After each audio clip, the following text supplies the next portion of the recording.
in English, so let's try again. I will say it and I want you to answer me. Good morning, everyone. Essas forças. No, you have to say essas forças. Essas forças. By the way, good morning, everyone. By the way, do you know how to say good morning in Portuguese? You can't leave my country without saying good morning. How can I say good morning in Portuguese? Wow, how cutie.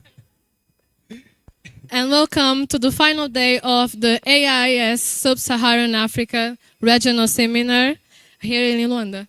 Now it's my pleasure to invite our first speaker, Mr. Pumi Dawi, manager of the banking insurance supervisor at the Prudential Authority, who will talk about the work of the NFA and involving role of insurance supervisors. He's nervous. It's the last day.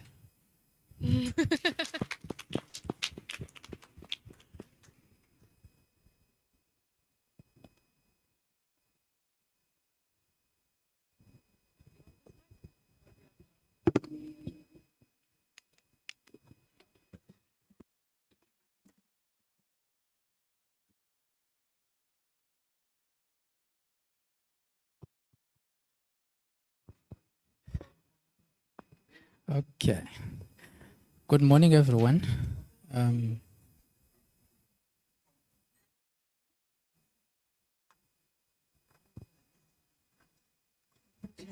Forward and back.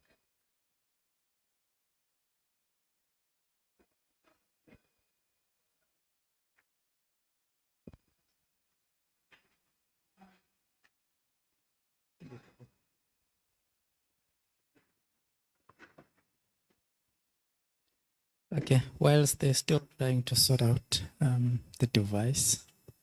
Okay, so as okay. Oh, thanks. So my name is Pumi Dawedi. I'm from South Africa, from the Prudential Authority. I think it was explained yesterday that in South Africa we've adopted the Twin Peaks regulatory model. So we've got a separate market conduct authority where my colleague that presented yesterday is from, which is the Financial Sector Conduct Authority. And then we've got ourselves, which is the Prudential Authority that is located within the Central Bank of South Africa, which is the Reserve Bank. But I'm not here in that capacity today. I'm actually here to talk about NGFS.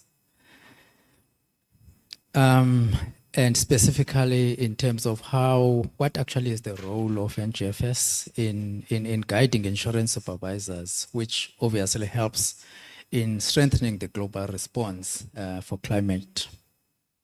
It's a very short agenda. I'm not necessarily really gonna go one by one through it. But I just thought before I even talk about NGFS, there might be people here who don't even understand where NGFS fits into the climate discussions. So I thought before I even start with the discussions relating to NGFS, it's best to perhaps just give a bit of background in terms of how NGFS fits into the whole picture. And then I'll talk about the finance needs for the African continent, which also actually fits into the discussion that I'm going to talk about when it comes to NGFS role. And why number 4 is why as South Africans, because in South Africa, we are actually part of the NGFS. And I've seen actually some of the countries that are also present here that are also members of the NGFS. And then I'll talk just the application process to become a member of NGFS. I'm not really going to spend too much time in terms of the work program of the NGFS. I think it's something that you can just read at your own leisure. So climate change from an African context. So if you look at Africa compared to other countries when it comes to the climate events or the disasters, okay, the climate disasters. So you will notice that we actually competing with Asia. Asia is leading, but also it's worrying for us as the African countries, as you can see as well, that we've experienced so many climate disasters since between 2000 and 2023, which you will actually see then in my slides why that is actually a concern. And even if you look at this slide, when you see in terms of the climate disasters that we're mainly experiencing as Africans, there's the African continent, it's actually 60% of those is mainly the floods, and you've got as well the storms as well as the droughts that we've also been experiencing as the continent. And if you look at your far right, in terms of the map, that is the number of climate disasters that each country has experienced in the past 3 to 5 years. So as you can see, it's almost dark green, the entire continent, which means as the African country, we are actually very vulnerable in terms of the climate disasters. And I actually see Angola as well. They're also being dark green, which means you are also just the same as us as South Africa in that you are a lot more vulnerable of the climate disasters. And then if you also look at this one, where it comes to, and you might have seen in the previous slide, where actually drought is also a serious concern for Africa. And drought is not just one of those issues that we can take for granted in Africa, because it's a serious threat to food security in Africa, because of most of African countries that actually rely on agriculture for food security. So it's one of the serious concerns that we have in Africa. And then where now all this fits in is that we've got all this climate change and all these climate disasters. We need to finance climate mitigation. We need to finance climate adaptation. Where are we going to get all that money? And that is where now the issue of finance needs come in. And even if you look at your far right, those are actually the percentages of the GDP that the countries are actually spending on climate. And Burundi, the one that is leading, and most of the countries, as you can see, they are not really spending much of their budget on climate. And if you look at this slide, you might actually think that the African countries are not serious about climate, but that is not the case. If you look at it in context, in Africa, what are the main priorities for us as Africans? It's actually the social responsibilities that we have towards the people. And most of our budgets in Africa, they actually go towards resolving the social issues in Africa, and obviously dealing with the infrastructure as well. So that's why you'll find that most of the countries, they're not really spending much of their budget on climate. And what then that means is that if we don't have the money to spend in terms of our GDP, then we have to rely on somebody to finance us. And then if you rely on somebody to finance us, and that is the issue that I think even Bashir was referring to even yesterday, in that we need to find a way to try and get as much finance as possible. Those of you who attended COP29 last year, you will also realize that one of the key issues or challenges that we are facing when it comes to climate finance is that most of the finance that is actually flowing through specifically the African countries, it's actually the loans.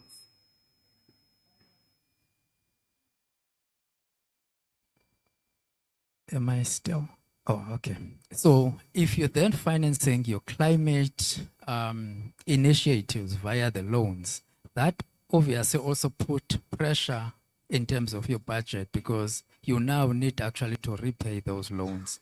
And hence there is now, you've got the African Development Bank, where there are those initiatives to try and raise as much capital as possible so that we can actually finance these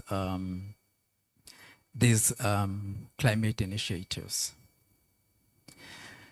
So as you can see, I think for the past actually since Monday, we've been talking about this issue of protection gap.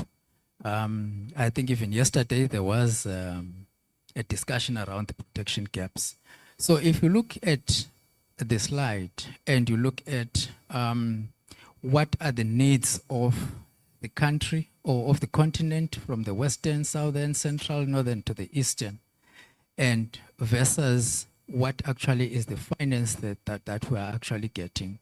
So if you look at the needs, there is the finance gap in that there is most of the needs for finance are not accommodated, or we're not receiving enough finance to be able to finance the climate projects. And again, I'm going to refer to COP29 last year, where as the African, or let me say as the developing countries, I think we came up with a figure of about, we said about 1 trillion or 2 trillion, but we ended up with about only 100 billion in terms of what we're going to receive at the end of the day. That was actually agreed. So that for us is an issue in that as the developing countries, if we're saying we require about 300 billion to be able to finance the climate, to fight climate, but all that we received is actually a fracture of that, which is only about 100 billion. That actually means now, as African countries, we need to make sure that we find other means to finance these climate initiatives. And just again, when I'm not going to spend too much time on this, this is just looking at the finances that have flown. So as you can see, the sub-Saharan countries, they have only received about 37 billion, whereas in our slide, as we said, what we actually need is about 250 billion. So that's where actually there's now some sort of a disconnect. So we know climate is a serious issue. It's not just one of those discussions that we should be having, even for this conference, because it has got far much reaching impact.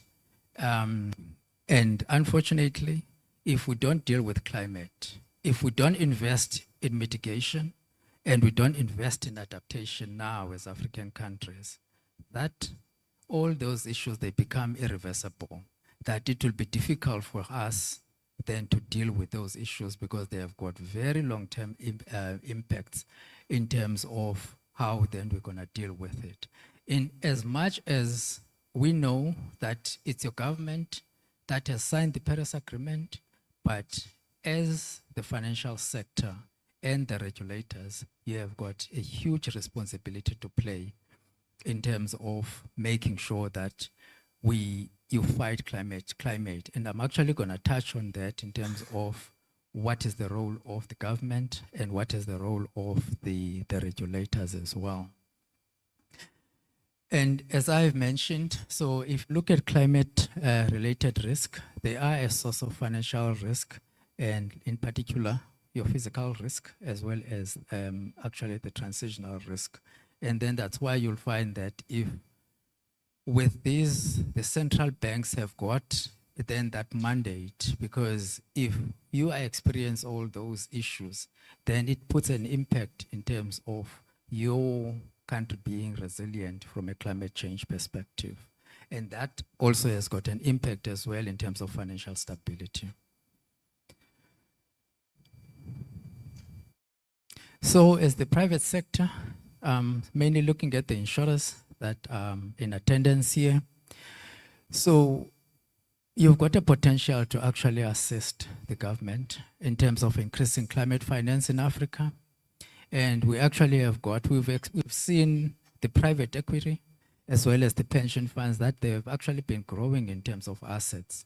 And then the question is, how do you redirect then those funds to make sure they actually are directed towards financing a climate? And then as well in terms of the insurance sector, as the insurance sector, as we are sitting here, you've got the responsibility in terms of underwriting all these climate disasters. So all these buildings, if there has been any natural disaster that has happened, that has occurred, then we just need to make sure that you work with the government and the financial sector in terms of making sure that there is underwriting for those disasters. And I think there was a discussion, I think it was a day before yesterday, around reinsurance, which is again one of the key issues. But now the challenge when it comes to reinsurance, I think as it was mentioned in one of the presentation, in that for reinsurance, they're looking at what have been your efforts from climate mitigation and what has been your efforts from a climate adaptation. And if you don't have the finance to finance all those two, the climate adaptation and climate mitigation, then it becomes so difficult for you to actually find yourself even getting insurance and even getting reinsurance. That is the issue that we are facing. And in fact, I'll even relay from a South African point of view, where everyone, as you know, we've got Eskom, which is the power generation for us. We rely on Eskom. They generate power through coal. And when they go out there to actually try and find insurance, they do get insurance, but they can't get reinsurance because reinsurance, they are staying away from coal. And that is a reality for most of African countries. And that's why we are not just talking about transition. If you look at the European countries, they talk about transition, but as African countries, we talk about just transition because we can't just transit to just change in one day and move away from coal. It's gonna take not just a while, but it's gonna be a strategic move in terms of how we actually transition to coal. And from an insurance perspective, that's the protection gaps that I was actually referring to.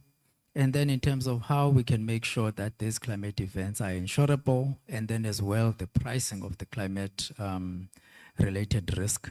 And there was again a discussion here when it comes to parametric insurance that is actually trying to address most of the climate related issues, but obviously there are issues with even the parametric insurance in that it's either is costly or it's something that is complex that people don't even get to understand. I've already referred to reinsurance, or then in terms of the South African context, I was just referring to SAHARAN because we've got an insurer which is a government-owned insurer that is called SUB-SAHARAN. So that is the one that actually covers all the disasters. If there has been a disaster in South Africa, you don't claim from your own insurer, you actually claim through SUB-SAHARAN. So maybe even other countries can even consider having that set up. And then in terms of regulatory, the regulator role, so you've got a responsibility to make sure that there is regulation that actually supports on climate, as well as how you supervise then this the climate change. And then from a supervisory exchanges, that's when now NGFS comes in, because it's a network for the greening of the financial sector. And that is when now there are various supervisors that actually meet and with the exchange how they actually regulate, specifically around climate.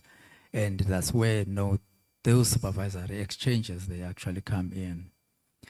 And then I think one of the key things that you need to do as the regulator is to define the role of the industry. So from the role of the industry, you can either just consult the industry or you can collaborate with the industry or just inform the industry. In South Africa, we've decided that we're going to collaborate with the industry. So in everything that we do, I'll actually go through it. We actually even started with having climate as a flavor of the year for the entire financial sector, where we issued questionnaires to the entire industry for us to actually take stock of what are the issues that the industry is facing. And from there, we actually even also gave feedback to the industry in terms of what we find. And then now that is where we start. I actually want to talk about the voice of the African continent from a regulatory point of view. I actually noticed that some of the representatives that are sitting here are actually members of NGFS. I happen to sit on the supervision working group. In fact, I chair the governance sub-working group of that work stream. But what we're experiencing is that there is no voice from an African perspective. We do have all these countries that are members of NGFS, but the voice when it comes to these initiatives, it's not there. And what is the risk of that is that now all the solutions that we are getting, it's actually solutions that are mainly from a westernized sort of view and not taking into consideration the African issues or concerns that we are really facing. So it's actually part of this is to urge the African countries that are already part of NGFS and those that are not yet part of NGFS to start joining NGFS, and more than anything, to start participating in those work streams, because your voice is actually very crucial, as I have mentioned that. As much as we are not responsible for the emissions, because as Africans, we are not big emitters, but unfortunately, we are the ones that are really experiencing all these climate disasters. Let me try and... So NGFS, how is it an answer to resolve the climate agency? So just a bit of a background on NGFS. It actually started in 2017 and it was established by 8 central banks and supervisors. So with NGFS, it has got a combination of the banks as well as the insurance entities. I think there's also some of the securities as well in that membership, which is about 145 members. And we also have got about 22 observers. And it covers about 90 countries. And it's not a standard setting body like Iais that was here for the past few days. So it's just a coalition of the willing. So it's just the regulators that are meeting and just share what the ideas in terms of how they can green the financial sector. So it covers 100% of the CIFIs, which is the global systematic important banks, and 80% of the internationally active insurance groups as well.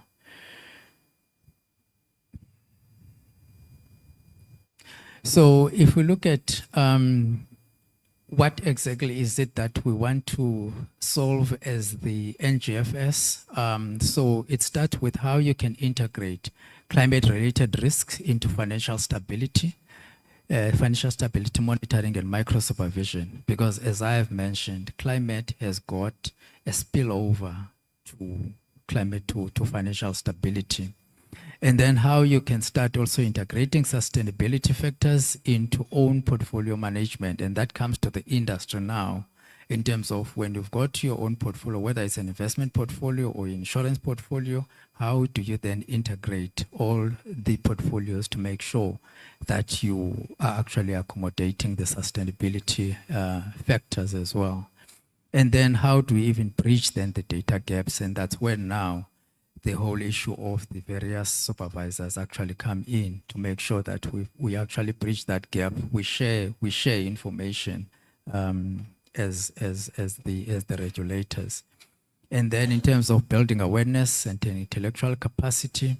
And then there's also a role for policymakers as well in terms of making sure that how do you achieve a robust and internationally consistent climate and environmental related disclosures? Because that is very important, especially from an ESG perspective.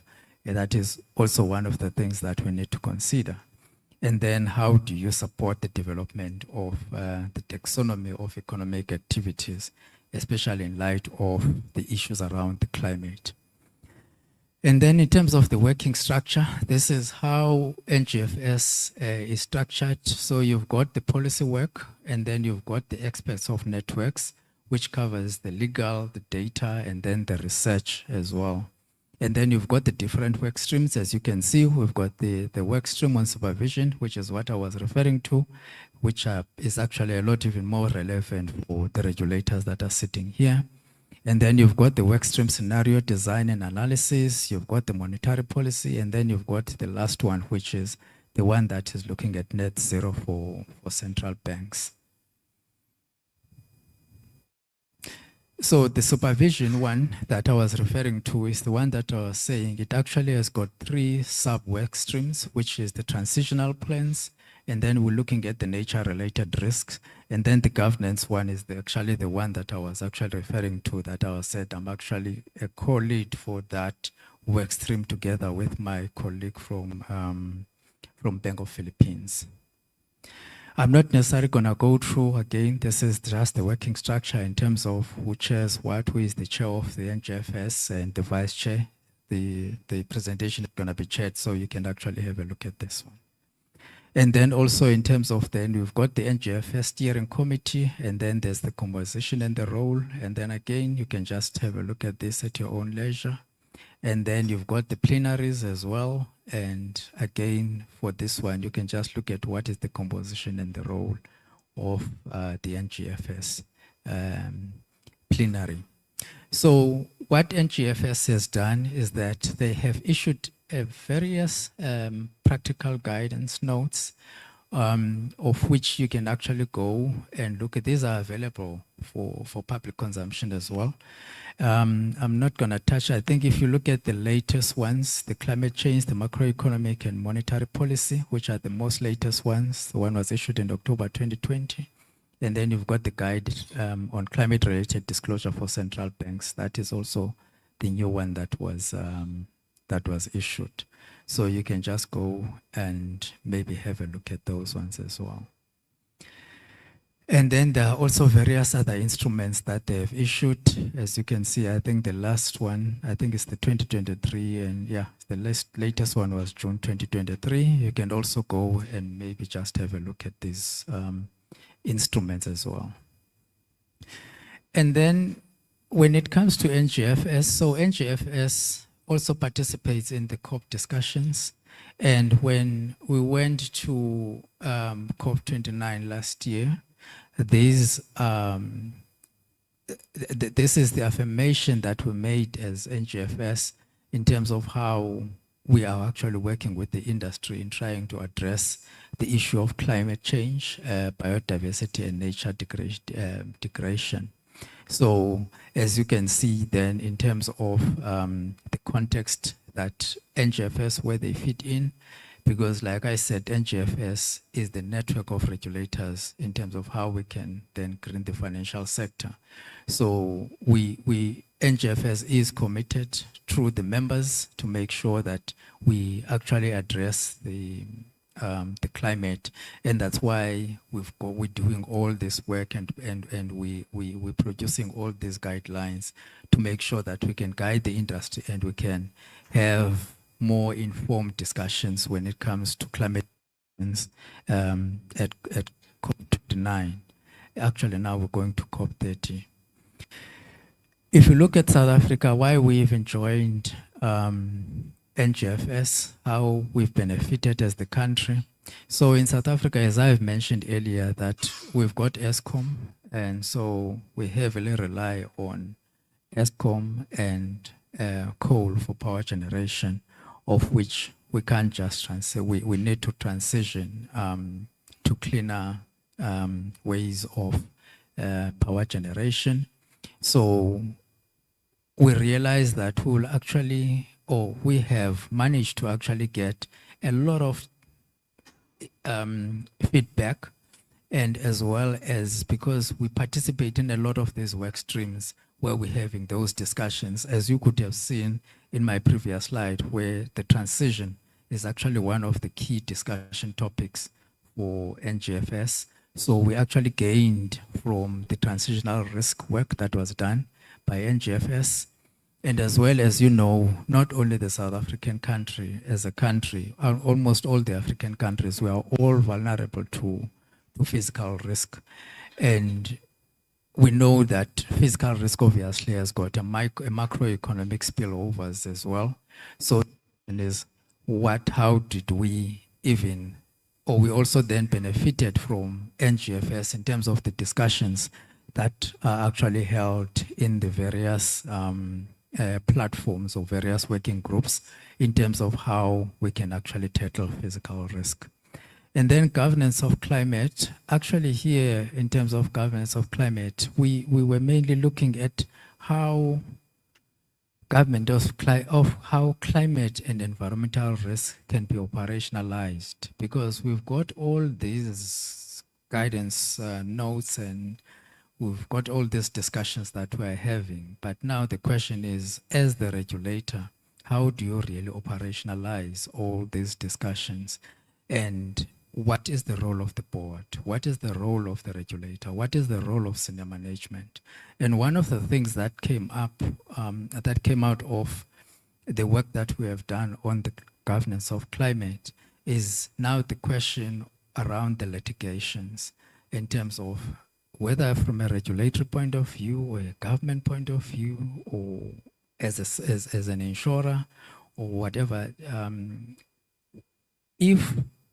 can someone actually litigate against government for climate issues? Can someone litigate against the regulator? Those are the discussions that are actually coming up now when it comes to the issues around the governance of climate. And that is actually going to be the focus next year. And again, it's a call for the African countries to make sure that you've got a representative once there's a call for countries to actually join that working group.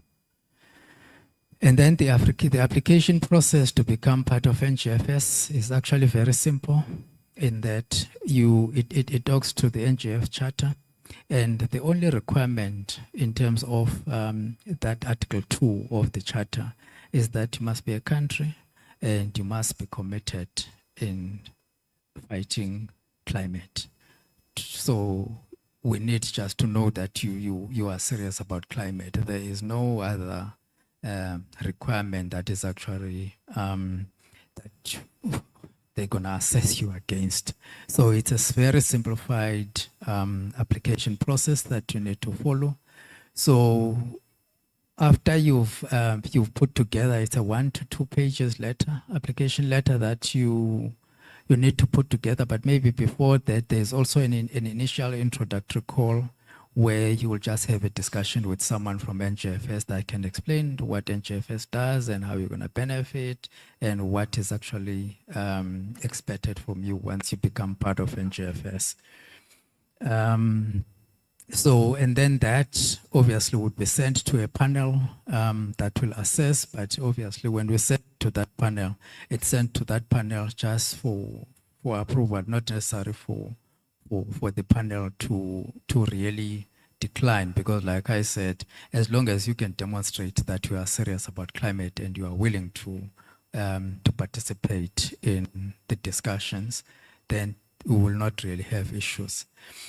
I'm not going to touch too much on these ones. Again, I think it's one of those that I just thought, let me put in the slides so that people can actually go back and read on these. So there is, in terms of NGFS strategy, so we've got a 2024 to 2026 plan. So now this is actually talking about what are the plans for the period 2024 to 2026, and this is regarding the work stream on supervision. And what actually I was referring to, if you look at the priorities for 2024 to 2026, the litigation risk that I was actually referring to, which is the outcome of the work that we did on the governance one, that we now need to take a deep dive into the prudential supervision and climate-related litigation risk. So that is going to be very crucial for the government. And yeah, this is for the scenario analysis, monetary policies, net zero. So these are all these different work programs for these different work streams. So that's why I was saying I'm not going to spend too much time on these ones. And the most exciting one is this one, the PhD research. So I'm actually doing a PhD with University of Leeds, where I'm trying to design a framework in terms of how we can integrate climate risk into investment strategies to enhance the private sector financing.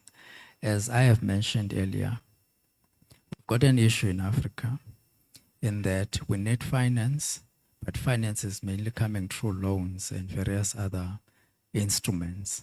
And now, when you come to someone who is an insurance company or someone who is an investment manager and say, as a country, you want to an investment on climate mitigation or whatever that you want to do from a climate perspective, they don't know what to look for.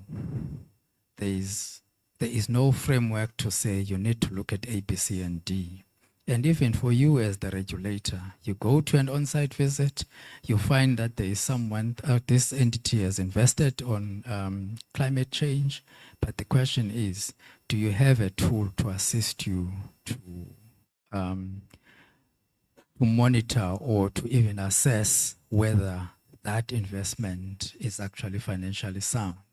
And that's why I'm actually then trying to come up with this framework that is going to assist, and that is specifically for the developing countries and not just for all the countries, because like I said, as the developing countries, we have got unique needs, and that is what we're trying to resolve.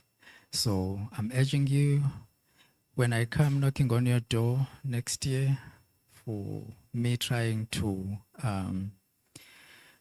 get information, please don't forget me.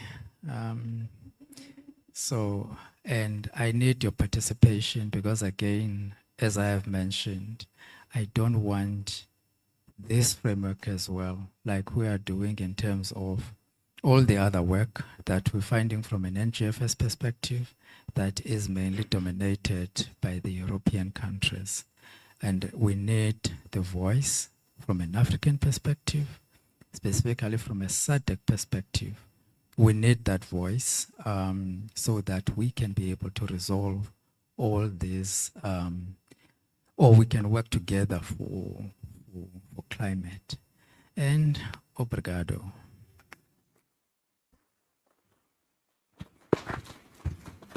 Oh, and I forgot to mention that. So for any questions, we're going to direct all the questions to Bashir, not to me. He is the expert. Thank you very much. Yeah. So it's time for question. Yeah, we have.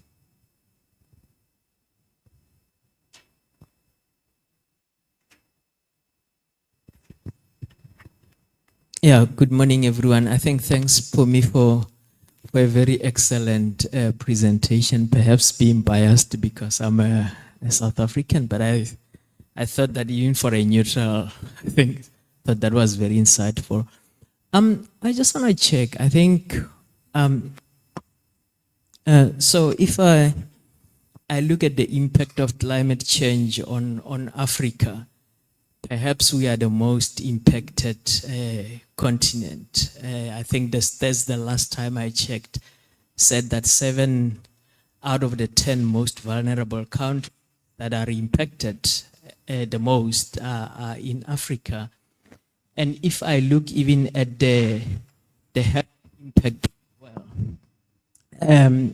some of the health issues are really exacerbated by climate change. I mean, look at some of the diseases that we have in Africa, like malaria, cholera, and others.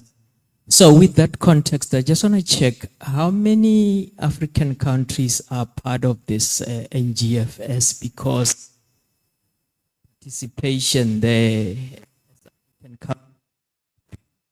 I think is very important. This is something that should really be taken seriously as Africa. Thank you.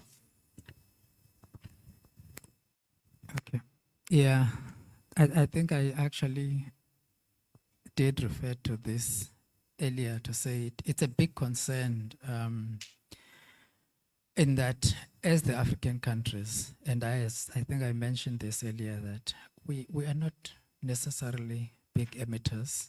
So that means we are not really responsible for the climate disasters, or not necessarily climate disasters, but in terms of carbon dioxide that is being emitted. But the unfortunate part of it is the fact that we are actually the most affected and the impacted, from the frequency of these disasters to the impact that it has on us as the African countries. But to answer your question, I actually checked the stats last night. It's actually about 25 African countries that are part of NGFS. But as I have mentioned earlier, even in my presentation, I think the most concerning part of it is the fact that we are not seeing the African countries in the work streams. We are not hearing that voice from the African countries as much as they are part of the NGFS. And hence the call to say, for those that are already part of NGFS, put up your hand when it comes to being part of the work streams and make sure that you participate in those discussions. We even sometimes call for the countries to actually share your experiences, because those, when you share those experiences, they also help now in terms of then finding the solutions and then in terms of those guidelines that are issued. But if we're not getting that voice from the African countries, it actually becomes difficult to actually find solutions that are specifically to address the African country, the issues that the African countries are facing. But in terms of your states, it's actually 25 countries that are part of NGFS.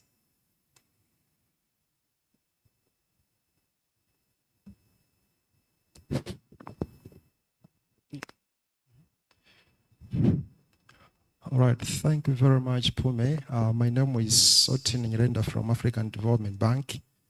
It was quite an insightful presentation that we made. I think this is one of the missing pieces in a number of countries, the level of analysis in terms of how disasters affect maybe the indicators of economic growth.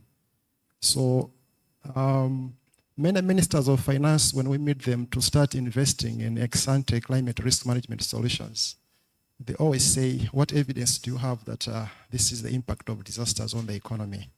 And I think in many countries in Africa, they're still undergoing that learning curve.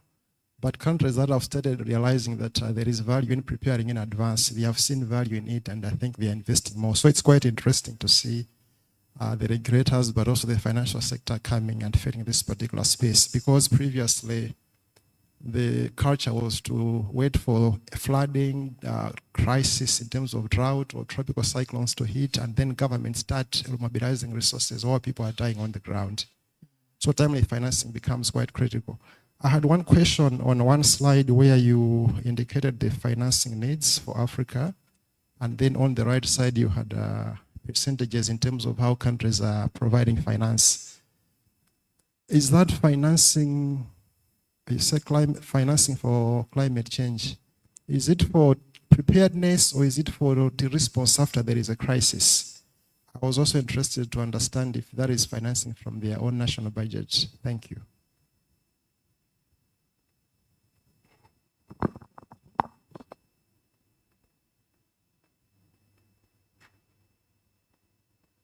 Is it this one? Do you still remember which slide was it? Yes, I think you just skipped it. Just go back on it. Yeah, that one. Yeah. So I wanted to understand to the right where Burundi has got the bar. Is that financing disaster response or preparedness for climate? What aspect of climate change is being financed by those? Thank you. Yeah, this is actually the percentage of the GDP that each country is spending on climate. And it can be that you are spending then your GDP for climate mitigation or you're spending for climate adaptation. But I think we have seen in most of the cases, countries, they are mainly focusing on climate mitigation as opposed to climate adaptation. There is always that, but it's actually for both climate and for adaptation and mitigation. Thanks.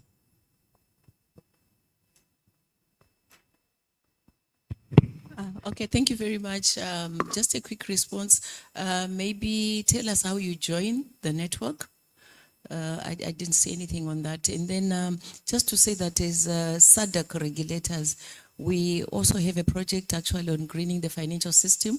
We're trying to see how we can be structured about it. I kind of feel that we'll probably have more impact if we are more structured, you know, as a group, not only in terms of mobilization of resources, but I think just generally in terms of our responsiveness to climate risk. So, you know, perhaps you could also engage us as a group through CISNA. But for now, I just want to know, how do you join your group and how can we take a structured approach to our involvement? Thank you. Yeah, so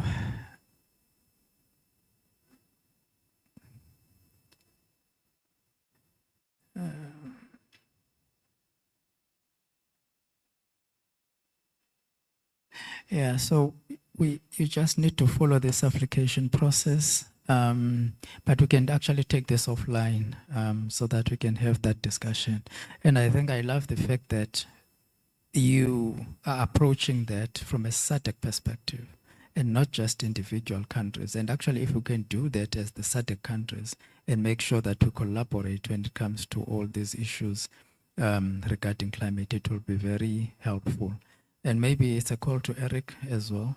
As I mentioned that if you remember on the supervision work that is being done, where I did mention that let me just go back to that. Yeah, this one. So we've got these 3 work streams that looking at transitional plans, the nature-related risk and governance. All these work streams are actually concluding their work. And whether it's for your next year conference or any other platform, where actually we can ask NGFS to share the outcomes of these, the work that has been done by these 3 work streams, I think it will be actually very important for both SADC and as well as everyone that is sitting in the room here.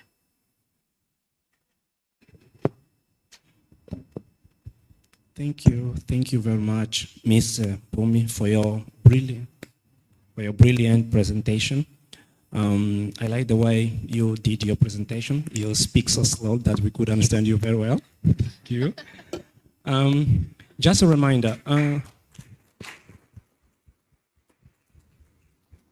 that is what I want to ask you to do. A round of applause. Just a reminder, I know this is the last day, but even so, we kindly ask you to respect the rules. Please put your phone on a vibrate, please.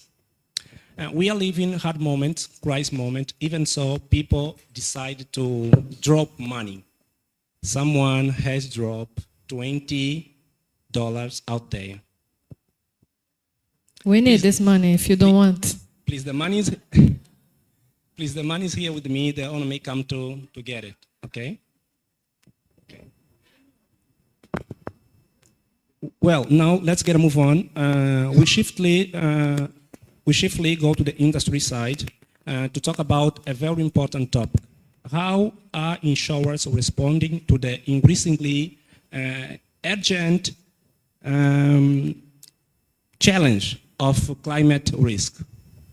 And for this topic, we welcome Grace Mohammed, Executive Head of Corporate Affairs at Hollard Insurance Company, Namibia. Let's give her a round of applause, please.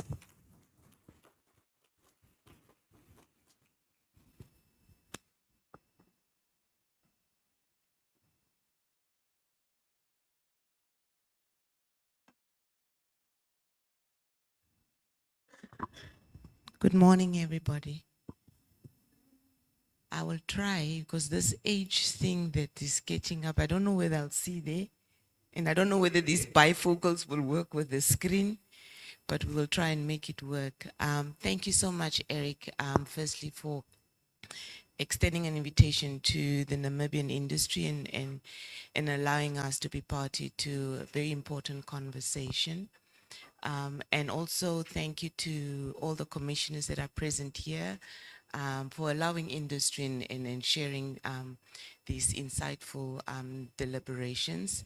I do want to congratulate, I can't call her my sister lest I be accused of regulatory capture, Josephine on her appointment, and I trust that she will take ASEC to greater heights, and I trust that the gentleman in ASEC will render the necessary support to see her thrive in this role, and that the ladies would support, because sometimes we also sabotage as ladies. So congratulations in your role and all the best. I now work for Hollard of Namibia. We are a Pan-African country, a Pan-African insurer. Where is the clicker? This is the clicker, right? I must click myself. And so Hollard was started in 1980 by individuals, and it remains the largest private insurer on the continent.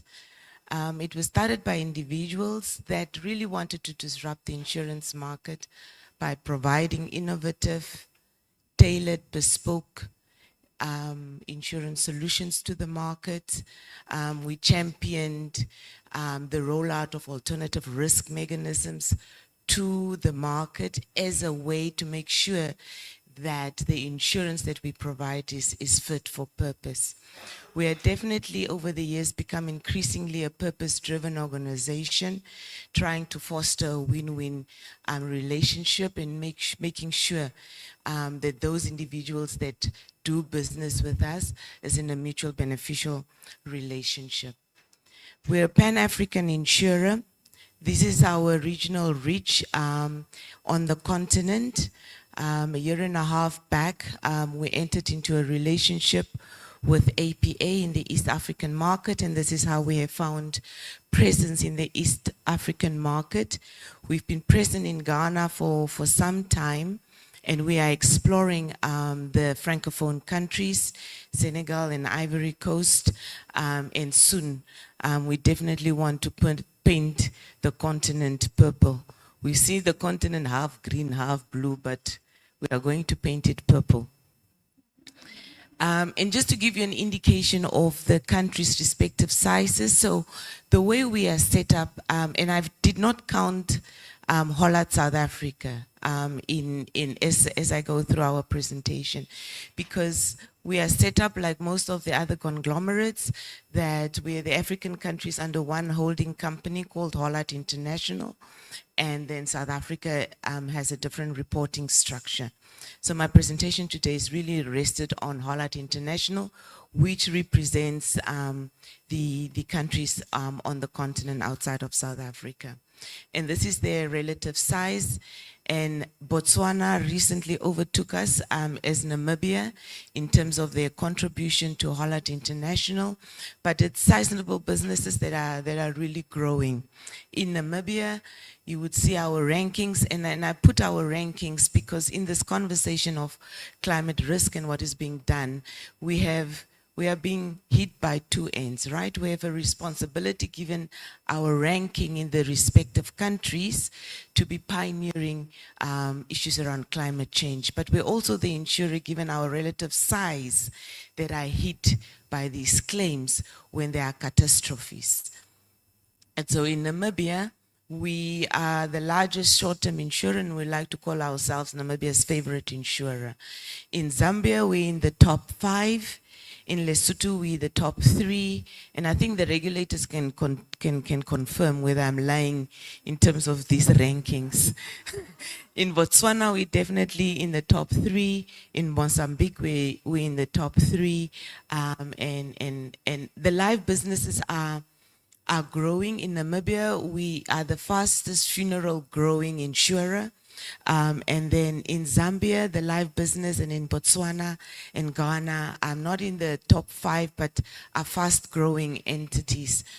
We just concluded late last year the acquisition of the APSA funeral business, and that has sizably increased our book. So we are fast-growing.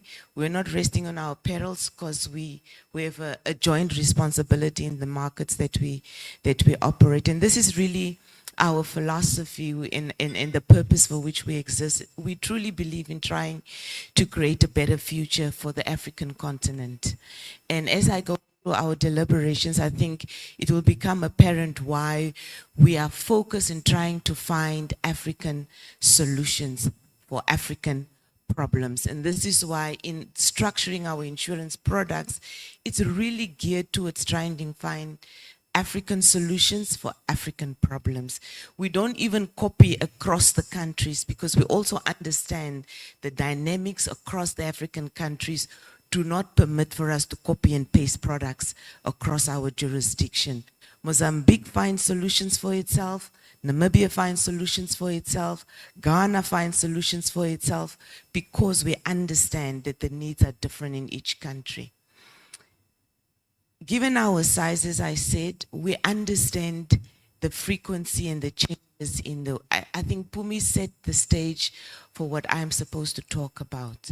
And we are worried and concerned around climate change because of the impact that it has on Holland as a business, but also in the countries that we operate in. And so we've seen the extremities in weather. Pumi did say floods, cyclones, droughts are the perils we suffer mostly on the African continent. And you would see the proportional share of those perils in terms of natural catastrophes. And he made an impression around why the conversations around reinsurance becomes very important. And towards the end, I'll have some remarks around what we expect from regulators to facilitate this challenge around climate risk, right? Because the question is also, has always been, and Dr. Hassan said it yesterday, we always ask, why are insurers not providing the products for climate change? And he gave an answer to it. He asked, why? Because the responsibility does not start with the insurers, right? We can design the products, but there's a greater responsibility elsewhere. Drought. And just to demonstrate the extremities of this weather, Zambia was faced with a severe drought. And when we think about drought, we just think about agriculture and it's around food security. But the devastation around drought for Zambia was even worse because Zambia's electricity is powered by hydrocarbons, by water. And so when there is drought, there is no electricity in Zambia. If there's no electricity, all that faces business interruption claims. We find power surge claims. So these climate risks are not just around weather for us. We can see the multiple effects throughout the economy. This is Namibia's dam levels late last year, October, November. We had dam levels at 0%. Those that are from Namibia knows that we were on water restrictions galore. Food supply, climate risk. Our silos were empty from drought. Empty. Compromising food security in Namibia. So we understand the importance of addressing climate risk issues. This is just an indication of the severity of floods throughout the countries in which Holland has a presence. And the slides will be made available to you, right? From the dam levels and the empty silos we've seen, this was Namibia. February, March, from extreme drought in November, touching December, to severe flooding in February, March. These are the realities that we experience in Namibia. This is Mozambique. I think the story of Mozambique has been told. This is Mozambique since 2019. Cyclone Iais came 2019, devastate 6 months thereafter, Cyclone Kenneth came. Not this Kenneth. Devastating effects. I've left. There's nothing Kenneth can do now. Cyclone Chido came. It's true. All category 4. So even the severity and the intensity of the cyclones are changing in the countries in which we are operating. This is Ghana. I said we are the top 3 insurer in Ghana. This is Ghana 2023. So we are not oblivious to what climate does to our businesses and to our economies and to our populace. In Botswana, we are the top 3 insurer. This is January 2025 in Botswana. Arid country, there doesn't know rain. Bridges were collapsing. And if you are the largest short-term insurer, you can see those vehicles and you know what it means for us when it gets to claims. Just from the last weather, flooding and storms, January to around March, these are the claims that we are facing in the 2 countries and counting. By the time I came, these were the claims that were registered that we need to pay out, and they are still counting. And so the reality for not just the African continent is because, like Mr. Hassan said, that we are a growing continent, and I think the gentleman from Deloitte, we are growing at 5%. We know we are not growing at optimal levels, but with this growth and the new sectors that we are discovering, the insured risks are increasing, right? The number of buildings that are going up are increasing in an era of climate risk. Increase in property values and valuations in the era of the severity of climate. These have real implications for insurers. But we also know Africa is plagued by poor urban planning, right? We have houses close to rivers, wetlands. Me, I'm from Katatura. We used to have rivers in Katatura. Now there are houses in those rivers in Katatura. Poor planning and poor spatial planning generally. And therefore, when these floods come, our people really suffer. And insurers, therefore, are faced with this reality. And the question has always been, why are insurers not doing anything? And Hollard, our Mozambican counterparts, are championing the work around parametric insurers. And we have been doing agriculture insurance and crop insurance. But because we understand that drought is but one, we started to explore through a feasibility study, doing parametric insurance for cyclones. We've did a feasibility study through sponsorship of DFIs, just to test in the Beira area where the cyclone parametric insurance is something that the populace in Mozambique would be open to. We also then looked at livestock insurance in Mozambique, Namibia, and Botswana.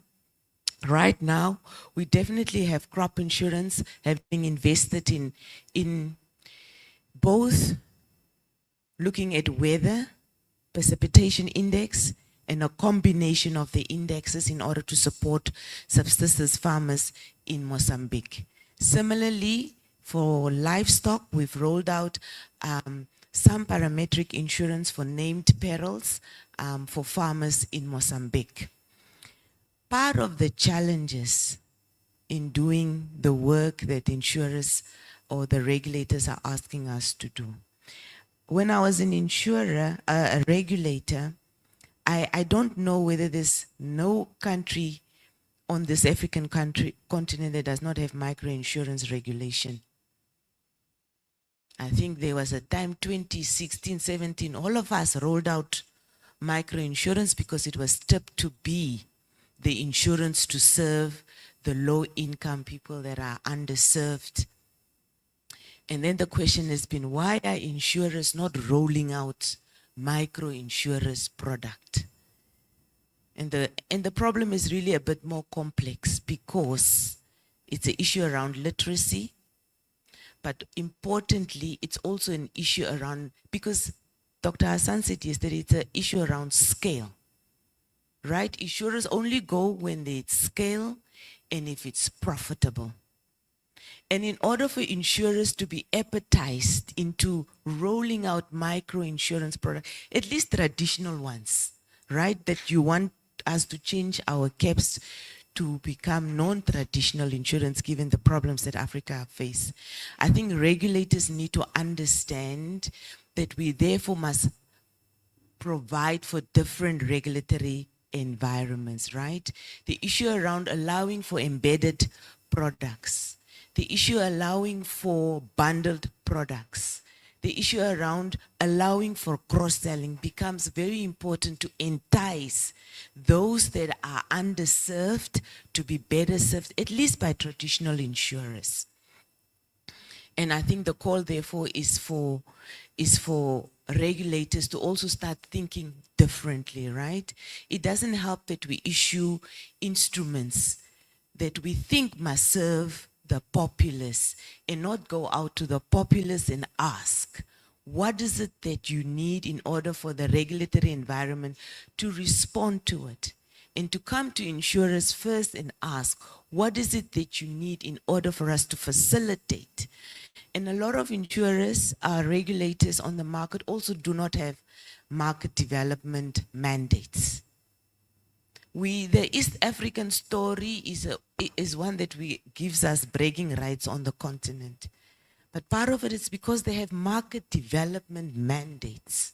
And it becomes important that when we have conversations like this, that we bring the policymakers to rooms like this to understand that if a regulator does not have market development mandates, the extent of market development really becomes limited, because then the operators have a box in which they operate, and any ideas to operate outside it can only be entertained if the regulator has market development mandate. I've now went off a bit. Getting back to this slide. In trying to roll out our parametric insurance, we also understand that the distribution models must change. And therefore, we started to invest in digital distribution channels for our parametric insurance, especially for the ones that we have done the 2 feasibility studies with. The 2 feasibility studies that I spoke about for Cyclone, and you would think it's an important feasibility study. The latest has been we have done the feasibility studies, we have designed the products, and we've tested the products with the populace in Mozambique. And the feedback has been that firstly, they understand insurance only to the extent that they are compelled to have it. If they are not compelled to it, they don't see the value of it until a calamity strikes. And therefore, in trying to make sure that the feasibility studies that we've rolled out and the investments we've made in the digital transform in order to serve this parametric insurance must become a reality, we really need government intervention, and we require regulators to come to the party to allow for, because there's macro, there's meso, and there's the micro, right? And as you would see, I need to go to the slide.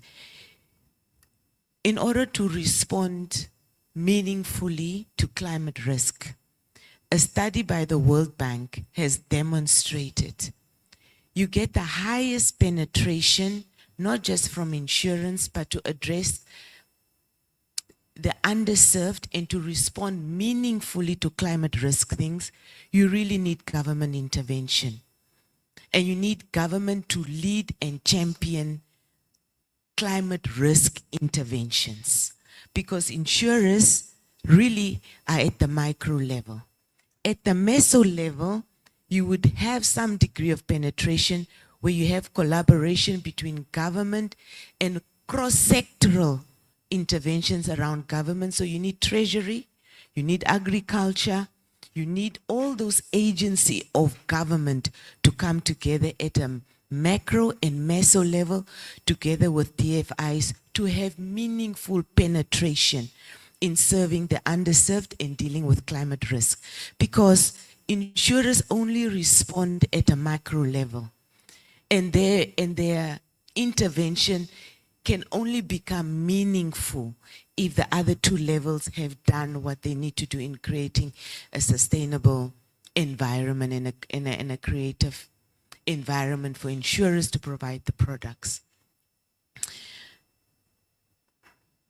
The Holland countries have invested in geolocation. We have invested a few millions in a software that allows for us to plot all our risk, all our properties, all our houses at any given time. We were able to respond. And so we have invested in this technology about a year back. And so when the storm started, we were able to broadcast at least some communication to our policyholders to warn them about this calamity of the weather that is, imminent weather that is coming, the rain that is coming, the floods that is coming, so that they can prepare. But it also then allows for us to be able to quickly ascertain and assess the claims as they come. And so we are rolling it out to the other Holland countries. Right now, South Africa, and I think Zambia and Namibia definitely are using this geocoding software in order to locate all our risks.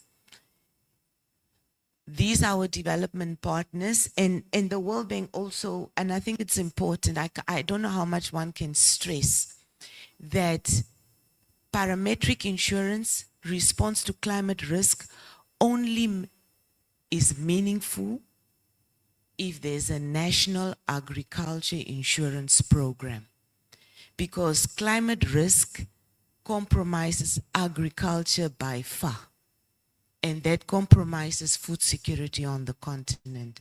So absent a national agriculture insurance program that considers issues around climate risk, cooperates with DFIs and with insurers, any call for insurers to roll out products becomes meaningless, because issues around data, access to data, availability of satellite data, availability of regular weather data, because in order for insurers to roll out, you need daily, monthly, yearly, time series data in order to be able to develop products that are able to respond. On an operational level, as the Holland countries, we measure our footprint every second year. We have an obligation to measure our carbon footprint. So coming here to Angola, I have now, I have work to go and do at home because I'm here and I've gotten onto a plane. And so we measure our carbon footprint, how much we travel, what we travel with, how much 4x4s we have, what it is we do operationally to respond to climate risk. So at least as Holland, Namibia, we travel as less as possible because we understand the contribution in these travels. And so maybe the regulators also, I'm not saying much. We have invested in most of our offices, solar panels. The Holland Namibia office is completely solar powered, and so we've done in other countries in order to really reduce our carbon emission, but also to contribute to energy security in the country. So excess electricity that we generate, we feed back into the national grid as part of being a responsible corporate citizen. I think I have I've spoken to some of these things, that really the response has to be first at a macro level. As countries, we need, maybe as a continent, we need a strategy around not our response to climate only, but also agriculture. And we know the AU has done a lot of work, but we really truly need the countries to take hands and to collaborate at a macro level first, right? And develop the necessary insurance programs cross-sectorally. And therefore work hand in hand with insurers, because insurance is the last people that will respond after there's a systematic program in place. I've spoken around making sure that there are appropriate incentives. Traditional insurers, for instance, the motor vehicle portfolio is a portfolio we don't want. It's the worst performing portfolio for any insurer. The claims ratios shoot out of the head, but we are able to cover motor insurance, at least in jurisdictions where it is not mandatory, like Namibia, because we have other performing portfolios. This is why when a policyholder comes or client comes, we're like, we can cover your car, because if you come with your house, at least we can mitigate the claims experience. So I think insurers must regulators must realize that we must allow for different ways of doing business. If we want insurers to be incentivized to roll out products, right, that are not as attractive. So if you want them to participate in products that are not as attractive from a profitable perspective, you must allow them to be able to do business elsewhere, cross-sell, bundle, embed. I've spoken about the importance about collaborative regulatory oversight. I know in Namibia, I know in South Africa, Zambia, and Botswana, competition law risks are a real risk for insurers, right? And so when regulators ask insurers to collaborate in order to find solutions for industry, there's a lot of hesitation. And so the call is for regulators to make sure when we ask people to collaborate, insurers to come to the party and collaborate, you have to speak to your counterpart at the competition authority. Holland, Namibia faced 10 million in fines, of course not for conduct related to what a regulator has asked. In Botswana, a regulator had asked people to do or condoned or party to some conversations, but the insurers were faced with a fine. So these are real risks that insurers are faced with in trying to collaborate, not just amongst themselves, but also with regulators. I think so. That is one I think it is worth for regulators to be cognizant about. African reinsurers, I think Pumi and I think Dr. Hassan and even Iais spoke to it.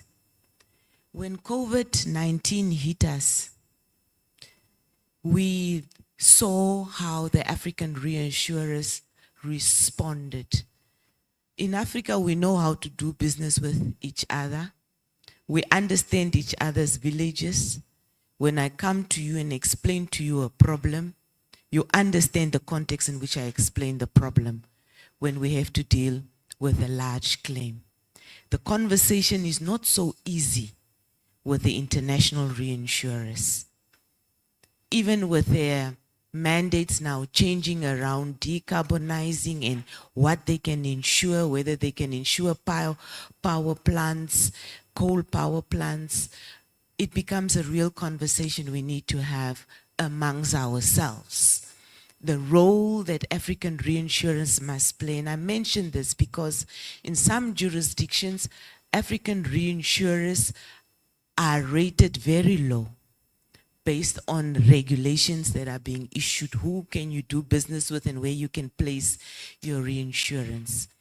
But as Africans, I think there's a time for us to realize that we must consider the sovereign ratings in a responsible manner to allow African insurers to do business with African reinsurers. Because when these calamities hit, the conversation is a very different conversation if you have a conversation around a claim with an African reinsurer vis-a-vis our international reinsurer. And I think because there's a trust relationship between the populace and the regulators, issues around education campaigns become important. Namfisa does an excellent job around consumer education. But I do think there is room for us to do consumer education around the value of insurance. Because if I, as Holland Namibia, go and tell clients around the benefits of insurance, it is viewed differently. I'm trying to sell them something. Whereas if a regulator explains to them the benefits of insurance, then it's a different view in which it is received. Eric says I'm talking too much, so I think I'll rest here for now. If there are questions.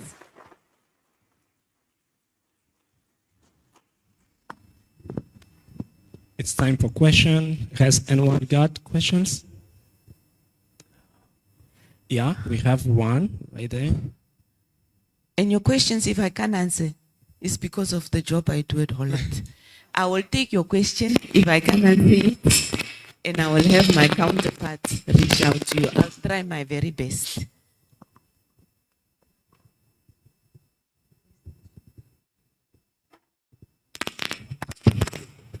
Okay, thank you very much. My name is Justin Anglar. I am technical of Arseg, but I got to speak in Portuguese. Can you use your handset, please?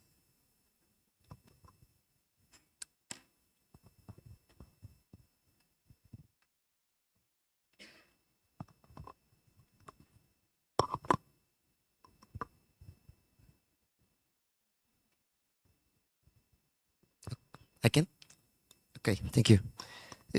Primeiro quero começar a parafrasear um comentário feito em 1996 por Adelino Torre, que dizia que, neste mesmo ano, em 96, que dizia que os grandes problemas que dominarão o mundo nos próximos anos, os problemas que dominarão as grandes agendas mundiais nos próximos anos estariam centrados.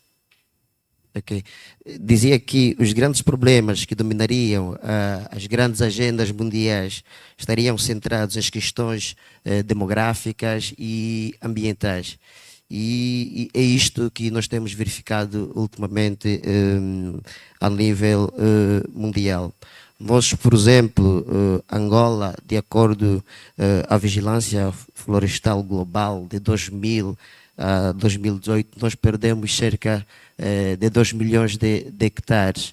E essa alteração climática é bem visível e uma das consequências é o surgimento de novas doenças no nosso país. E muitas das imagens que ali apresentou do que acontece em muitos países africanos, e aqui concordar com o que disse a presidente da ARSEC na sua abertura, são problemas que nós Angola também vivemos, são problemas que nós Angola vivemos. E na nossa realidade, esse seguro paramétrico ainda não está tão desenvolvido. Na tua opinião, ou seja, que conselho passaria às entidades que operam no mercado angolano, que estão presentes aqui nesta sala, em relação ao seguro paramétrico, sendo que este seguro não está tão desenvolvido na nossa realidade?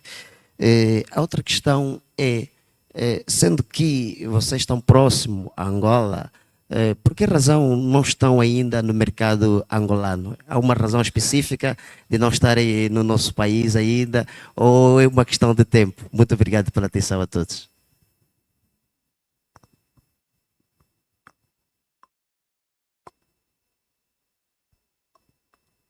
The last one is I'll start with the last one. I think it's a matter of time. As you would see in our expansion, we've been operating largely in the Anglophone countries. we now are starting to go into Francophone West Africa, and I think it would be a matter of time because our presence in some of those countries are not greenfield entries, and I don't want to promise. I hope it's a matter of time because yeah, it's a matter of time. On why it is not so, why parametric insurance is maybe not so visible. I think it's the issues that I think Elia and Mr. Hassan spoke about yesterday, and we face it ourselves, right? If you are going to be a lone wolf, because it's a matter of scale, it's a matter of data availability, right? Because you need to first invest in trying to make sure that you have the data at the intervals that you require the data. And then you need to make sure that you have a scalable product, a product that the masses will be able to take up. I did not spend time on the slide on our uptake in Mozambique. If you look at the presentation, you would see there's a slide on the uptake in the Mozambican market on the parametric insurance. And it is very volatile. When we started, I think the slide shows we were at about 10,000. We quickly upscaled to about 49,000, and then COVID hit. And when COVID hit, those numbers dropped significantly. But now in the last years again, we see an uptake in the number of people that are taking up the product. So scale is a real issue. And it's also not a product that you would expect more than 2 or 3 players, given the scalability that is required, given the level of premium that you are expected to ask to attract people into this market. But more than anything, you really need support from your regulator. You need government support, because in East Africa, where it has succeeded, it is purely because they had government support. You need subsidies to subsidize those premiums to make it attractive enough for insurers to participate in this thing. So without government support, if we want to solve the because parametric targets the underserved, the low income, even for subsistence holders, right? You really need government support. Whether it is a subsidy and other structural and logistical support, you need government support in order to make sure you are able to roll out this product with some degree of profit. You might not shoot out the lights, but at least you will make some money. But without government support, it is not doable.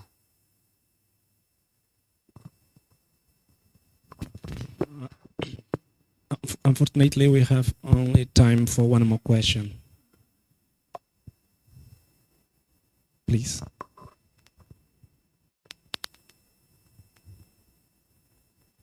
Here.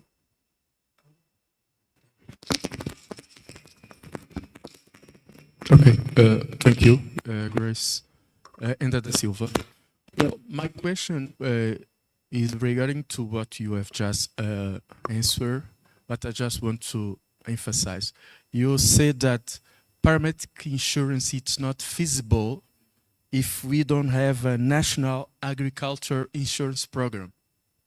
Well, I think it's too it's the I want to explore this affirmation because it's too severe, I can say. So you are saying that we cannot find in Africa any program, any success program in insurance, parametric insurance? Another question, what you mean by a national agriculture insurance program? Is a program with financial support from the government? Is a program with all the insurance companies involved? Thank you. No, there are success stories, right? But in those success stories, you definitely see the relationship between government support, regulator support, and insurer and industry participation, right? It might not be in a structured national insurance program, but those three players definitely need to be aligned in order for them to in order for there to be some traction and some success in scaling the parametric insurance, right? In Namibia, for instance, Namfisa invested a lot of time and effort in trying to understand the feasibility of similarly parametric insurance, because they even came to Holland and said, Holland, you do it in Mozambique. Please come do it in Namibia. Why can't you do it in Namibia? Right? And so absent those three bodies, even if it's not in a documented national insurance program, those three bodies definitely need to cooperate in order for them to be some success in rolling out parametric insurance. And then your second question was,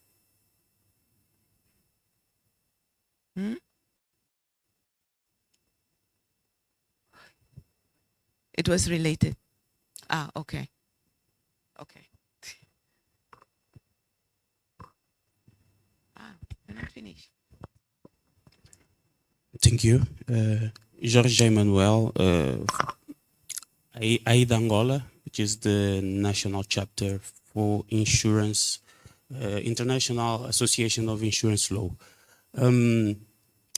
Considering that one way of dealing with climate risks is to invest in carbon neutral projects, and taking also into account that we heavily rely on fossil fuels, do you think, I would like to draw on your background, do you think that we could here in Africa invest in projects like that so that we can help this fight for climate change, how the industry can effectively promote or participate in the capital market, taking into account this need to actually face all these challenges? Do you think that the insurance industry, OLAD for instance, can actually help in this sense?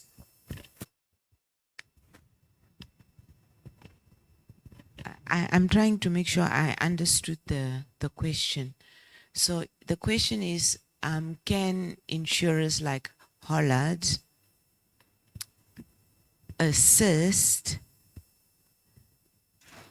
in the fight against climate risk by ensuring there's participation on the capital markets? Yes, in terms of investing in projects. Investing in projects. Yes. So, Tate Kenneth and Eric, in Namibia we have what we call regulations that deal with where you can invest. And I think, I don't want to say a quick way, but a quick way could be in like a Reg 8 and a Reg 15 in the context of Namibia, right? Because right now in Namibia you can do what they call unlisted investments, and then there are classifications of where you can invest. But it also then requires a degree of maturity in the capital markets. There must be green bonds and stuff like that. If you have a capital market that already has such facilities available, then regulators, what am I asking? Then regulators can ask insurers to place funds through a regulation and where they put their excess monies in bonds like that, that therefore must be monitored for their use in green facilities that climate-related risk. I think it's the in Namibia and Holland for itself, we accede to the Nairobi Declaration, right? And so in trying to explore whether we could invest in green bonds, I think only the JSC now has issued green bonds.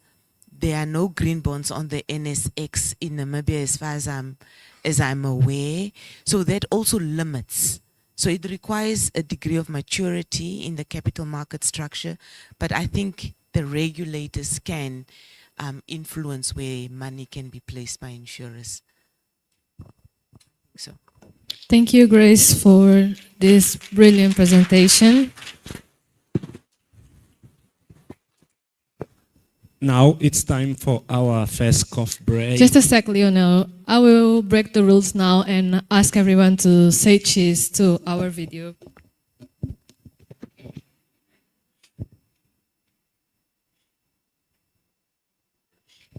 1, 2, 3, cheese! Thank you. Now it's time for our first coffee break of the day, and unfortunately we are running out of time. We have only 20 minutes. Okay, see you shortly. Don't forget to change the experience with the Grace, please.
Please, we kindly ask you to have your seat.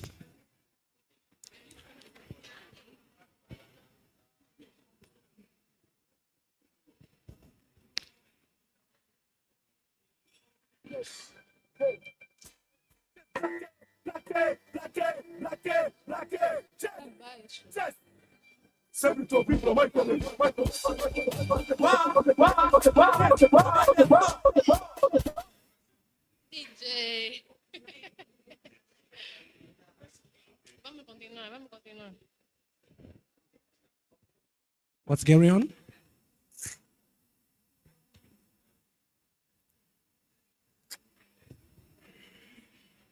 Please, we kindly ask to have your seat, please. Can we move on? Well, now we'll return with some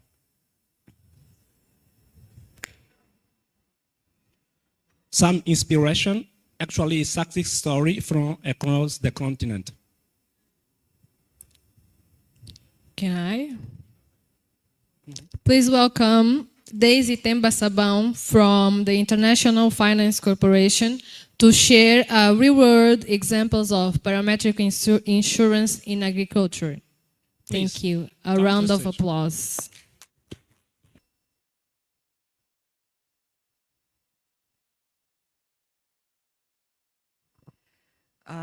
Thank you, everyone. Good morning, bon dia.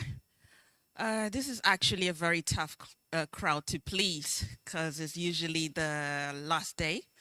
So I really need to be quite entertaining to keep your attention. But nevertheless, let's start with it. So I'm Daisy Sabao. I'm from the International Finance Corporation. And I'll give you an insight in terms of what we do throughout Africa. Sorry, can I have the presentation? Okay, thank you. So today I'm going to be focusing on the implementation of parametric insurance throughout Africa and what is the work that we are doing in Mozambique. Thank you. Sorry, in Angola. I always have Mozambique, maybe because of Grace talking about Mozambique currently, and I had in my mind that. So I will be covering who we are, basically for those who don't know us, and climate change in Angola, very briefly, because I know that you've been having a lot of discussions throughout the week, and I don't want to bore you much more. And I'm also going to talk about our value proposition of the IFC, our experience through Angola, and what is our experience through other countries.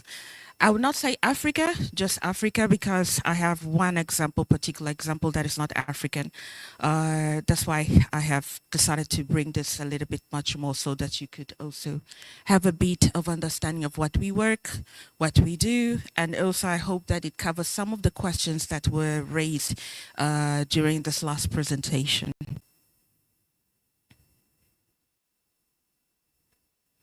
So who are we? So the IFC is actually a private arm of the World Bank Group. We focus much more in terms of solutions for the private sector. And we also develop mainly investments and technical assistance in form of advisory to the private sector throughout the world. So in our last financial year alone, IFC committed more than $56 billion in investment, which 21% of that was directed towards the low income and fragile conflict affected economies.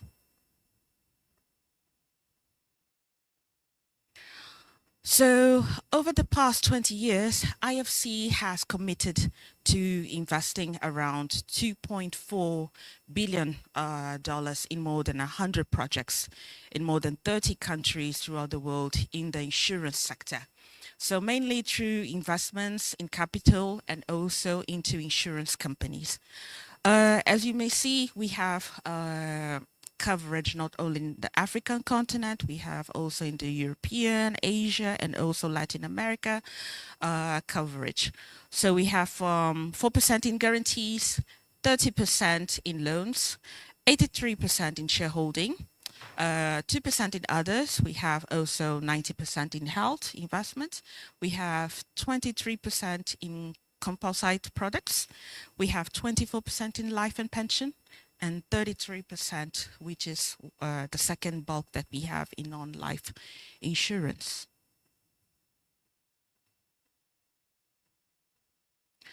So talking about climate change, I know that some of you have managed to have access to this document that was done from the World Bank Group about the Country Climate and Development Report of Angola.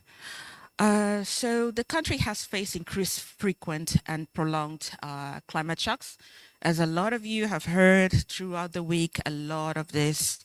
So I'll not focus that much on that.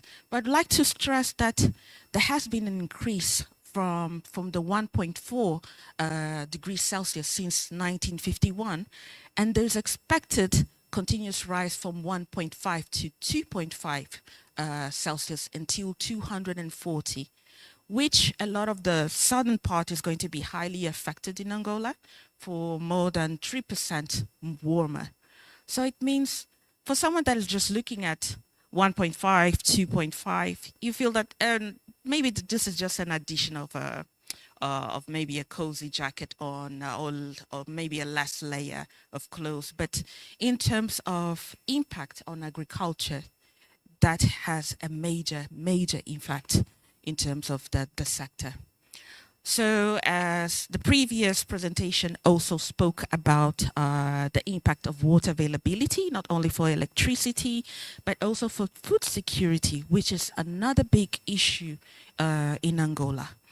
So in terms of direct economy, losses in agriculture due to droughts, and also there's an estimate of 100 million per year nationwide.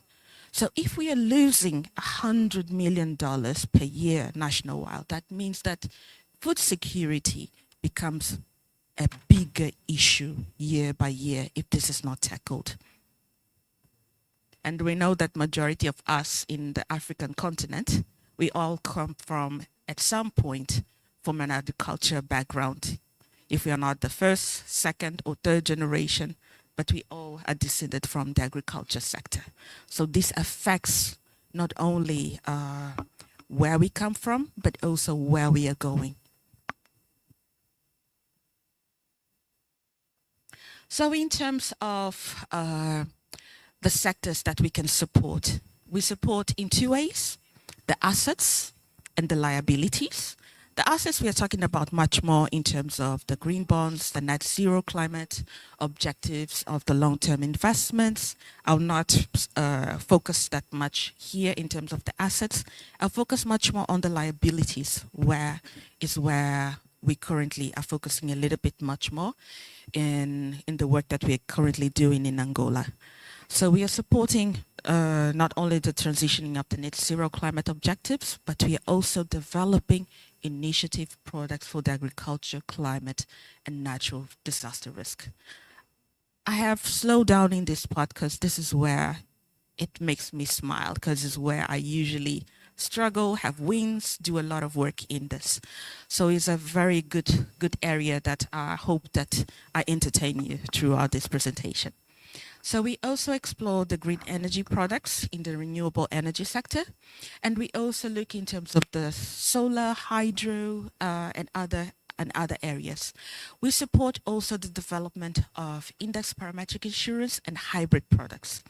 We started first with index, with a simple index products 14 years ago. But we notice as we dive into different countries in Africa, we have noticed that each market has their own needs, specifications, and also areas, bottlenecks that we need to tackle.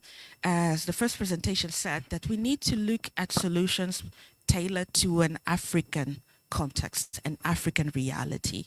So therefore, we have been involving not only on the index, the parametric as it's called, but also in terms of hybrid products, because some markets call for hybrid products based on the type of level that each market is. So what is our value proposition?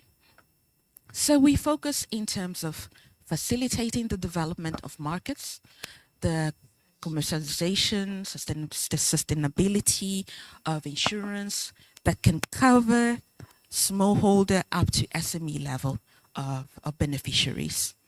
So we focus on six key criteria. One is affordability. Affordability for the insured party, but also affordability for the reinsurance and the insurance level, because this also needs to make business sense, and it also has to make a portfolio sound approach to the market. We also look in terms of the relevance. Products that address specific targeted needs that can be embedded at different levels according to each market stages. So there is forms to integrate the parametric insurance. I believe that you heard a lot of it from the past days, so I'll not focus on this. And we also look in terms of sizable customer base, products addressing the needs of the SMEs, of the smallholder farmers. Because we know when we are talking about smallholder farmers, there's a specific language that we need to speak to address this area.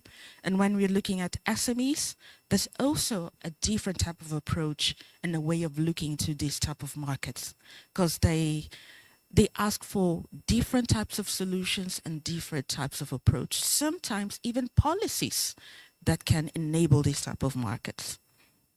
So we also look at the efficiency distribution channels that can help the insurance companies or even the reinsurers reach the smallholder farmers and also reach the SMEs. We also look in terms of enabling regulatory environments. This is what we're currently also doing in Angola. We are focusing on this stage too, which is to provide legal certainty for the reinsurance and insurance beneficiaries, as well as a customer protection mechanism for the insurance regulator. Then we have the last part, which is the reinsurance with adequate capacity to not only develop, improve, but also to underwrite affordable prices and sustainable products for the markets. So our approach with the stakeholders, we look at different areas. We look in terms of focusing on working at some markets. Sometimes we start with the insurance companies. Sometimes we may start with reinsurance, depending on the maturity of the market. We also look in terms of working with tax. This can be agri-tax, insurance tax, fintechs, because depending on the market, sometimes it may be easy to start through attack a market. And we also work with agribusinesses and banks in terms of supporting them understand the operationalization, sorry, the Portuguese always blocks me sometimes, of the solutions, and also provide financial and other services that can boost these the stakeholders in terms of enabling products to come into the market. But we also work with regulators, policymakers, in terms of supporting them understand what is parametric insurance, what are the implications in terms of their policies, of the regulation, what needs to be enabled so that insurance companies can start looking at this market with appetite, and also what are the bottlenecks that need to be taken into consideration, what are the international standards of the procedures that one needs to look in terms of customer and customer security, and also consumer security.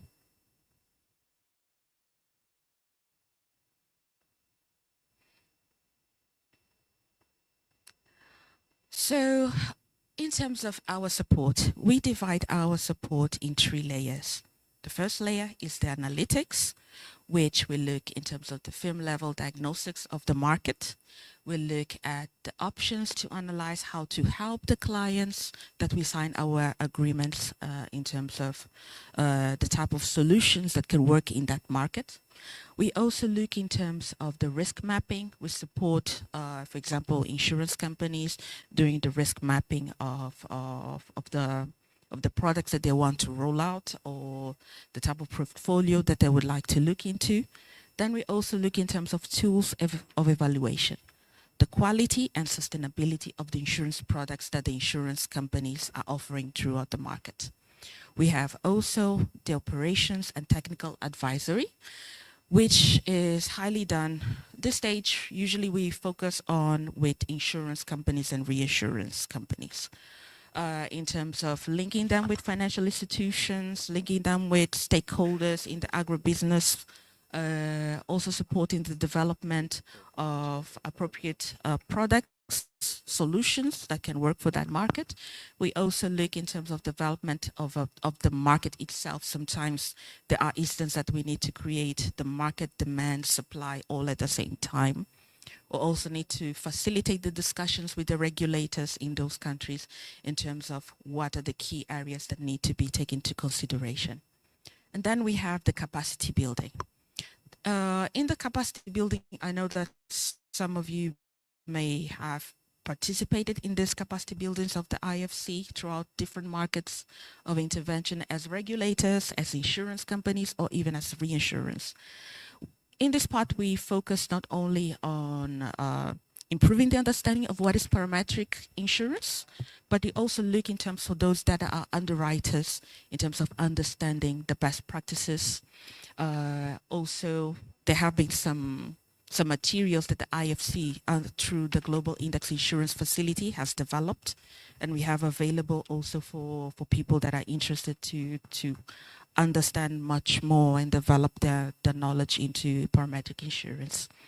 We also do the connection between different success stories, different markets, different players, from insurance levels to reinsurance levels to regulators, to also exchange experience and also exchange their ideas in terms of how best to move forward with this type of product within the continent.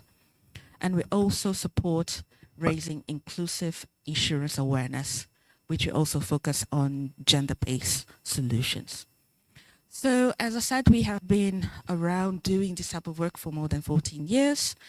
And through these 40 years, we have managed to cover some countries in the Sahel, some countries in the Sub-Saharan region, where we have work done in Cameroon, Cote d'Ivoire, Indonesia, outside of Africa, in Asia too, and the Caribbean.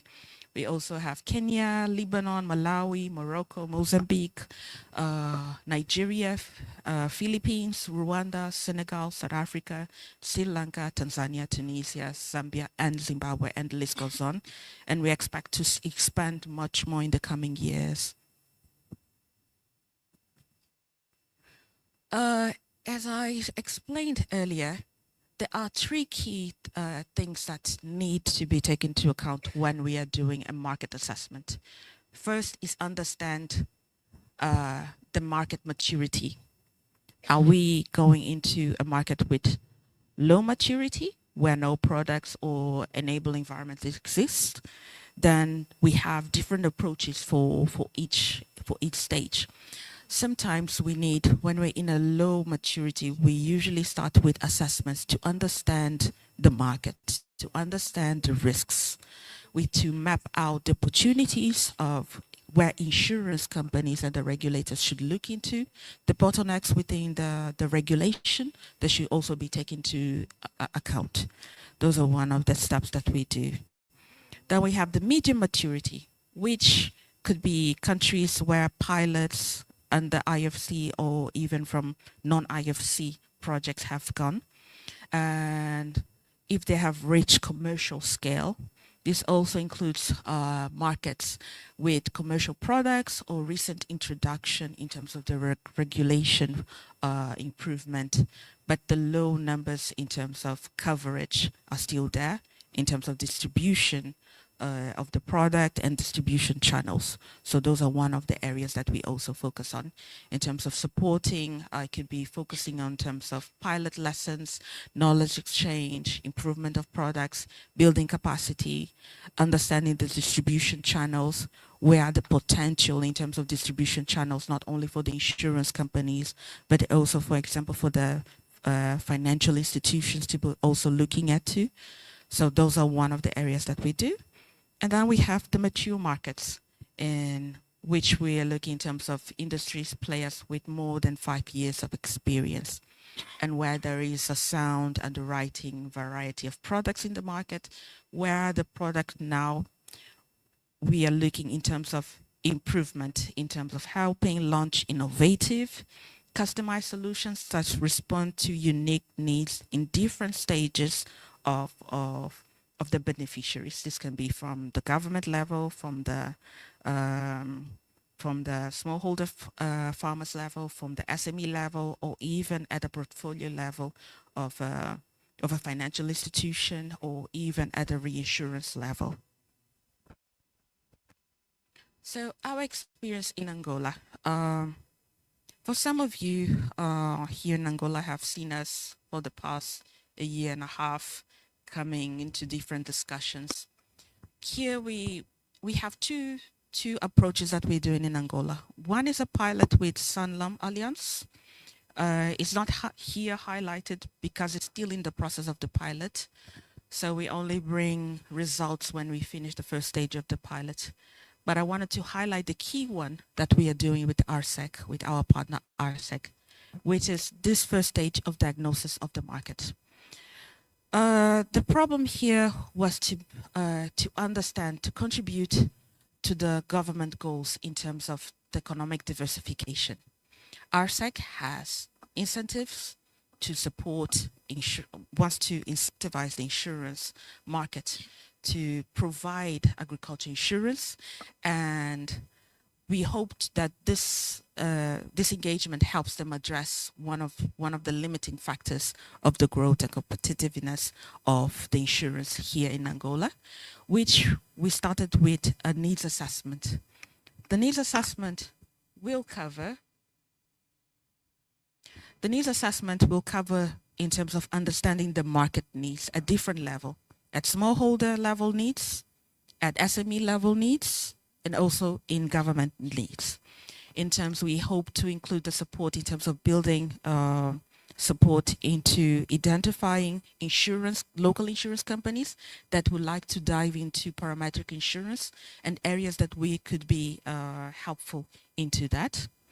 We also, our partnership with RSEC is not only to support them understand the market in which stage it is, but we also hope to provide by the end of a couple of months a workshop with the results of these assessments jointly with RSEC, which we hope to bring in terms of what could be the priority starting crops that insurance companies or the market should look into.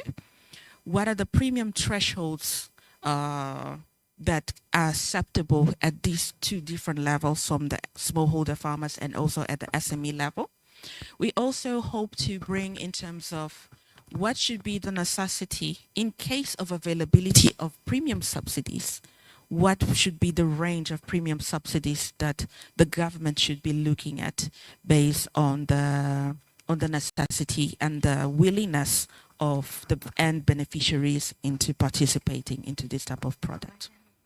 We also hope to give them recommendations on the proposed risk coverage document that has been drafted under RSEC.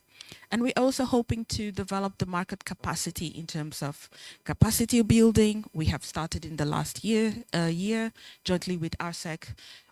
We had, I believe, 3 trainings so far to the market, where we had a couple of insurance companies participating on level 1, level 2 on our capacity building. So here I hope to bring you, or even to enlighten you a little bit much more in terms of what has been our experience in other countries. Likely Grace is not here because I had excluded Holland, Mozambique from these.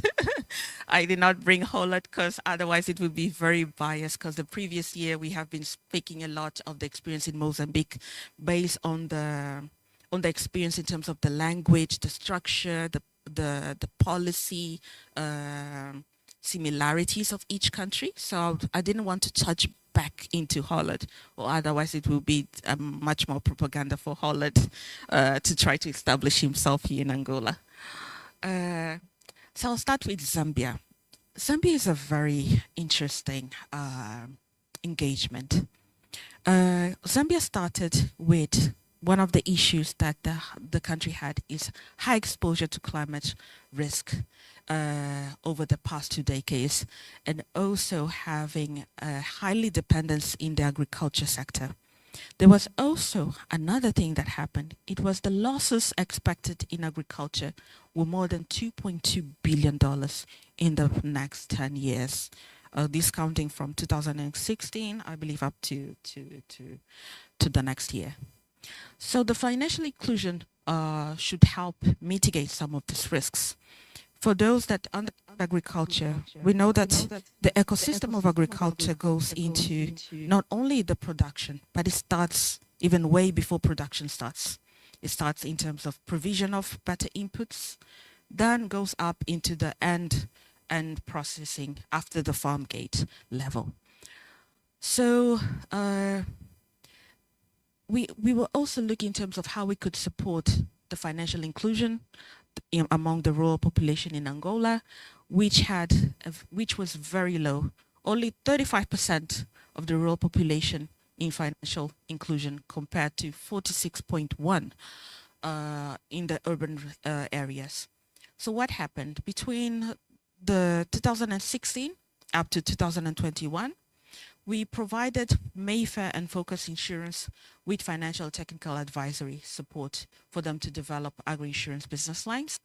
In 2017, Mayfair started to underwrite their first insurance product that was bundled in the FISP, paving the way in terms of the partnership between the government and also the insurance market. This is a good example in terms of one of the latest questions in terms of what is actually required for a parametric insurance to thrive in a specific market. This is an example where government, where there was a PPP approach, you have the government issuing policies, enabling policies for the market. You have government providing premium subsidies to the players that wanted to provide index insurance or parametric insurance. And with that, it resulted in terms of 5 insurance companies developing products for the agriculture insurance. 3 index service providers are currently operating in Zambia. And up to last year, several products have been launched. We started with a very simplistic rainfall index product, and now there are different types like area yield index, where the index blend with area yield index, and then you have livestock insurance products. And the beauty of that, it was that 1 million farmers were insured against climate risk last year. But for them to reach up to 1 million, there were also the subsidy where the government itself of Zambia subsidized farmers that wanted to have insurance, parametric insurance. So they covered up until a certain level, and then the other portion was borne by the farmers. And those that benefited from that received also payouts through the channels that the government actually did. One of other very good things that they did, it was this subsidy came as a form to make it not only compulsory, but also enable farmers to experience the product, get knowledge, get the know-how, understand the value addition that insurance brings in terms of their risk management. Because when you talk about index insurance, parametric insurance to some types of farmers, they understand that this is just an additional cost. But if you break down into their language that an agriculture insurance is actually a different layer of your practices of risk mitigation. So it helps bring a different layer and makes you much more attractive to financial institutions to be also looking in terms of loans, specific loans for this type of product.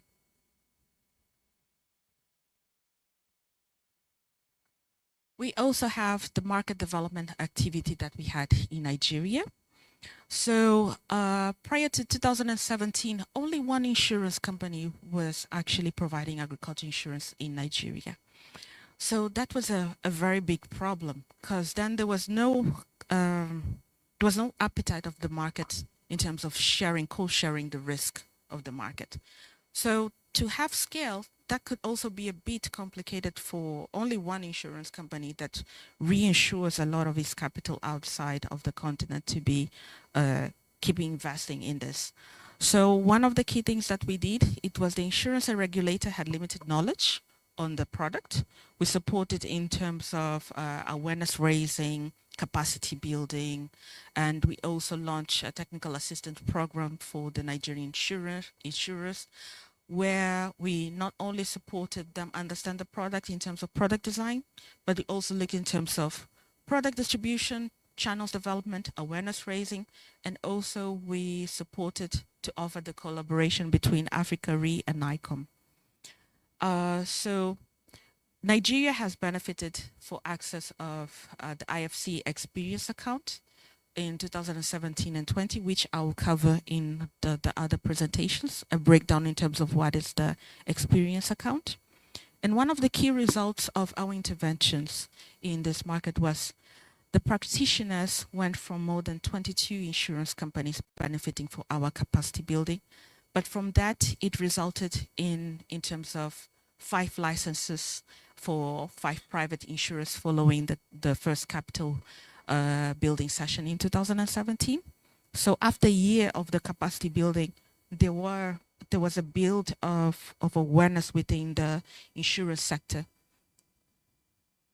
Okay, that help us actually cover that. So I think I'm speaking a lot, so let me just cover a little bit here. In terms of what the experience account. So the experience account focused much more on a macro level approach, where we identify a reinsurer, in this case was Africa Re, and Africa Re then identifies, makes an expression of interest of local insurance companies interested in terms of building or improving their capacity. So here we had insurance that was starting in terms of the market, and then there were other insurance companies that already had developed products, but they wanted to scale up their portfolios.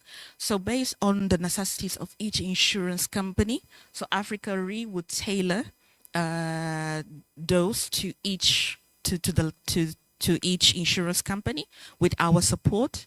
And with that, in case of a portfolio default, the experience account would actually cover up to 75% of the loss ratio.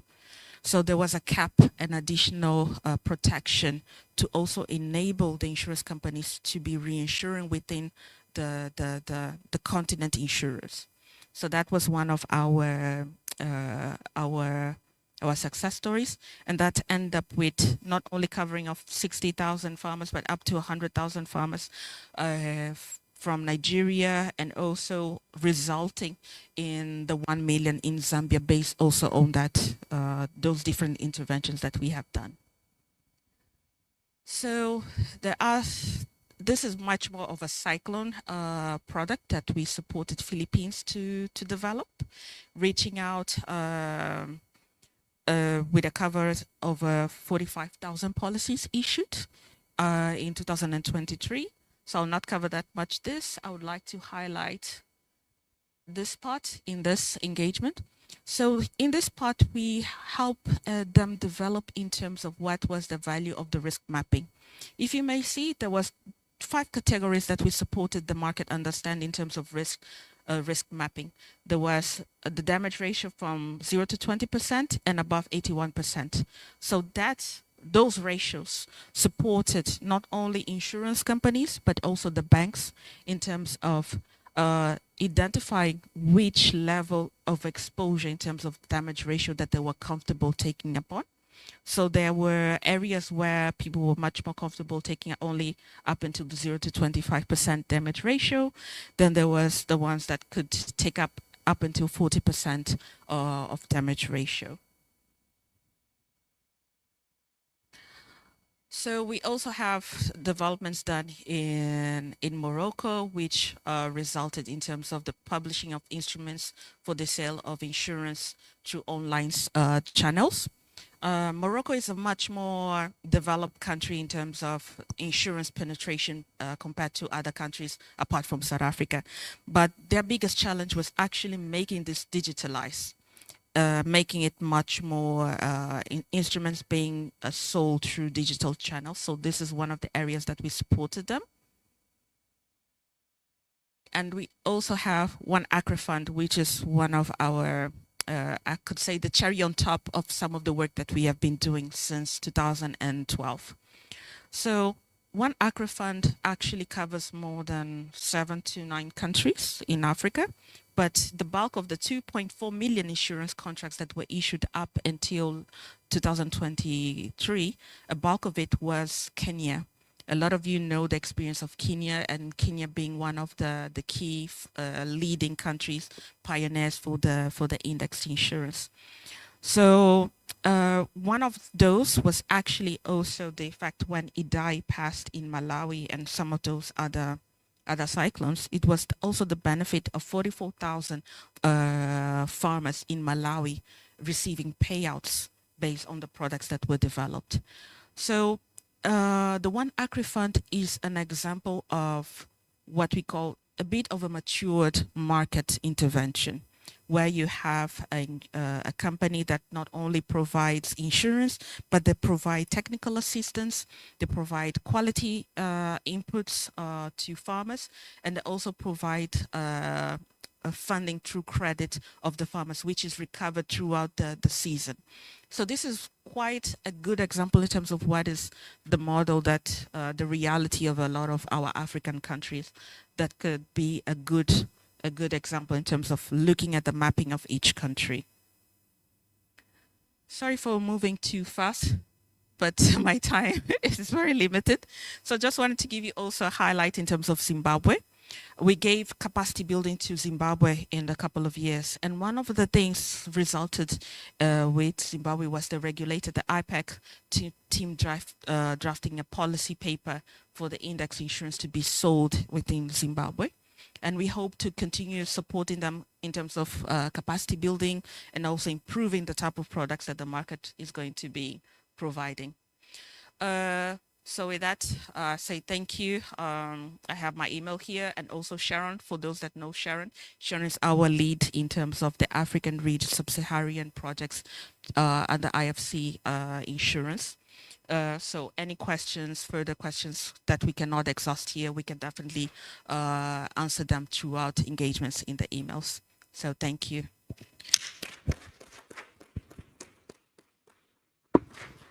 We only have a room for 2 questions, please.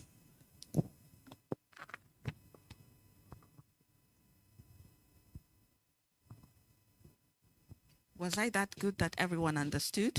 Or No. I have just one question. Yes. Or comment. Actually, this is directed at the inclusive insurance initiatives and climate change initiatives that are being presented to us. I think during the closing ceremony on Wednesday, the CEO of NAMFISA told us that unity is power. So when we look at all of these initiatives, they are all targeted at one thing. So I'm wondering, as they are being developed, are consultations being made on what is already there and how can it be built on, or what collaborations can be made with what is already existing? So Daisy, this is not exactly targeted at you, but to anybody who can provide an answer. There are so many initiatives. Is there any hope for collaboration?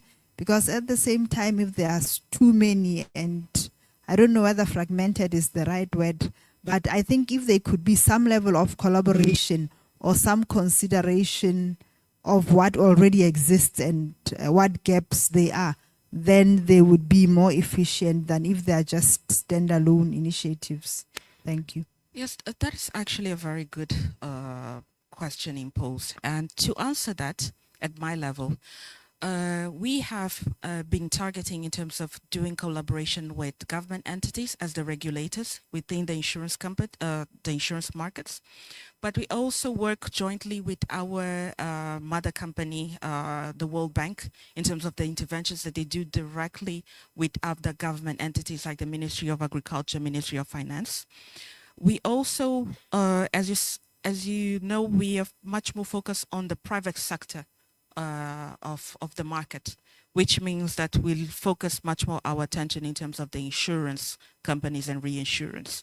But with that, we understand there are a lot of gaps that need to be closed. One would be this in terms of collaboration at different levels.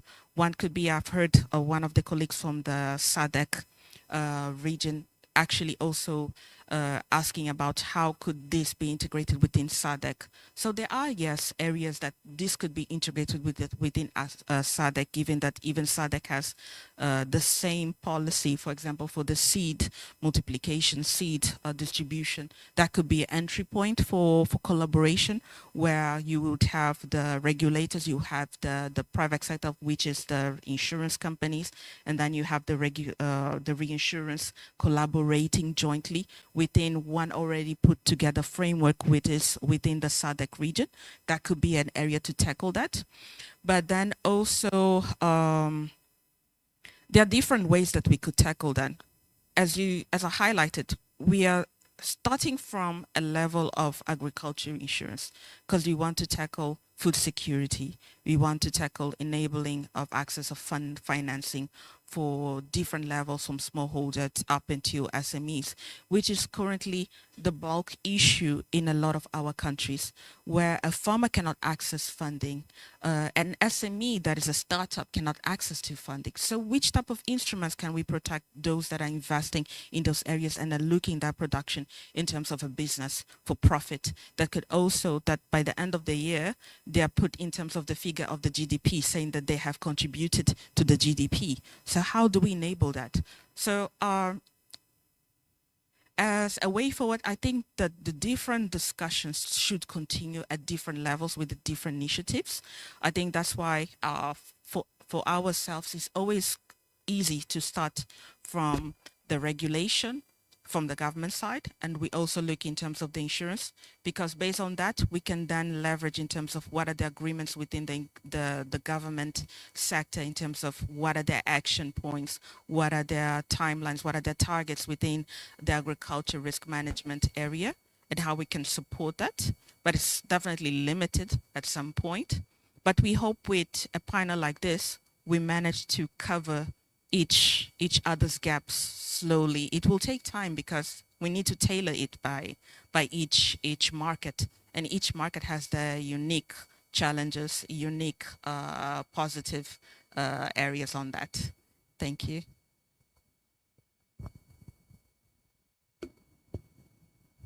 Does anyone have a question?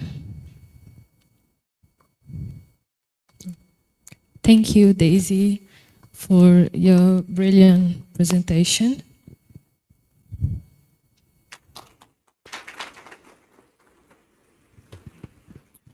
We now turn to a key question. How can regulation support climate resilience? That's why I have the pleasure to invite my best friend, Elric Garizabi. He's not your best friend. Don't do this. Forget about it. Namfisa. Well, this panel brings together senior voices from regulations, industry, and development partners to share lessons and practical solutions. And the panelists will be Jeffrey Young, Grace Mohammed, Pume Dawedi, Floris Fleermers, Hassan Bashir, please. A Thank you, round of everyone. applause. Eric, please tell her that you're my best friend. Who's your best friend? We'll discuss later.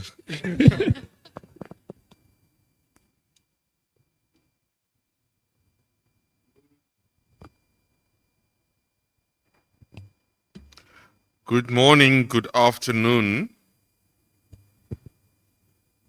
May I please ask my esteemed panelists to please join me on the stage?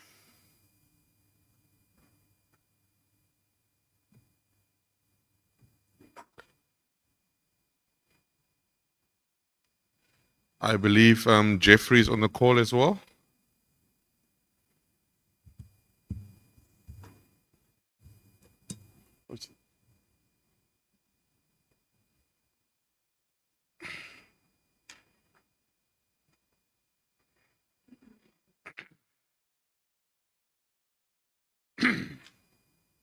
Eric, sorry, but we still only have 45 minutes.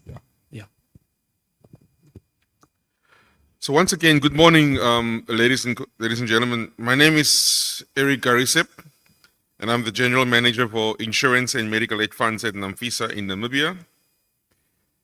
It is my honor to welcome you to this timely and important panel discussion named Regulating for Resilience: How the Insurance Industry is Adapting to the Climate Risks. As you know, climate change is no longer a distant concern. It is an immediate systemic risk affecting lives, livelihoods, and the stability of financial systems across our continent. As the frequency and severity of climate-related events intensify, the pressure on both regulators and the insurance industry to respond meaningfully has never been greater. In this session, we bring together a distinguished panel of experts from supervisors and insurers to development partners, implementation partners, and policy specialists to explore how Africa's insurance sector is adapting to these challenges. We'll examine how climate risk is being integrated into regulatory frameworks, the emergence of climate responsive products, the role of reinsurance and public-private partnerships, and the data and capacity building needed to bridge protection gaps. Our goal today is not only to understand the risks, but also to surface practical solutions and actionable insights that can help us build a more resilient, inclusive, and climate-aware insurance ecosystem in Africa. I look forward to a robust exchange of views, and we'll also open the floor for your questions towards the end of the session. To my esteemed panelists, I apologize in advance if I'll be rushing you through the process, but I would like please ask for us to limit our answers to verbally to the point and to be in the interest of time. And so let's begin. I will start with Mr. Dawedi. And I do have to thank you for this morning's presentation. It was quite insightful. So building on that presentation, can you share with us in what ways insurance supervisors such as the Prudential Authority are currently integrating climate risks into their regulatory and supervisory frameworks? And in your opinion, what are the key regulatory barriers to effective climate risk supervision, and how can they be addressed?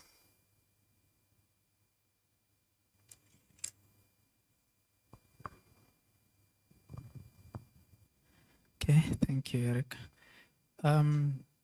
So the first step is to define what exactly you want to be the role of the industry.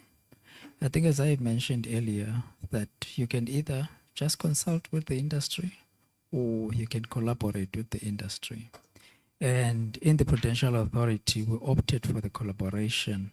And the start was actually to have climate as flavor of the year. It was in 2023, 2024, where we then gathered the data and had discussions with various insurers in terms of what are their approaches in incorporating climate risk in their strategy. And after that was done, we actually issued guidance note to the entire industry in terms of how then all the entities can then be able to incorporate then climate risk. And then we selected some of the boards of the insurers, but obviously we mainly concentrated on the big insurers, all the SIFIs with the systematically important insurers, to make sure that they start having those discussions at board levels and they do integrate the climate risk in their strategy. In terms of the barriers, I think one of the things that we are always battling with is around applying the principle of proportionality. So even from a climate risk perspective, the principle of proportionality is very crucial.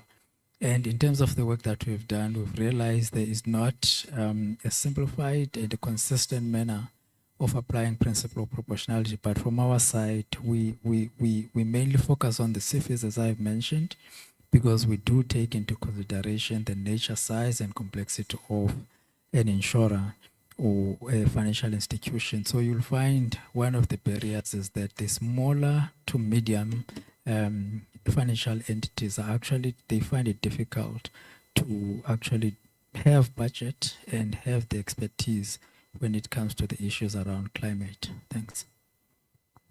Thank you for that. So if I heard you correctly, you basically is saying that you need to decide what you want to do, whether you want to partner with the industry or just merely consult the industry, look at flavor of the year, surface the risk at board levels, and also embrace the principle of proportionality. I hope I didn't miss anything on that.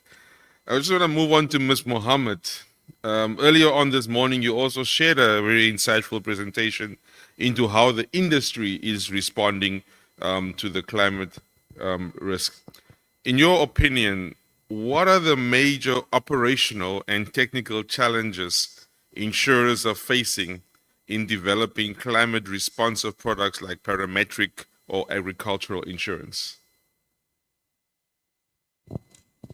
I think just, thank you so much, Eric. I suppose just briefly from my end, if you ask what are the technical challenges, I think they definitely go around having a skill sets that understand the sector, right? So you just don't need people that understand insurance. You also need people that deeply understand agriculture and spend their time on it. So I think as insurers, we are now called upon to invest in a skill set that ordinarily you don't find in traditional insurers in order to meaningfully address this. The other, I think, technical challenge involves skills around data. We know, and somebody asked me during the break, what could be the role of actuaries. And in at least parts of Southern Africa, we use live actuaries largely in the life space and very limited in the general insurance space. So to truly understand these risks and the data requirements, I think there's a need for us to foster closer working relationship with actuaries in the general insurance space, because this thing is extremely technical, extremely complex, and requires an understanding of vast amount of data. I think at an operational level. I think it's the issues that I narrated earlier in my presentation. I think there's the need for definitely the regulators and governments to come to the party to find a holistic solution to some of these challenges. I can go on for days, but I think I'll rest it. You said we must be brief. Yes, indeed, I did say that, and thank you for being brief, ma'am. So just to underscore what you, or just to summarize what you brought up, it's the skill set that to understand the agricultural industry as well as not just the insurance industry, the skills around data, as well as an alignment between government and regulators to bring about a holistic approach to this. I want to take my next question to Basel, Mr. Young sitting in Basel. You recently co-authored a paper examining the role of reinsurance in managing climate risk. You also spoke to us about that earlier this week in our closed session. I think it was Tuesday or Wednesday. Based on your research, what behaviors or trends, be that pricing, coverage, risk appetite, etc., have you observed amongst reinsurers? And how do you see these behaviors influencing the availability and affordability of climate-related coverage in sub-Saharan Africa?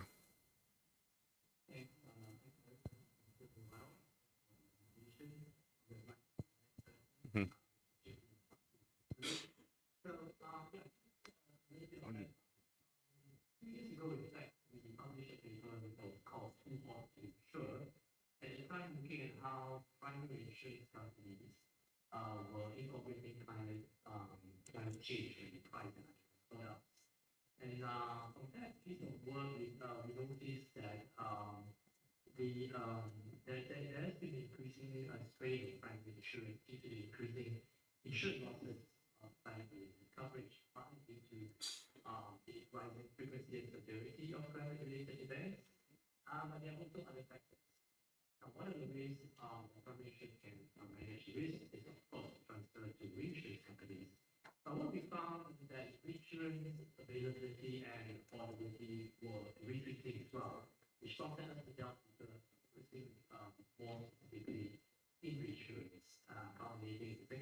especially as the primary insurance do rely heavily on reinsurance, especially global insurance companies to underwrite. And as the global insurance companies retreat or raise prices, often to offer coverage, this has a direct impact on primary insurance ability to underwrite. And so this is and one of the problems is that many primary insurers do not only rely on reinsurers for the risk transfer, but also the transfer of know-how, expertise, technical knowledge from reinsurance companies. So without this reinsurance relationship, it's not only just the underwriting capacity that will be affected, but also broader upskilling of the whole industry will be impacted as well. So we have to look at this very, very carefully. No, thank you for that. Can you just repeat what was the global average again of coverage? Okay. Thank you very much. Colleagues, I must also stress that both the papers that Jeffrey has mentioned is publicly available on the FSI website, if you would like to read into it in a little bit more detail. Just to summarize what Jeffrey has said was that there's obviously, his observations is that there is reinsurers are retreating and exposing the primary insurers in the same time. The protection gap is widening, currently at around about $1.8 trillion. 1 billion, only 1 billion of 9 billion losses in Africa was insured, which is a 90% ratio compared to the global 35% average, if I understood Jeffrey correctly. And lastly, that the know-how and technical knowledge from reinsurers will most likely will disappear as reinsurance are retreating. Thank you, Jeff. Dr. Bashir, coming back to Africa. Africa's food security heavily relies on subsistence farming, which is highly vulnerable to climate-related shocks. In light of potential retreat that Jeffrey has mentioned in insurance coverage and a widening protection gap, as Jeffrey has mentioned, what do you see as the key implications of limited insurance availability for the agricultural sector and even the broader food security in the region? Thank you for the question. Insurance, I think we can just first say insurance is a model of pre-finance and disaster risk, as opposed to responding to disasters. And so limited insurance obviously has a profound impact on production systems and the agri-food systems in Africa. We could look at it from 3 points. One, the farmer and the communities around the farmer are affected. We could look at it from the fact that the economic ecosystem around the farm production and agri-production and SMEs in the continent will be affected. The value chain around farmers, the providers, the resellers and so on will be affected. And we could also look at it from the point of the impact on government and government budget. At the farmer level, obviously limited insurance means the inability to bounce back, come back to production systems quickly. Most of the agri systems in Africa are subsistence and micro and SME generally. And the impact of limited insurance means that they will not be able to reset their businesses, replant in the next season. And that has significant impact on the whole economy. That also affects the value chain around, input suppliers, distributors, processors, resellers, and the general economy, which depended on the produce of the agri-food systems in Africa. And finally, I'll say, if insurance is not in place, the likelihood that when climate disasters happen, that the only person in the room will be the government, and government will be required to respond to that disaster, for which budget is not available or not in place is very high, and that may affect the entire economy. Generally, governments will pull resources from wherever the rest of the economy, development budget, other budgets, education budget for books and so on, to respond to disaster at the worst of times. And that has a huge impact on economic development of the nation. So I'll look at it from those three angles. Thank you for that, Dr. Bashir. I actually just want to highlight a few, 2 or 3 points that you raised there, is that it will basically affect the ecosystem around the agricultural industry, disrupt value chains, and put pressure on the fiscal availability of government budgets and the opportunity costs that goes along with it. Just a follow-up. Yesterday, you shared some insights on the African Development Bank's work through the AGRIFA project or initiative across the continent. Could you perhaps also elaborate on how AGRIFA is specifically addressing climate risk and insurance challenges in sub-Saharan Africa while you have the microphone? Okay, thank you.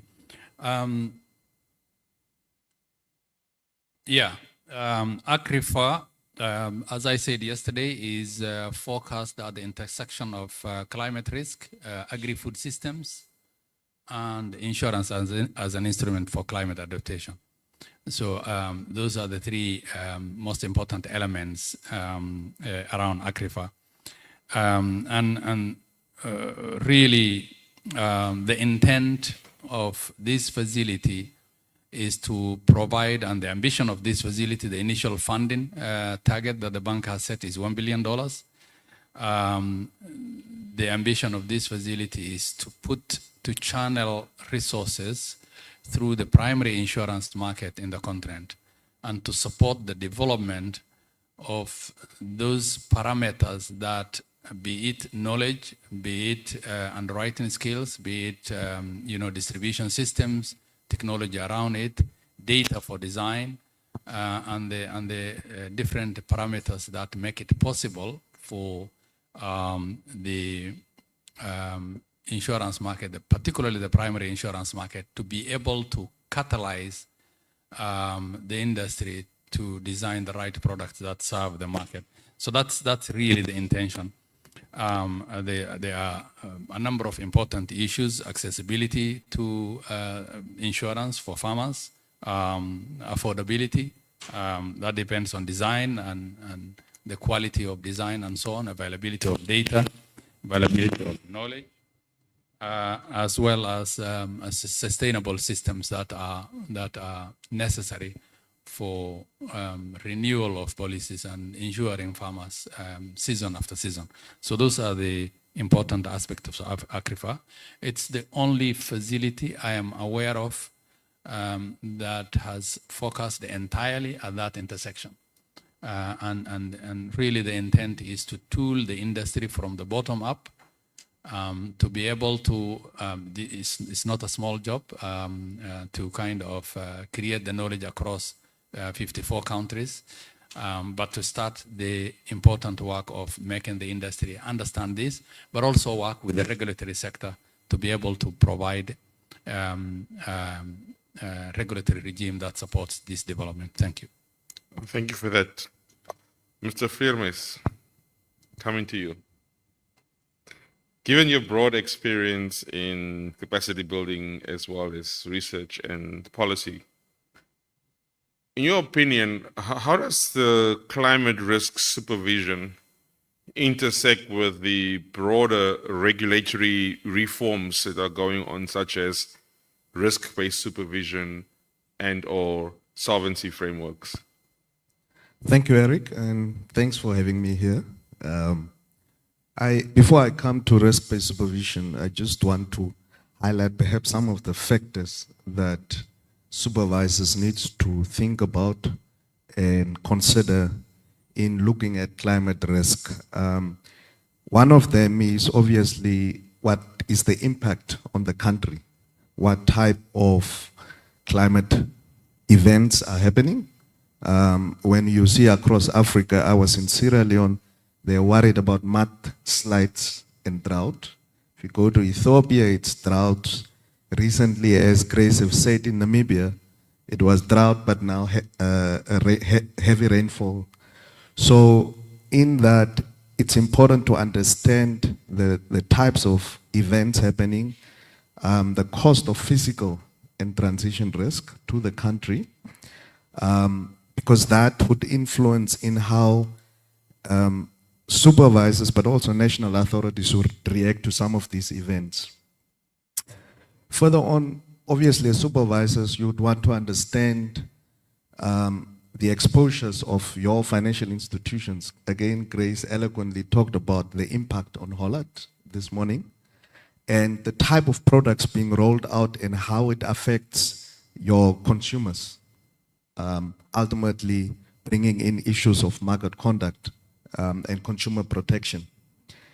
That would be followed by how do supervisors react to such events and realization of such events, and what influence can they use to create awareness. For me, the key around all this is awareness. As we do capacity development, we start to hear every time that for supervisors this was not a priority. It is starting to get into the priority areas, and you also hear from supervisors that, you know, they thank us for always incorporating climate risk in some of these programs because it creates awareness. Coming back to risk-based supervision, it is important to understand your business and know your business. The risk-based supervision framework allows entities or supervisors actually to incorporate climate risk as some of the factors that would affect what you deem as traditional inherent risk, which are your credit risk, your insurance risk, your market risk, and you can name them. And so the supervisors need to create that link into those risks, but understand how would entities mitigate and manage such risk. So it needs to come forward into this framework of risk-based supervision. Finally, Eric, data is critical. Without data, we would not be able to conduct proper analysis and scenarios in terms of impact climate risk could have on our financial systems. So in this transition from compliance to risk-based supervision, because of its, if I can put it, agility and the fact that it focuses on risk, climate risk can certainly start to feature as some of the underlying factors that influence what would take as traditional risks. Thank you, Mr. Ferris. I think the data is definitely a common theme in this week. We hear it almost every day, 2-3 times a day. I actually would like to touch on the insurance coverage issue with Jeffrey in a while, but before I get to Jeffrey, I just want to go back to Pumwe. Just furthermore, again, building on your presentation this morning, you've obviously shared to us how the Prudential Authority has engaged with other global networks, shaping the way for, around climate related risk. But additionally to that, could you perhaps share some of the tools or methodologies currently being used to assess insurers' exposure to and resilience against the climate risks? Pumwe? Yeah. So from a PA perspective, I would say because we've adopted the risk-based model, so in adopting the risk-based model, I think there is a lot of focus then in terms of looking for each and every risk that is actually, that the entity is actually exposed to.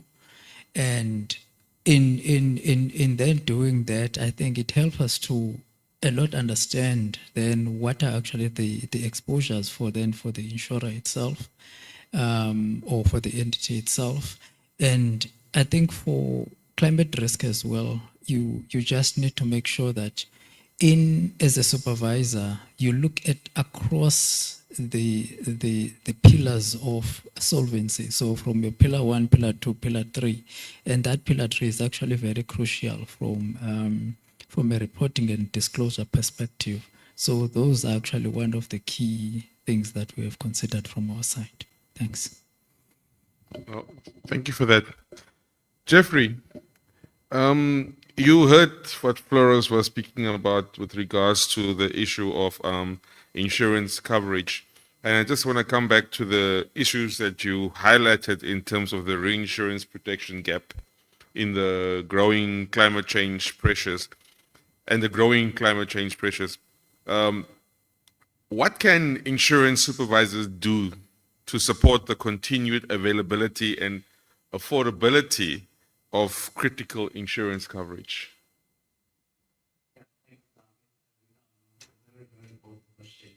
Let me just offer maybe four areas of consideration for what supervisors can do. So firstly, I think it's absolutely critical that insurance supervisors promote risk-based pricing and sound underwriting practices to encourage insurance and reinsurance to adopt risk-based pricing that really reflects the true underlying risk of climate-related events. Because I think the last thing that we want supervisors is to push insurance and reinsurance companies to underwrite businesses. So this is not, I don't think this is not going to be good for safety and sound insurance institutions. So it's absolutely critical that pricing needs to be risk-based. Now, of course, when you do that, there's this trade-off between adequate pricing versus affordability objectives. So how do we address this trade-off? Now, one of the ways is to control the risk, and it's important to remember that a risk-based price is also a price signal to the market, to consumers, to policymakers. So as premium increases, as risk-based premium increases, showing that the risk is increasing, and we cannot artificially suppress that in order to meet affordability objectives. Now, the second item, what insurance supervisors can do to address this trade-off is to incentivize risk adaptation measures. It's important that pricing and underwriting takes into account risk adaptation measures, for example, by offering premium discounts or more favorable policy terms for policyholders who undertake risk adaptation measures like retrofitting buildings to withstand floods or wildfires. Now, the third area is what supervisors can do is to really leverage their soft power, convening power to bring the relevant parties together. Now, you have mentioned several times the issue of data. So I think regulators are very well placed to bring together the academia, the industry, environmental, meteorological agencies to obtain, to facilitate the availability of data for pricing and underwriting purposes. And another example is working with governments and public sector entities who may provide public reinsurance or insurance backstop, and to make sure that to support them to make sure that the pricing remains risk-based. Now, the third area is collaboration. Given the global nature, especially when it comes to reinsurance markets, cross-border supervisory cooperation is really essential. And I've heard many times that regulators in the EMDEs always say that they don't always get the information on how the global reinsurance, big global reinsurance players are being regulated, and how the changes in regulation and supervisory actions may actually impact the availability or capacity in their local jurisdiction. So this dialogue needs to take place between EMD supervisors and the global supervisors of all these big, large insurance and reinsurance groups. So those are the four areas that I would propose that what supervisors can do. Well, thank you for that, Jeff. And just for the audience, EMDE stands for Emerging Markets and Developing Economies. Thanks, Jeff. I also just want to get an industry perspective from Grace on the stage here. Are there any notable examples of successful public-private partnerships involving the insurance industry that have effectively supported climate shock mitigation or adaptation efforts? I think my colleague from the IFC, I think adequately narrated some of the instances where those relationships worked, right? And I think she certainly made it very pertinent, which is what I tried to stress in my presentation, that to confront the realities of climate risk requires truly for an alignment between government, regulators, and industry. In Lesotho, recently, when they experienced also flooding, Holland Lesotho in that instance collaborated with government in order to attend to that issue. Similarly, of course, the success story of Mozambique has been narrated. The early wins that we've been able to attain in Mozambique was purely because of our cooperation and alignment with government around the government's national strategy around financial inclusion, around agriculture, and around addressing climate risk. Absent those collaborative efforts, I don't think we would have made the strides. I think in Namibia, similarly, there are efforts to strengthen those relationships. Thank you for that. I am noticing that time is once again running, but I just want to have, like, we squeeze in 2 more questions before I open the floor up for questions. And I think the next question I want to ask Dr. Bashir, in a room full of regulators and commissioners and industry participants, captains of industry rather, what kind of support would an organization like the African Development Bank or any other organization like yours most value from supervisory authorities? For example, what are the top 3 actions they can take to enhance and complement the efforts? Well, thank you. There will be a book full of questions, but 3 important ones will be, 1, really to ask the supervisors to develop, adopt, compassionate, enabling environment and regulatory space for this class, which is a class that needs more cooperation than competition from the industry, which is a class that requires underwriters to work very closely with supervisors and learn from wherever they can and work together and build consortia of insurers who kind of harmonize even their underwriting to make the learning curve shorter. So I'll ask regulators to kind of help us cross the gulf. There's a huge gulf to this learning. It's a risk that is really unique and requires all hands on deck. So I'll ask supervisors to support, facilitate the development, the distribution systems. My experience with regulators when I was in the industry was that usually regulators are open-minded and welcome ideas and will want to ask you, go ahead and show me how you'll do things. But the industry is self-restrained. The industry really is, we see regulators as our policemen. And that kind of creates a barrier. So we need the help of the regulators to bring us the industry out of the hole, so that they can think more openly about this. So that is 1. 2,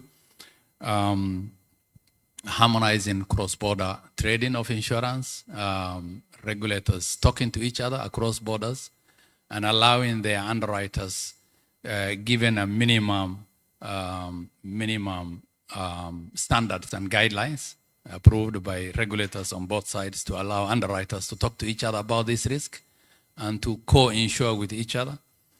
And three, I will say regulatory capacity needs to be built for this space as well. This is a unique new area.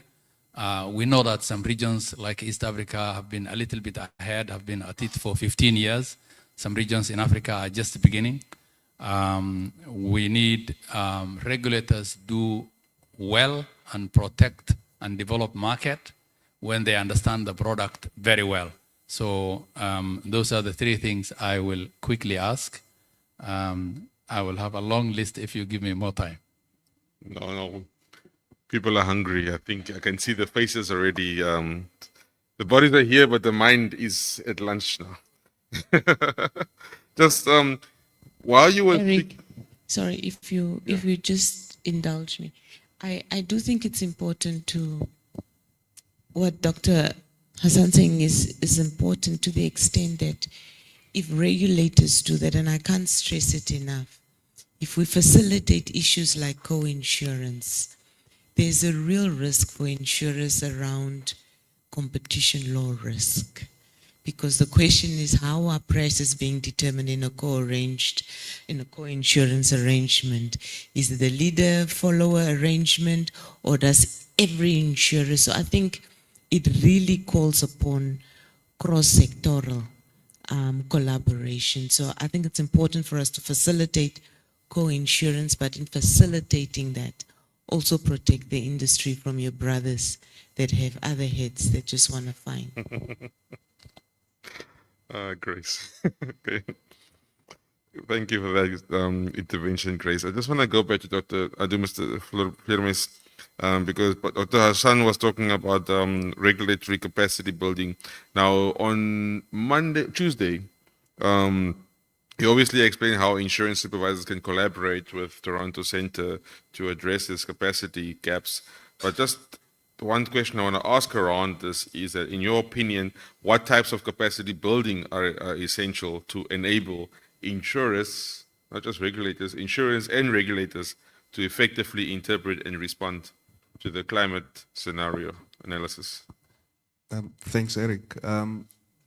Well, this platform is one of the useful ways to start awareness, to start to talk about what can be done. But overall, I might speak a little bit more about the regulators than the insurers. But overall, it's important that we identify what are the gaps in terms of skills, knowledge. And when we develop programs, we would try to obviously address these gaps. Some of the areas, for instance, it's scenario analysis. In terms of stress testing, do we have the necessary skills to conduct a stress test on climate? How do we then prepare on both ends, both bottom up and top down, develop stress tests that could help us to prepare potential losses, but also prepare for potential losses, but how both supervisors and financial institutions can respond to some of that. As Toronto Centre, we have developed specific programs that incorporate climate risk, and I want to add one more term, biodiversity losses, because we think it's intertwined. And these programs deal with how one can develop scenarios around climate events and potential shocks to these climate events, and how supervisors or even financial institutions themselves can mitigate some of this risk given these scenarios. So it's a conversation that's ongoing, but it's important that we have targeted approach in how we want to deal with some of these risks emerging. Thank you for that, Flores. Now I want to give an opportunity to our colleagues in the room to see if there are any questions or follow-up questions you might have on this topic to any one of our panelists. I don't know if there are any questions. Please raise your hand. Where is our residential questioner?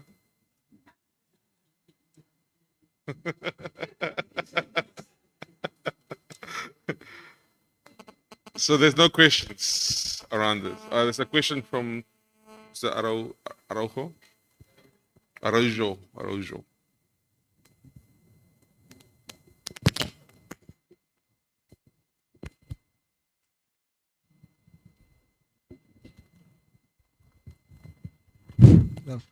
I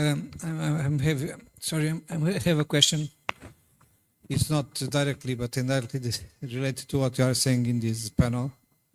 Because I wanted to do it before for Tupium, so it was for him. Then I heard it's about these specialized company that you have in South Africa, Sazria.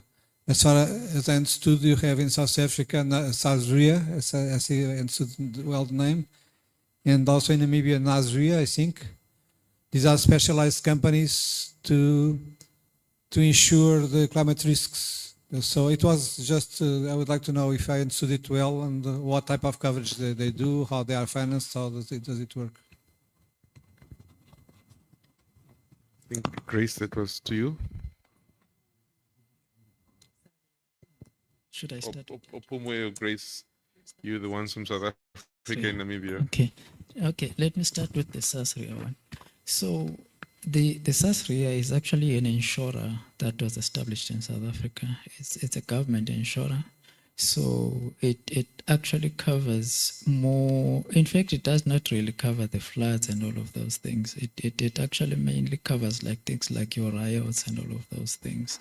So but we've seen that there are some of then the consideration to have something, an insurer like a Sazria, where you can actually now start covering the disasters, the climate disasters, which would actually be funded.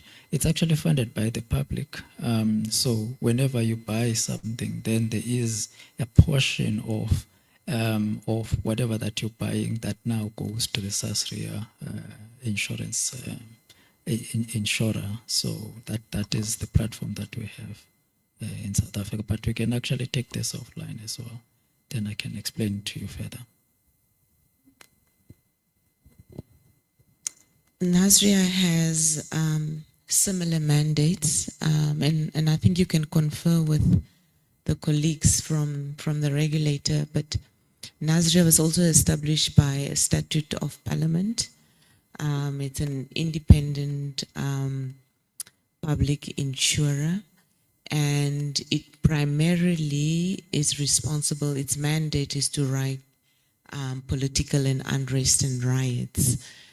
But in the emergence and trying to address the climate risk issues, the Nasria Act permits the minister to declare certain risks as special risks. And so they have declared special risk like for wildlife, human-wildlife interaction. They have declared special risk for small and medium enterprises guarantee schemes, and they've also declared special risk for flooding. It's something that we are still engaging my brother Eric and Nasria with, because I think the lines are getting a bit blurry.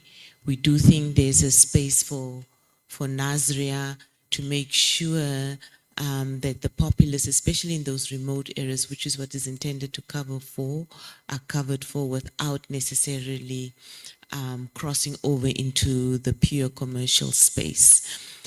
So the minister by declaration can declare a special risk, and I think Nasria is exploring these avenues. Thank you for that, Grace. We've got time for one last question before we end. Going once, going twice, going three times, gone. With that, I want to bring an end Thank you. We could have continued on, colleagues, but unfortunately, I can see the faces in the room. We are hungry. It's time for lunch, and I do apologize for not finishing within the allocated time. But I want to give a word of thanks to my panelists, Dr. Bashir, Mr. Firmis, Mr. Dawani, Mrs. Mohammed, and Mr. Young. By the way, Jeffrey was at the seminar last year, and we are hoping to see him next year. I will make sure that he trusts his arm to visit us next time. So thank you for that, ladies and gentlemen. And I will like to ask my panelists to, you can please release, you're relieved of your duties. Thank you very much. I'll hand over to the directors of ceremony.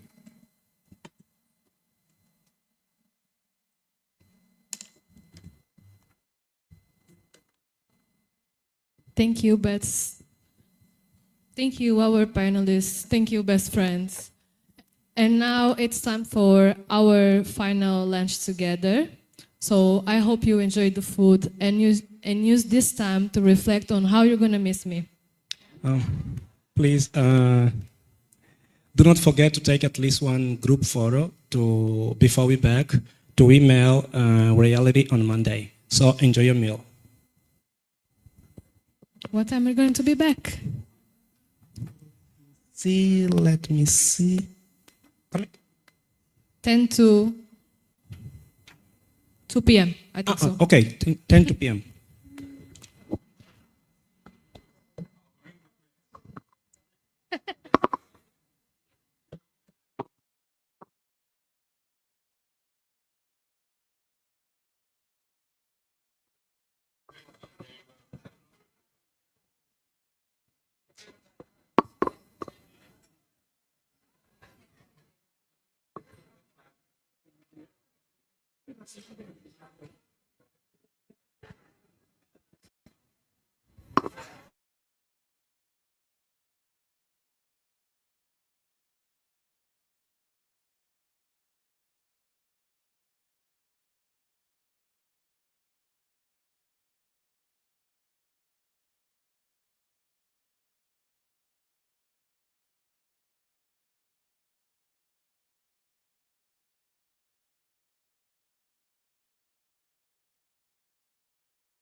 Well, now we're back. Let's look at the technical development under FRS 17 across the continent.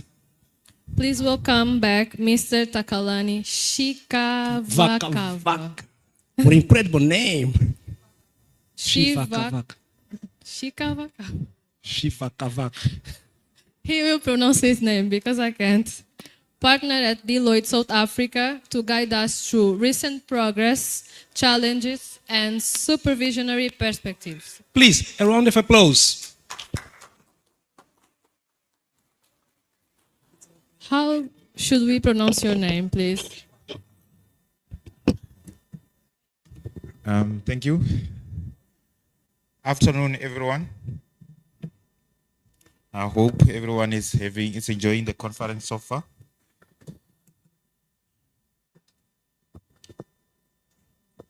I often get this question about my surname, and everyone struggles to pronounce my surname, but it's an easy African surname. It's Skabakaba. I'm from South Africa, up north, in Limpopo, more closer to Zim. Yeah, and that's the surname Skabakaba. I came to my wife. I came to Luanda with my wife, and yeah, and she managed to change from my maiden surname to my surname. So every time when she introduced herself, she always gets similar remarks. Please introduce the surname. But it's like I said, it's an easy surname, Skabakaba.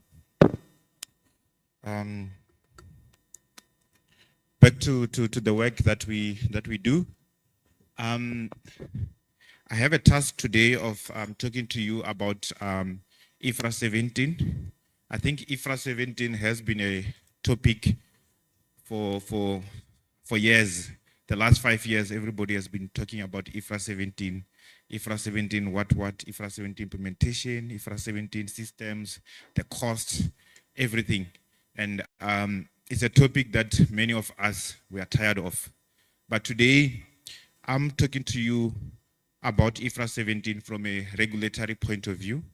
I'll be talking to you about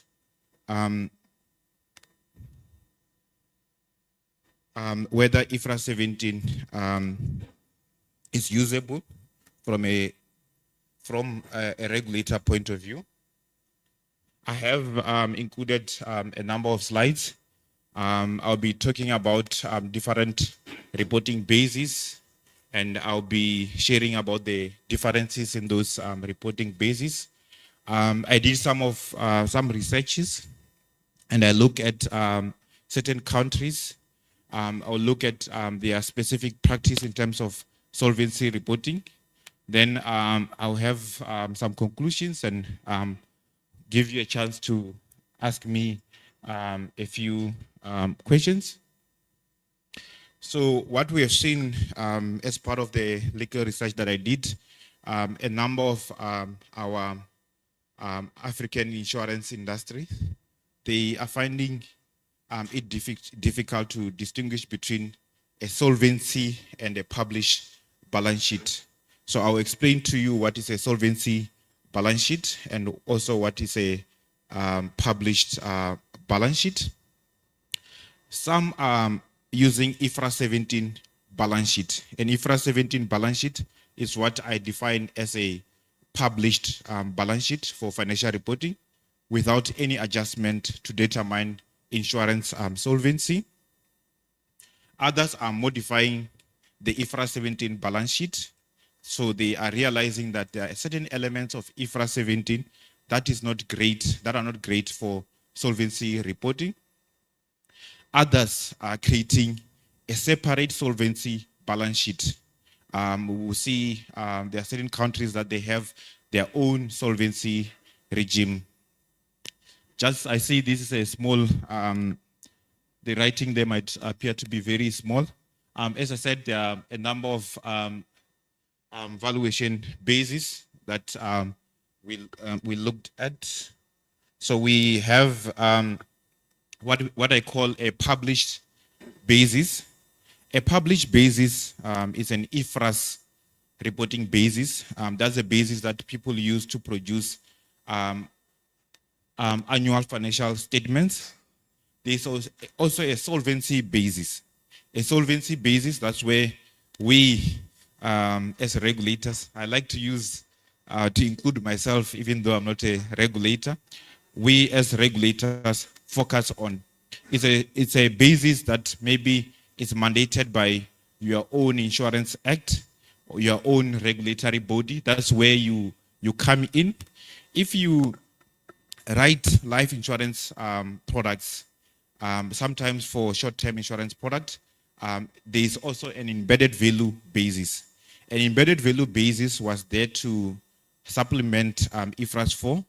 A number of actuaries, a number of users of financial statements realized that IFRS 4 was not adequate. It needed further information, so the embedded value basis came to support IFRS 17 reporting. There is also other various bases, such as the tax basis, but I'm not a tax expert. Let's not go there. And really, just a recap of IFRS 17. I'm going to be quick here. If you look at IFRS 17 liabilities, there are three measurement models. There is the general measurement model, which is for all insurance contracts. That's the standard measurement model.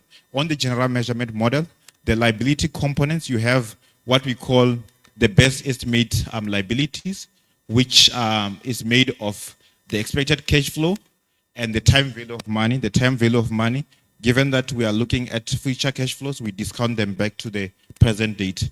You also have another block 3, the risk adjustment. Then you have this new block 4, called the contractual service margin that we all know of and that we all have been hearing of in the last 5 years. Then we also have the variable fee approach, which is for contracts that looks like insurance contract that are sold by insurance companies, but don't really fit into the definition of insurance contract, maybe because they don't have sufficient risk exposure. Then you have a simplification, and that simplification is really for contracts that are short term in nature, your motor, your group life assurance type of contract, the premium allocation approach. I think this is something that we all have seen in the last 5 years. And if maybe there are questions relating to this, I'm happy for us to discuss. So these are IFRS 17 balance sheet components. So if I look at the solvency balance sheet, you're going to have an assets on the side. Then you have your liabilities, best estimate liabilities. Those are liabilities that you calculate that doesn't over or understate the liabilities. Because those liabilities are base estimate, you also put some form of margins for prudence on top of the base estimate liabilities, and that gives you the total insurance liabilities of an insurance company. Then as a regulator, you want insurance company to hold capital that act as a buffer, as a cushion in case certain adverse experience happened, to protect the man on the street. So you have that required capital. Then whatever is above the required capital is what we call the free surplus or excess assets. But if you look at IFRS liabilities or the published, you also have assets. You also have liabilities, the base estimate liabilities. You have the risk adjustment on top of the base estimate liabilities. Then you have the CSM, the contractual service margin. You have excess assets. So if you look at these two balance sheets, the obvious differences is that you don't have required capital under IFRS 17. You don't have risk adjustment under IFRS 17. Both balance sheets have assets, and we now look into details in terms of if we start in terms of the objectives of IFRS 17. IFRS 17 is for published reporting. the objectives of public reporting. You want to produce financials, and those financials, they should faithfully represent the performance of insurance contract, so that the users of financial statements can make informed decisions.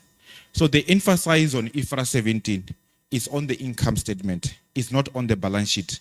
The balance sheet is just a means to the end. It's just an instrument.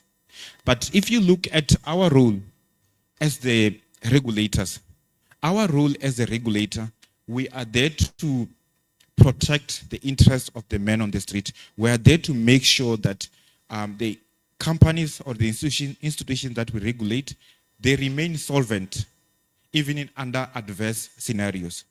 So we are there to make sure that insurance company can meet the liabilities. So our concern is not on the income statement. Our concern is not on the performance of the insurance companies. Our concern is on the balance sheet. Does the insurance company have a sound, a well-capitalized balance sheet? So that's a key differences in these objectives of this reporting basis. And if you look at these different objectives, it tells you that if we use IFRS 17 as our starting point, we might not reach where we want to go as regulators, because IFRS 17 was not designed with regulators in mind. It was redesigned for financial performance and measurement. Going further, I already spoken about IFRS 17 reporting. It focuses on performance of the entity. IFRS 17 covers insurance contracts. It covers insurance contract. The standard define what are insurance contracts. Those are contracts that maybe there is some transfer of insurance risk from the policyholder to the insurance company. There's also investment contracts that if the entity sells an investment contract that is combined with an insurance contract. Valuation of assets under IFRS 17, you usually value assets under fair value, under market value. Under IFRS 17, you don't disallow a number of assets. The deferred tax, goodwills, prepayments, withholding tax, receivables, loans. There are assets that, as regulators, under statutory reporting, if certain assets are above certain concentration limits, in certain regimes, you remove them, because you understand that the objectives of IFRS 17 and the objectives of the work that we do as regulators are not the same. So if you, again, under solvency reporting, that's where we that's where we work. We want to make sure that we can pay the policyholder when that uncertain insured event happen. So we, our solvency reporting, we look at all the business that were licensed to, that we have given insurers license to operate. Some of the business might not be insurance contract as IFRS 17 explained. So our scope covers all the business that we have given the insurers license to operate. There are some books, for example, investment contracts that we oversee, that insurance companies sell. But those investment contracts, they are not measured under IFRS 17, they're measured under IFRS 9. Valuation of assets. We as regulators, we are very clever. We know that there are some assets that if solvency is an issue today, the insurance company is not going to be able to realize or is going to be able to sell those assets immediately. So we take some of those assets away. So you, on the left, I have included some of the assets. Deferred tax. Sometimes you say deferred tax is not allowed in the solvency balance sheet. Prepayments, goodwill, withholding tax assets, receivables, loans, certain assets above certain concentration limits, you take it, you take haircuts. So looking at this, you can see that the objectives of IFRS 17 reporting and the objectives of solvency reporting are not the same. There are a number of differences that comes.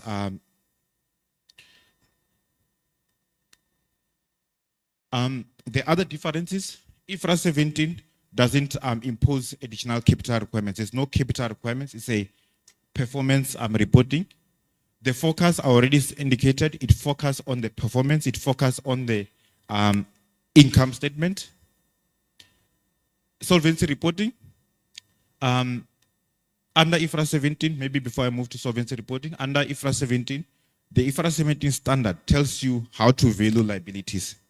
Under solvency reporting, you as the regulator, via the Insurance Act, via the other regulatory rules that you issue, you determine how to value liabilities.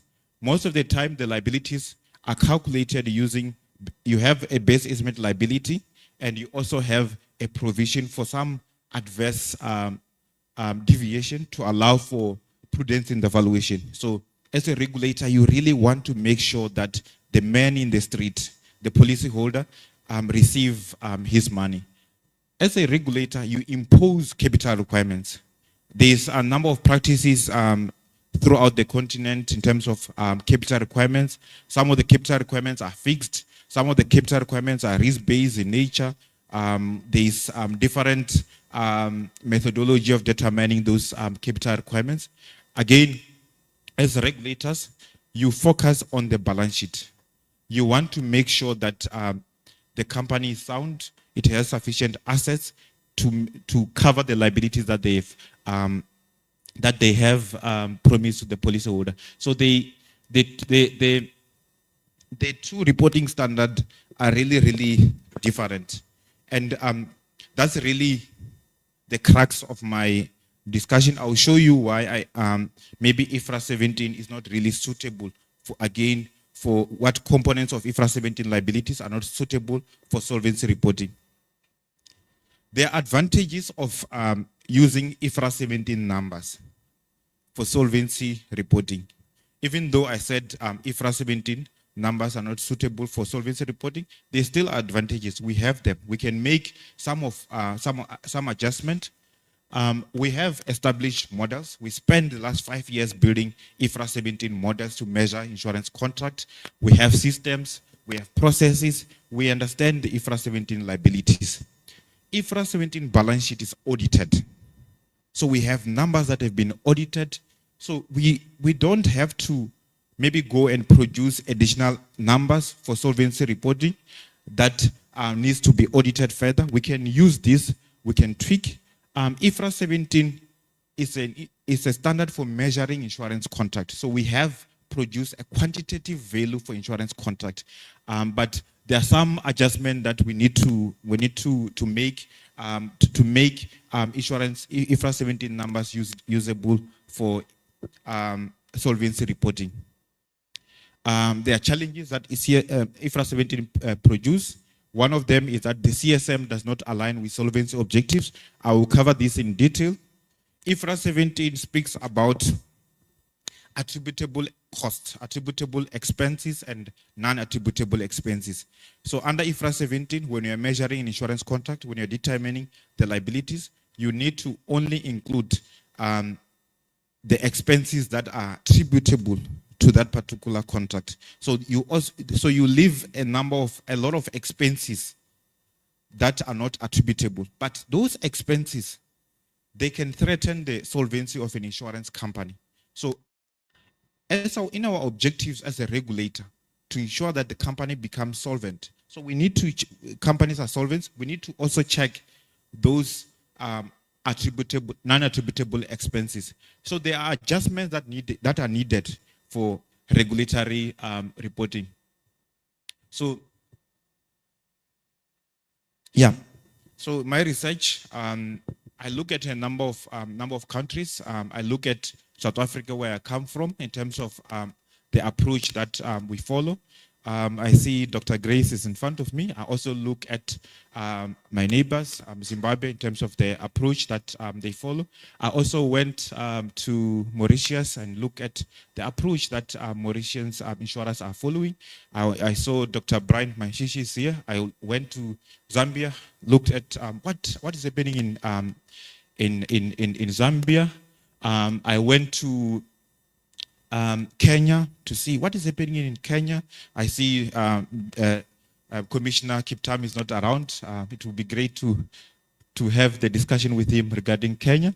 I went to Nigeria and Ghana just to look at what has been happening. I focus more on the English speaking Anglophone countries because of the challenges with language. But to be great to hear what is happening here in Angola. But I believe the message that I'm saying is the same across all the regions. I have seen what is happening in Morocco, which is similar to what is happening in South Africa. So I also understand that. So I look at South Africa. South Africa has a separate solvency reporting basis called SAM, Solvency and Assessment and Management. It came into effect in 2018. The approach is a risk-based capital approach, which is similar to Solvency II. So we look at Solvency II, we tweak it to align it, or we configure it to align with the specific of South Africa. The capital requirement is based on solvency capital requirement, it's risk-based. There's the number of shocks to calculate that capital requirement. Zimbabwe, there's ZICAP, Zimbabwe Integrated Capital and Risk Program. It came into effect around 2021. It's very similar to South African approach, a Solvency II or a 3 pillars approach, similar to, I think there was a speaker who spoke about 3 pillars approach here. The overall liabilities in South Africa under SAM and ZICAP, they can be negative. The liabilities are the BEL and the risk margin. Those liabilities can be negative. Under IFRS 17, the liabilities cannot be negative. You zeroize them, you hold what we call a CSM. So basically, if the liabilities can be negative, it means under the SAM and ZICAP balance sheet, the future expected profit, they're included in the balance sheet. They're included in the balance sheet as part of excess assets or the own funds. This means the future profits form part of what company considers as capital that they can use to cover liabilities. Again, like similar to Solvency II, SAM or ZICAP, they don't include a CSM, which is a liability component under IFRS 17. And on the next slide, I'll be speaking to you about the limitation of the CSM, the contractual service margin. The contractual service margin is under IFRS 17 is defined as the unearned future profits. The CSM plays a crucial role in deferral of revenue and profit recognition in financial reporting. The reason of holding CSM is that we're not treating an insurance contract as an asset. It acts as a buffer that absorbs certain changes in assumptions. Assumptions that are non-financial assumptions, your demographic assumptions, your lapse assumption, your expense assumptions. If the impact of that, they first get absorbed by the CSM. A number of regulators and a number of insurance practitioners have been asking whether the CSM can be used as a liability proxy for solvency capital requirement for solvency purposes. And I try to answer that this question. As I said, the CSM represents the unearned future profits, and it absorbs the impact of changes in non-financial assumptions. And this is for general measurement models. for a variable fee approach, it can also absorb the financial assumptions. If the BEL and the RA increase because of a change in related to feature service, there will be a simultaneous reduction in the CSM. So if the actuaries are doing valuation, they update the valuation assumptions, and the BEL and RA, which I'm going to call the underlying liabilities, they increase. That increase is not going to hit the income statement immediately. The CSM, it serves as a cushion, it absorbs that. If the CSM is greater than the BEL, the change will be equal and opposite. The CSM will absorb the entire change. If the change is bigger than the CSM will absorb as much as it can. Then the rest, until it reduces to zero, then we will have a loss component. Therefore, looking at this, the CSM can be regarded as available capital for solvency purposes, because the CSM, even though it's a liability component, any movement, any bad movement is able to absorb. So it acts as a cushion. Apologies, it looks like these slides are very small. I already spoken about what the CSM is. The next 2 points, which are very key. The CSM is not sensitive to the risk profile of insurance contract. You can have two insurance contracts, insurance contract A and insurance contract B. And both of them, they can have the same CSM.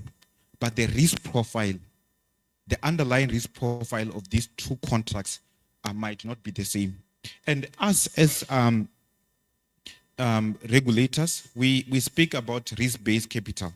We want to look at the risk profile. We want companies to hold capital that aligns to the underlying risk of insurance contract. And this CSM liability component is not able to do that, which means the CSM is contradicting with our objectives as regulators. A CSM, if you have on the third point, equitable treatment, if you have two contracts and you have contract A, another contract B, let's say contract B is profit making. A profit making contract, that's when you hold a CSM. A loss making contract, you don't hold a CSM. But for us as regulators, we want those ones who are making losses. We want to spend more time with those ones who are making losses to ensure that the man on the street is protected. So making the one who's making profit to hold an additional liability, it doesn't sound right. So that's why the CSM is not aligned with the objectives of solvency requirements and reporting. Again, I've spoken about this point about IFRS 17, that it doesn't allow other expenses. And if we don't allow for those other expenses, they can threaten the solvency of insurance company. Now, looking at various approaches that countries are following. So if I look at Mauritius has a similar regime or a similar solvency regime to Zambia. What the actuaries or the regulator did, they use IFRS 17 liabilities for statutory reporting, but they realized that there are some elements of IFRS 17 liabilities, particularly the CSM, that doesn't really work well. So what they do, when they calculate solvency, they use the IFRS 17 liabilities, but when they demonstrate solvency, they add back the CSM. So they are treating the CSM as part of available capital. So it's more like they are taking the CSM away from the IFRS 17 liabilities, which is very similar to what South Africa and ZIM are doing. South Africa and Zim, they realized way before IFRS 17 came that no, the CSM, even though it didn't exist there, is not good for solvency reporting. So in South Africa and in ZICAP, they have a separate solvency regime that doesn't even talk to what is happening on IFRS 17.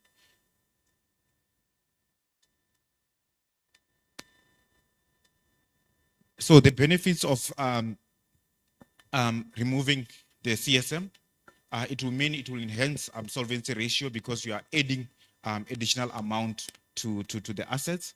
It aligns with other regulatory standards such as Solvency II, ZICAP, SEM. So you're aligning with other industry players. That's what maybe the advantage is for Mauritius. If I look at Zambia, and Dr. Brian is here. As I said, Zambia practice is very similar to Mauritius. The challenge in Zambia is that the Insurance Act, it actually specifies that what solvency basis insurance companies should follow. It basically says people should follow IFRS for statutory valuation basis, but because we are moving into an IFRS 17 world, Dr. Brian and the other guys in Zambia, they haven't announced in terms of how are they going to treat IFRS 17 liabilities for solvency reporting, but it's very similar.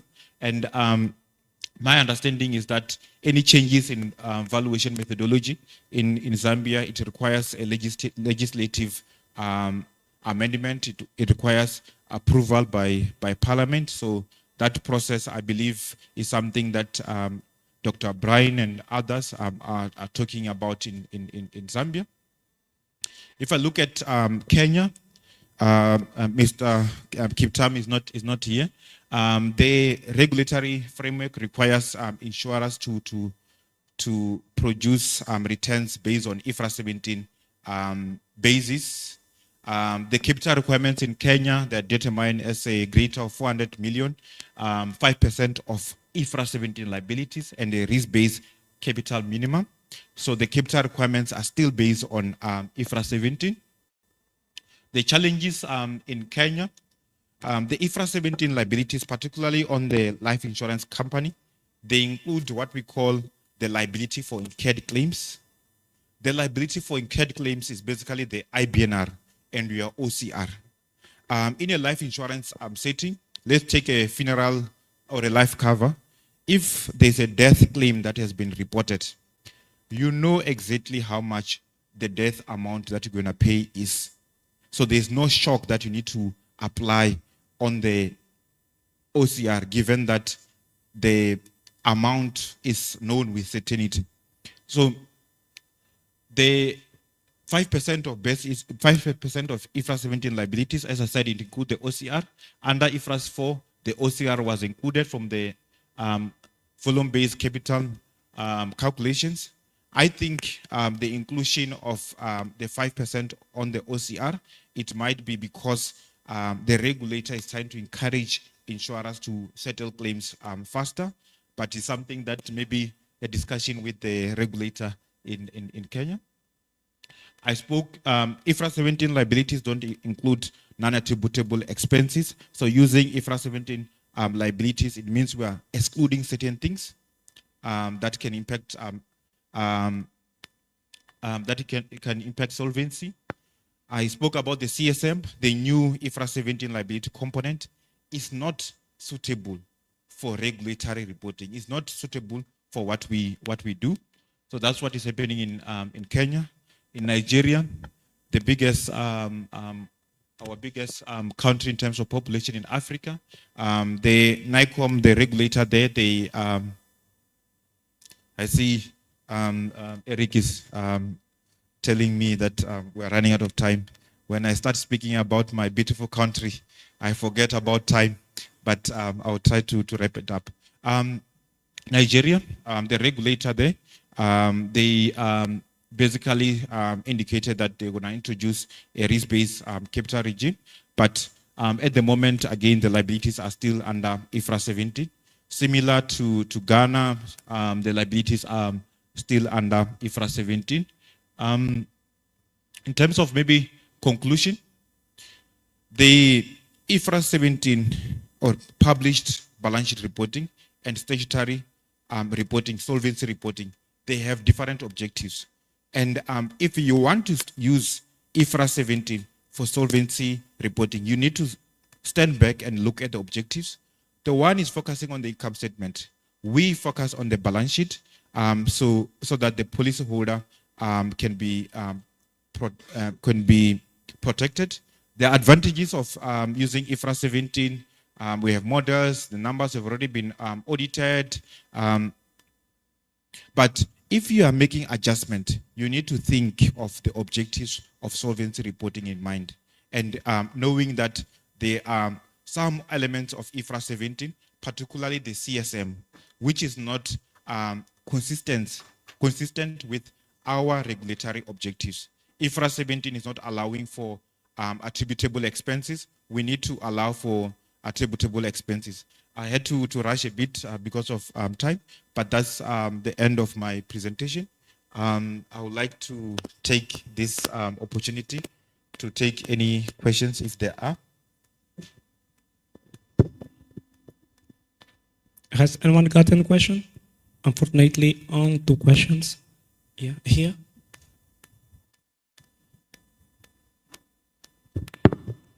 I didn't say this. I wrote a paper on this, but the paper is not yet released. So as part of the Deloitte Africa Insurance Outlook, it's going to be part of that publication, and I'll be happy to share the paper with everyone. And you are the first to see this. Takalani, I'm not trying to say your last name because I think I couldn't do it. Okay, just 4 technical questions, in principle for quick answers. You said that in solvency management, the same in South Africa, theoretically, we could have liabilities negative. My question is, did you ever find any negative liability in any products? One question.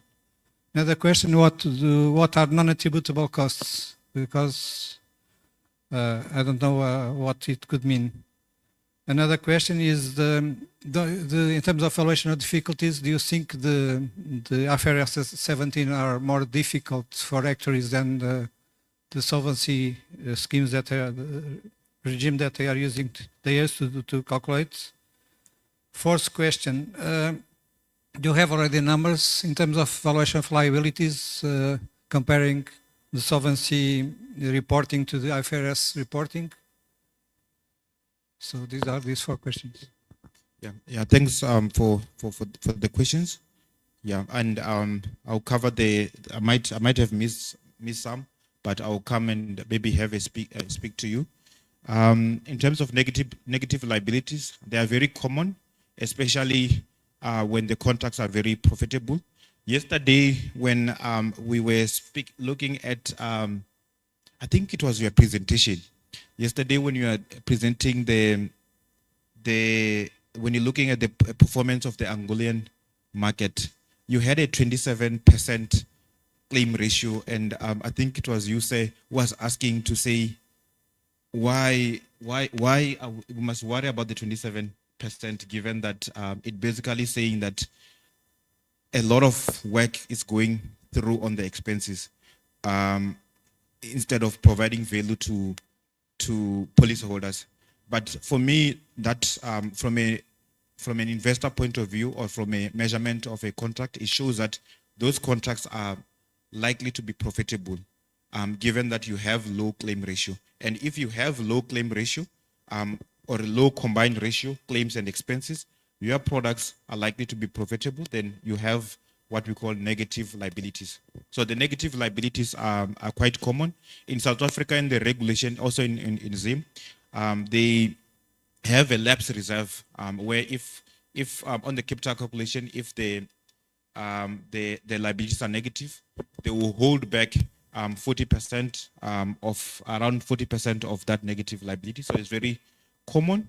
IFRS 17 in terms of attributable and non-attributable expense, they are saying that the expenses that should be included in the measurement of insurance contract should be those expenses that relate to insurance contract. So if, for example, that we have people here who come from the industry, the companies maybe paid for them to come here, and those expenses are not really related to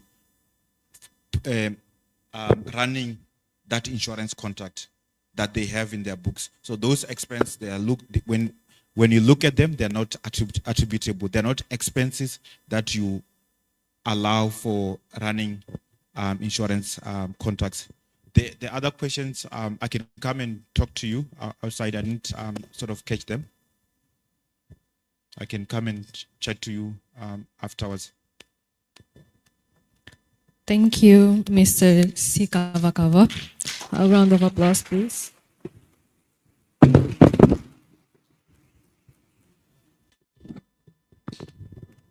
We now focus on building the capacity we need to meet the future, institutionally and technically. That's why it's my pleasure to invite Ms. Enda Silva, President of the Angola Association of Actuary, who will be our moderator. This panel will explore strategies in developing expertise and retaining talent across the region. Please, a round of applause.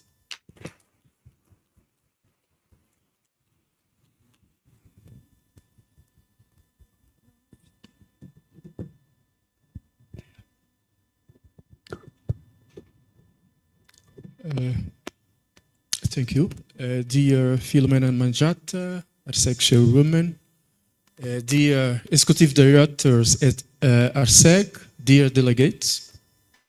It's an honor to be here and share with you an important topic in our activity, namely risk and capacity building, technical capacity building in sub-Saharan African countries. I will have my panelists to share with you insights on these relevant topics. And for that, I will call Yvonne Palm.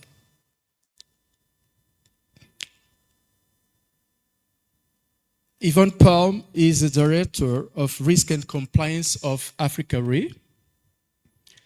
Please come to the stage, Takalani Sivakavaka. Takalani, I'm sorry, Sakalani. Please come to the stage, Mr. Flores Flirmos. We shall have, not on the stage, Elias Omondi. I'm sure he's able to join us. That will complete our panelists.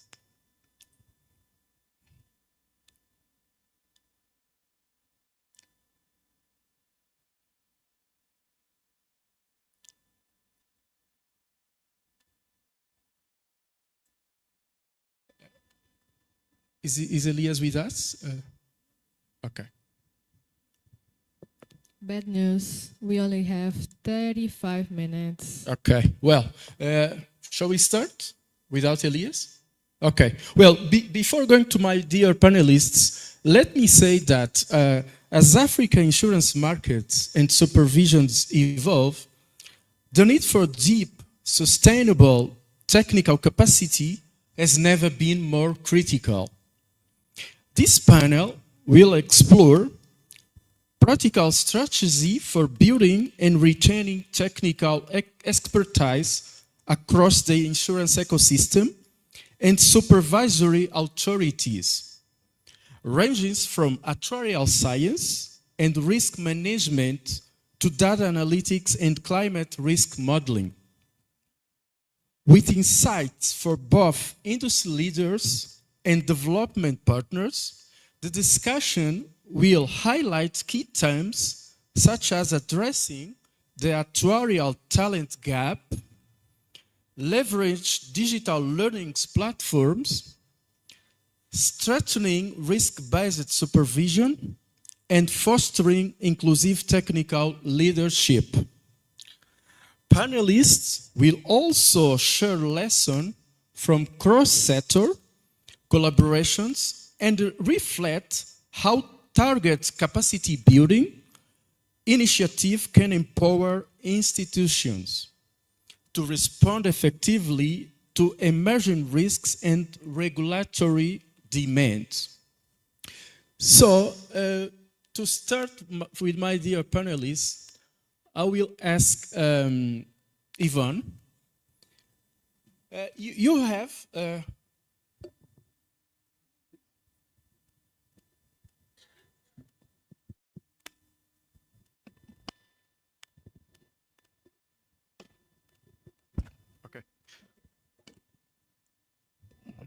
Yvonne, you have a job where you get perspective for multiple jurisdictions. From your experience, what do you see as the most significant barriers to develop actuarial talent for the insurance industry across Africa? Okay. Saying that, how can organizations like the Africa Actuarial Development Academy, that you are co-founder, play a greater role in helping to close those gaps? Okay, thank you very much for the question. I'm really excited about this panel. So the first question in terms of the significant barriers, just before I touch on those barriers, I wanted to just maybe illustrate to people how severe the capacity gap is for actuaries. So in South Africa, who already complain they don't have enough actuaries, they have close to or getting on 2,000 credentialed actuaries in South Africa. In the rest of Africa combined, it is more like 200 credentialed actuaries. So there is a significant gap and a significant issue. And there are barriers, indeed barriers. So I'll touch on a couple of them, because of time. But the first is cost. It costs a lot to become a qualified actuary. We did a few calculations and we came up with an estimate of a minimum of $25,000, and it can be significantly higher. And it can also, and that also assumes you pass on the first try, which doesn't always happen. The second one I'd like to highlight is educational infrastructure. So across Africa, excluding South Africa because they've integrated this into their system, there are not as many universities that can churn out actuaries who are already on the path to qualification. The third barrier I wanted to highlight is in terms of employer support. So these actuarial candidates are, they're competing with people who their employers, first of all, pay for their exams. Their employers also give them study time. So in developed markets or, in the UK, US, etc., it is very common for an actuarial student or candidate that's working to take 1 day off work a week for the whole year so that they can study. In Africa, you don't really get this. Again, South Africa is an exception, so my South Africans in the room, don't be shaking your heads. And then also, the camaraderie that's there, people have other people they can study with, et cetera, and so forth. And then even just supporting the students through their careers in terms of training, in terms of using them in the right places, like knowing what to do with a qualified actuary when you get them.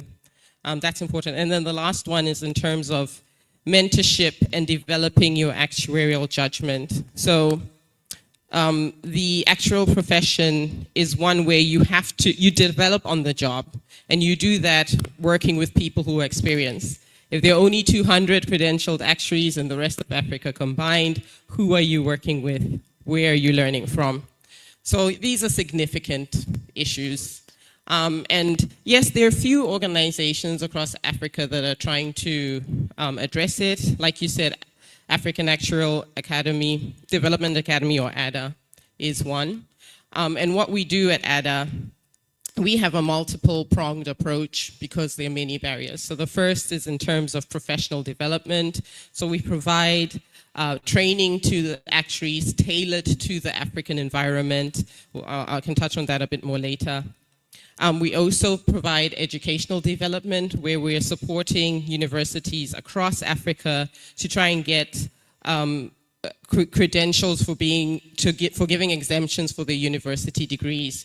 University of Lagos successfully got that, I think it's a year and a half ago now, and we're trying to push that across Africa to help people on the career journeys. We also have tutorials which sponsor students for their exams, but also provides access to training sessions, training materials, tutors to help you get that extra nudge towards your exam.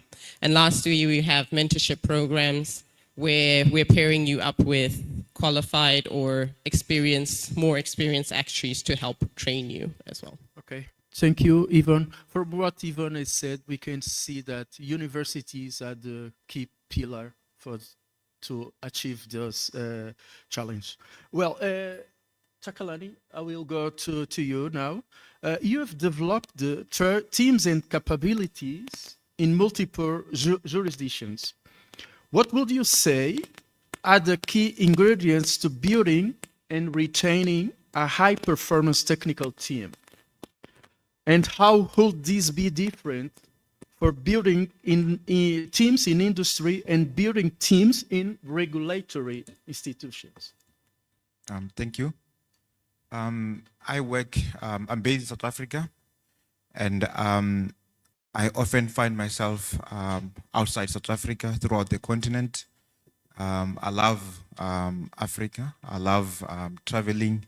I love going to new countries. My favorite destination is a country that I've never been. I work with teams in Ghana, teams with Nigeria, with teams in Kenya, with teams in Malawi, teams in Zim. I have clients throughout the continent, and every time when I serve the clients, I also try to upskill them. In terms of building teams, I think with recruitment, you need to recruit the right people. You need to understand diversity, bring people of diverse background, diverse skills. Continuous learning. We are all learning. We need to create ways of learning, encouraging people to upskill them, to upskill in any new areas, artificial intelligence, new technologies, new standards, risk-based capital supervision, encouraging people to come and attend conferences. Innovation. You need to encourage a culture of innovation, a culture of where a person who's working with you can bring themselves to work, can run whatever they are doing in the way they want to run that particular work. Leadership. You also need to have a leadership that encourages learning, encouraging collaboration. We need to stop working in silos. I think it was spoken as regulators, you need to start communicating. As teams, we need to communicate. I work with, as I said, I work with a number of teams in various countries. I'm not always in those countries. Those teams are my eyes and ears. In any particular day, I often find myself in meetings covering a number of countries and collaborating, learning about the other countries, and giving other people a chance to learn and travel. When I became a partner at Deloitte, I realized that I tend to be the only one who is traveling throughout the continent, and I have started traveling with other people in my team to say, let's go, if you're doing the work, let's go and you present the work, let's go and meet. It encourages a culture of retention.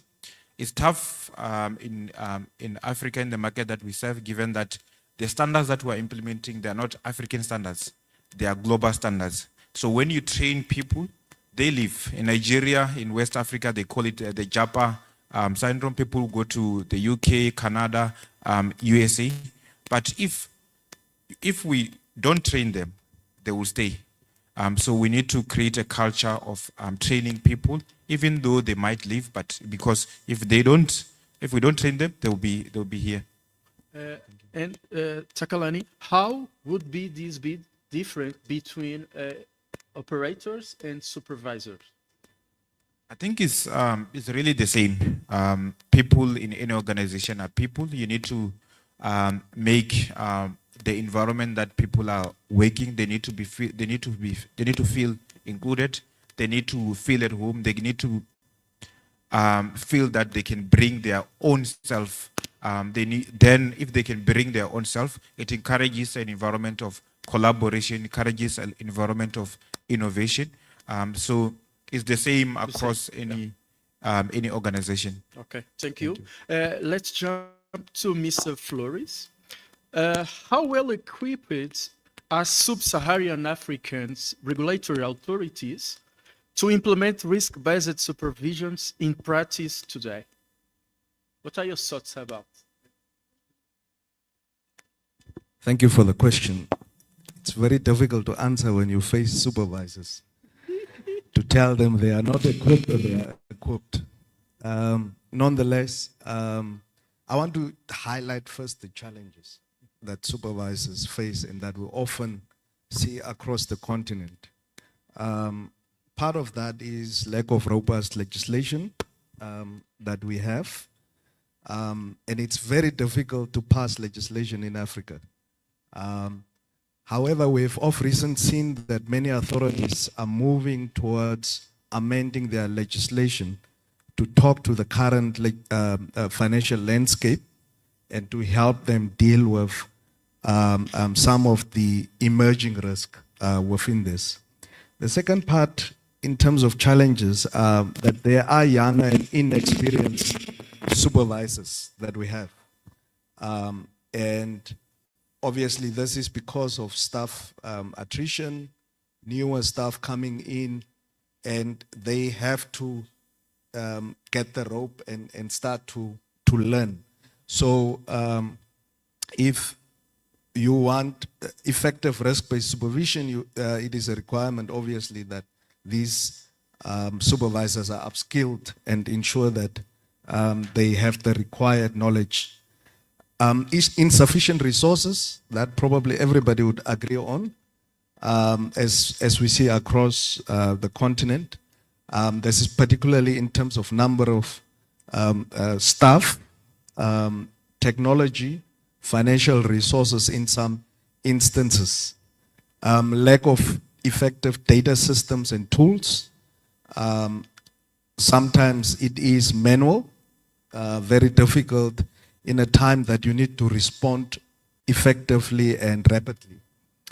And the financial landscape that is ever evolving, that creates a challenge where supervisors need to upskill and know and understand the emerging risk that they face. Having said that, some of the tools that we have at Toronto Center really are focused on ensuring that we build this knowledge and skills. And we have seen across Africa, the response, the agility of supervisors helps in dealing with some of these challenges jointly. So if I can just talk about skills, we had heard about actuaries, but in implementing RBS, you need the researchers, you need the economists, you need the data scientists that will help you to understand complex data and to simplify this data and put it in an order that it can be rapidly analyzed I think let me stop there for now. Okay, thank you. Going again to Yvonne, in your view, how can insurance supervisors and actuarial associations collaborate more closely with AADA to strengthen actuarial capacity and technical expertise within supervisory authorities? How can we have this collaboration? Okay, thank you very much. I mean, just before I answer, I want to go back to something Takalani said when he said, if you're not training the people, they will stay. And if you train them and train them well, they will go. It's actually a good thing. So those are the people that are not leaving.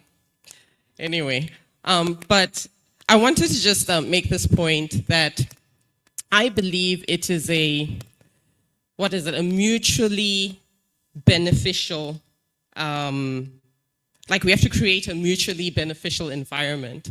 So if we are increasing the number of actuaries that are on the ground, this in turn will increase the level and quality of engagement with the regulators.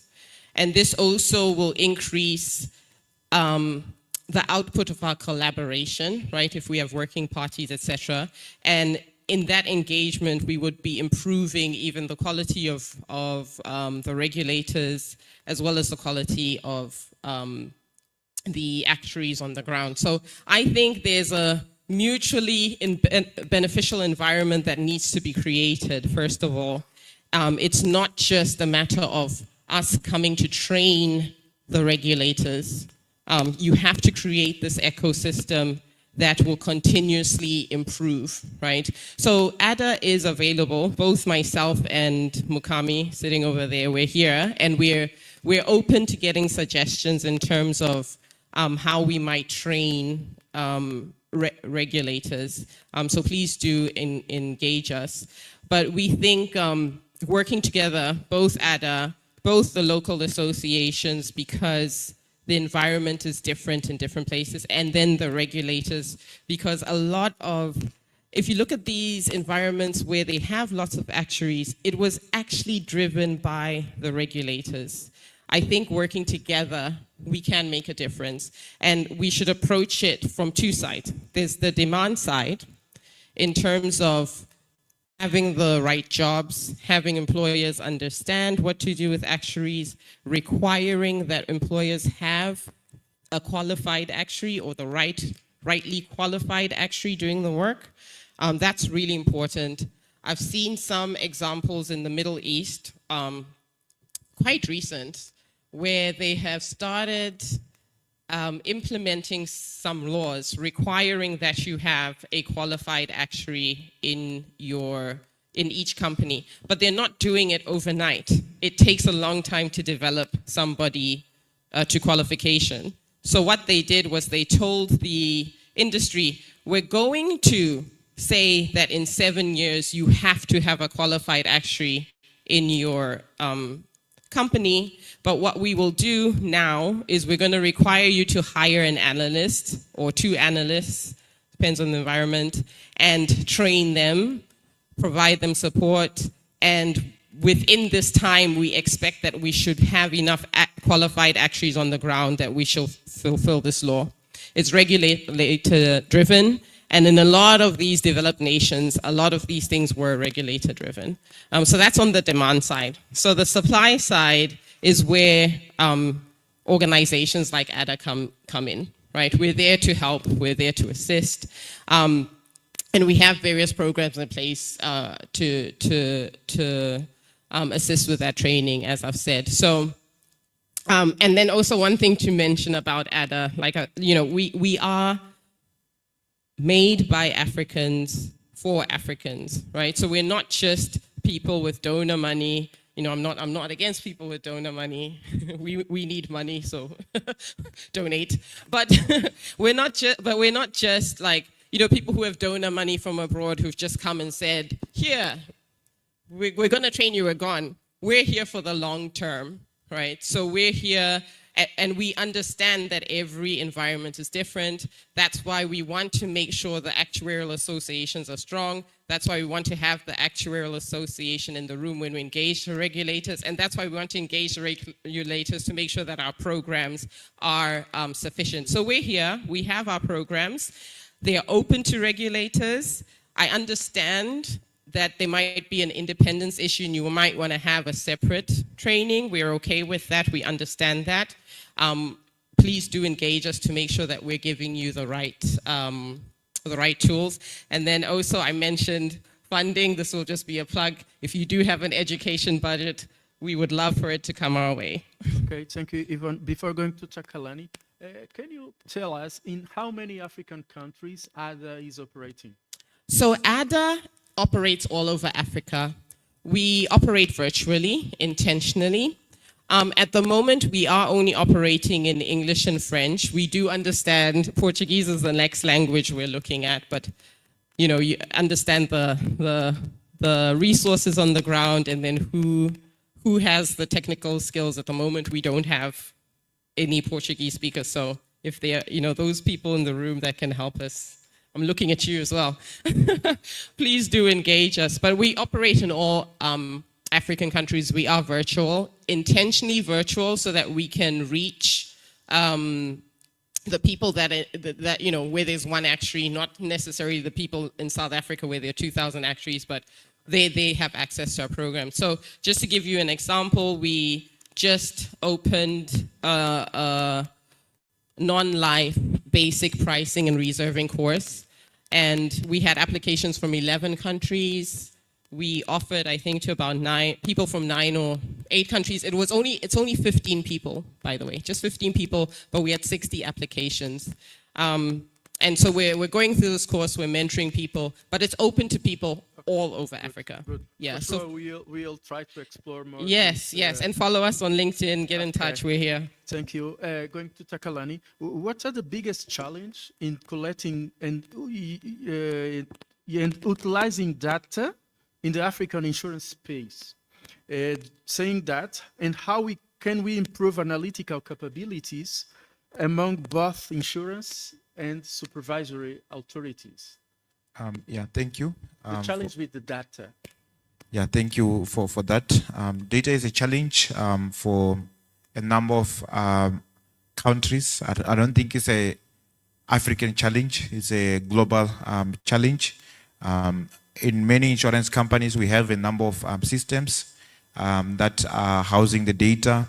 So harmonizing the systems, reducing the number of systems can help improve the quality of data. Many regions lack quality infrastructure, quality technological systems. So improving that that quality of the infrastructure that we have, the way we get the data into our systems, the manual inputs that how we get data manually. We need to improve that. We need to use technology. We need to check, include validations to make sure that data is accurate. We, as insurance companies, we hold personal data. We need to make sure that the data is protected. We need to make sure that data breaches. It happens a lot that you hear that certain institution, the data was breached. We need to invest, we need to train to improve the analytical capabilities. We need to train and encourage collaboration. We need to train our people, train them into the new softwares, the new technologies of doing things. We need to invest in our people. We need to invest in advanced technologies. We need to check what global, what others are using, and then bring it to our shores. We need to collaborate. We need to improve in our data governance. We need to implement data governance framework. that ensures that the quality and the security of our data, and we're also complying with legislative and regulatory requirements with regard to data. So I believe if we work on those, I think we can have quality data. IFRS 17 needed a lot of data. We were able to produce financials, IFRS 17 financials as Africa. But the next phase, I think, is really to improve our processes, to improve on the quality of the data, and with those, I think we can improve as we work towards implementing risk-based capital supervision. Okay, thank you. From what you said, I can emphasize that data governance and technology are the keys for to overcome this challenge. Mr. Flores, going to you, how can capacity building programs help supervisory and move from compliance-based to risk-based approach? Yes, so I'll answer this in three phases. One is, obviously, supervisors need to develop the necessary skills. There has to be a more proactive approach to supervision and ultimately effective supervision. So in skills development and how the transition usually takes place is to change in mindset from a tick box approach, typically compliance-based, to a more risk-focused approach where supervisors need to dig deeper into the type of risk and how the financial institutions they supervise are mitigating this risk. So there is a mindset change that must happen for that to happen, to take place. Secondly, in that space, one needs to improve the knowledge of business. There is absolutely no way supervisors can implement risk-based supervision without understanding their business they are supervising. And therefore, the methodology that we've developed really helps in helping supervisors understand the type of business, the philosophy, the profile of the business, and that would help in transitioning to risk-based supervision. The second aspect of proactive supervision focuses on development of early warning systems and data analysis. And as my fellow panelists say, data is critical. So it's a matter of collecting the right data, including for products and services, and ensuring that we are able to identify the key risk emerging from that. I want to emphasize that there is a need for cooperation between the supervisors and regulatory entities. Often you find that the regulatory entities get to know about this transition towards the tail end. Of course, supervisors communicate this through annual reports on their websites, but when that transition happens, there must be actual engagement to ensure that everybody is on par with this. My final part is on effective supervision, and that speaks to allocation of resources. Sometimes because we are so used to compliance supervision, we end up supervising all the entities, although we have moved to risk-based supervision. That should change. The mindset should be focusing on systemically important financial institutions and high-risk financial institutions, because that's where you need to allocate your resources. And overall, really it will help supervisors to improve the supervisory cycle on and off-site inspections and enforcement.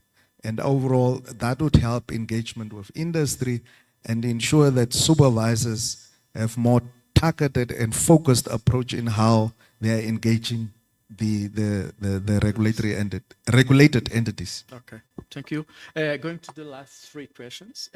Yvonne, drawing for your current reinsurance role, what lessons have you learned from observing insurance risks management practice across diverse African markets. Can you share with us? Okay. Yes, thank you. Okay, I mean, I think I'll start my answer by saying or pointing out that risk maturity varies significantly across African markets, and this determines how well the risk function is used or abused or overlooked. So again, some of what I say, it will vary by market. But what I've seen is that companies tend to install chief risk officers. And I say install intentionally because it's usually because somebody told them to put them there, maybe the regulator, maybe the rating agency, because they know they won't get the rating without a chief risk officer there. So they install the chief risk officer, and I don't know what they expect them to do. Keep quiet, I don't know, but because the chief risk officer's role involves a lot of revealing truths, uncomfortable truths about risks to help the company succeed. But it's that uncomfortable area that people might not like, right? And the chief risk officer gets blamed for things. So what you also find is sometimes the risk teams are not necessarily involved in day-to-day things, like strategy setting, the evaluation of risk goals, implementation, stuff like that. And then you have people come to consultants to get them to do an ORSA at the end of the year so that it can be submitted to the regulator. And it's just a checkbox exercise, as somebody has pointed out already. We love consultants though, Takalani. They have their use. They have their use in this process, I've said. But if you think about an ORSA, own risk and solvency assessment, in the words itself, it says own, not your consultant's assessment. I mean, yes, someone might argue that the solvency element might be tricky. Maybe you need models that the consultants can give you, etc., and then you tweak during the year. But that risk element has to be integrated in your day-to-day.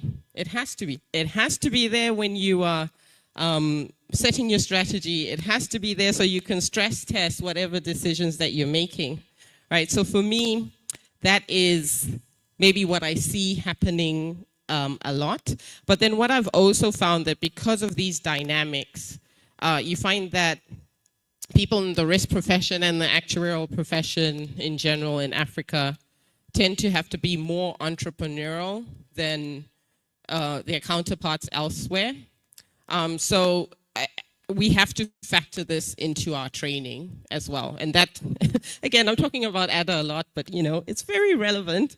So that's what we do at ADA. So we might even take a course that might have been built elsewhere, but then we put on it this African lens so that it can be applicable directly to what people are doing in their day-to-day. Okay, thank you. Going to Takalani, let me first congratulate you for the presentation on IFRS 17. Given your engagements across Africa, what actuarial skills are now essential for the industry and supervisory authority to master light of IFRS 17? Yeah, thank you for that question. I think it's a very good question. We have implemented IFRS 17. It's a complex standard. I think, as I said, IFRS 17 is really about performance and measurement of insurance contract. The focus is on the income statement. The role that actuaries can play is upskilling, explaining what those IFRS 17 numbers mean. What does the IFRS 17 income statement, what information, what action management and the users of the income statement, the financials, are they supposed to to use that information. In addition to generating those numbers, we spoke about risk management. We spoke about various areas of risk. We spoke about risk-based supervision. That's an area where actuaries can come and support both the regulators and industry in making sure that the risk-based capital regimes are implemented and the calculations are done properly. We spoke about data, big data. Actuaries are very good at analyzing data. Previously, the speaker from Holland spoke about climate change. Actuaries are very good at modeling that. Communication. As actuaries, we need to be able to communicate the numbers that we produce to other stakeholders in a language that they understand. I think that's where we add value. Working with business, working with regulator to say, these numbers, they are saying this. These low insurance penetration ratios in Africa, it is saying this. This is how we can address the low insurance penetration ratio. So that's how I think as actuaries we can collaborate with business, we can collaborate with regulators, ensuring that any numbers that we are modeling, we're able to communicate to the users of those numbers. Okay, thank you, Takalani. Going to the last question, Mr. Flores. You have been involved in risk-based supervision capacity building initiatives with supervisory authority across the continent. Can you share the highlights and the impact of these initiatives? What worked and what still needs to improve? Well, I'll try to be brief. Risk-based supervision, as I said, is a journey. So it takes about 3 to 5 years to effectively implement risk-based supervision and to probably build the required skills. We've done several capacity development across Africa. Right now we are doing so in Sierra Leone, Nigeria, Ethiopia, in East Africa. We are also in Southern Africa. We just finished off Malawi. We are in the process of finishing off Zambia. And the experiences are different depending on the country. What we have seen is, because we go back and assess what has worked and what has not, overall, we've seen that commitment grows over time in the program. It's important that commitment is critical both from the senior management up to the teams that are involved. And this requires having dedicated resources to upskill and deal with, upskill and be part of this program. But often you find that because these are smaller teams and the commitment across supervisors with current work, it's very difficult to get through that commitment throughout the program. I think it helps with a pilot test. That's probably the first test that shows you whether supervisors are ready to implement what they have developed. And often we see success factors there, and we've seen in some countries that we've done, particularly on the response of industry. Because some of the gaps that we find in the program, we can then deal with after this pilot program by identifying these gaps and then developing appropriate measures to bring them into the methodology. The final part of this is post-program. When we do our assessment, we look at are we, is the entity going back to compliance, or are they maintaining the path we have put forward? And we've seen that so far majority of supervisors have stuck to it, but there are tendencies to go back because that's the current norm that they know. And what we also see is the expansion in thinking around emerging risk and the agility not to just stay with what you have learned through the process, but to expand on their own this framework and to own it themselves. that's critical. If they don't own it and it is something that is developed and put onto supervisors, I don't think it would have that impact for them to continue to champion that. Okay, thank you, Mr. Flores.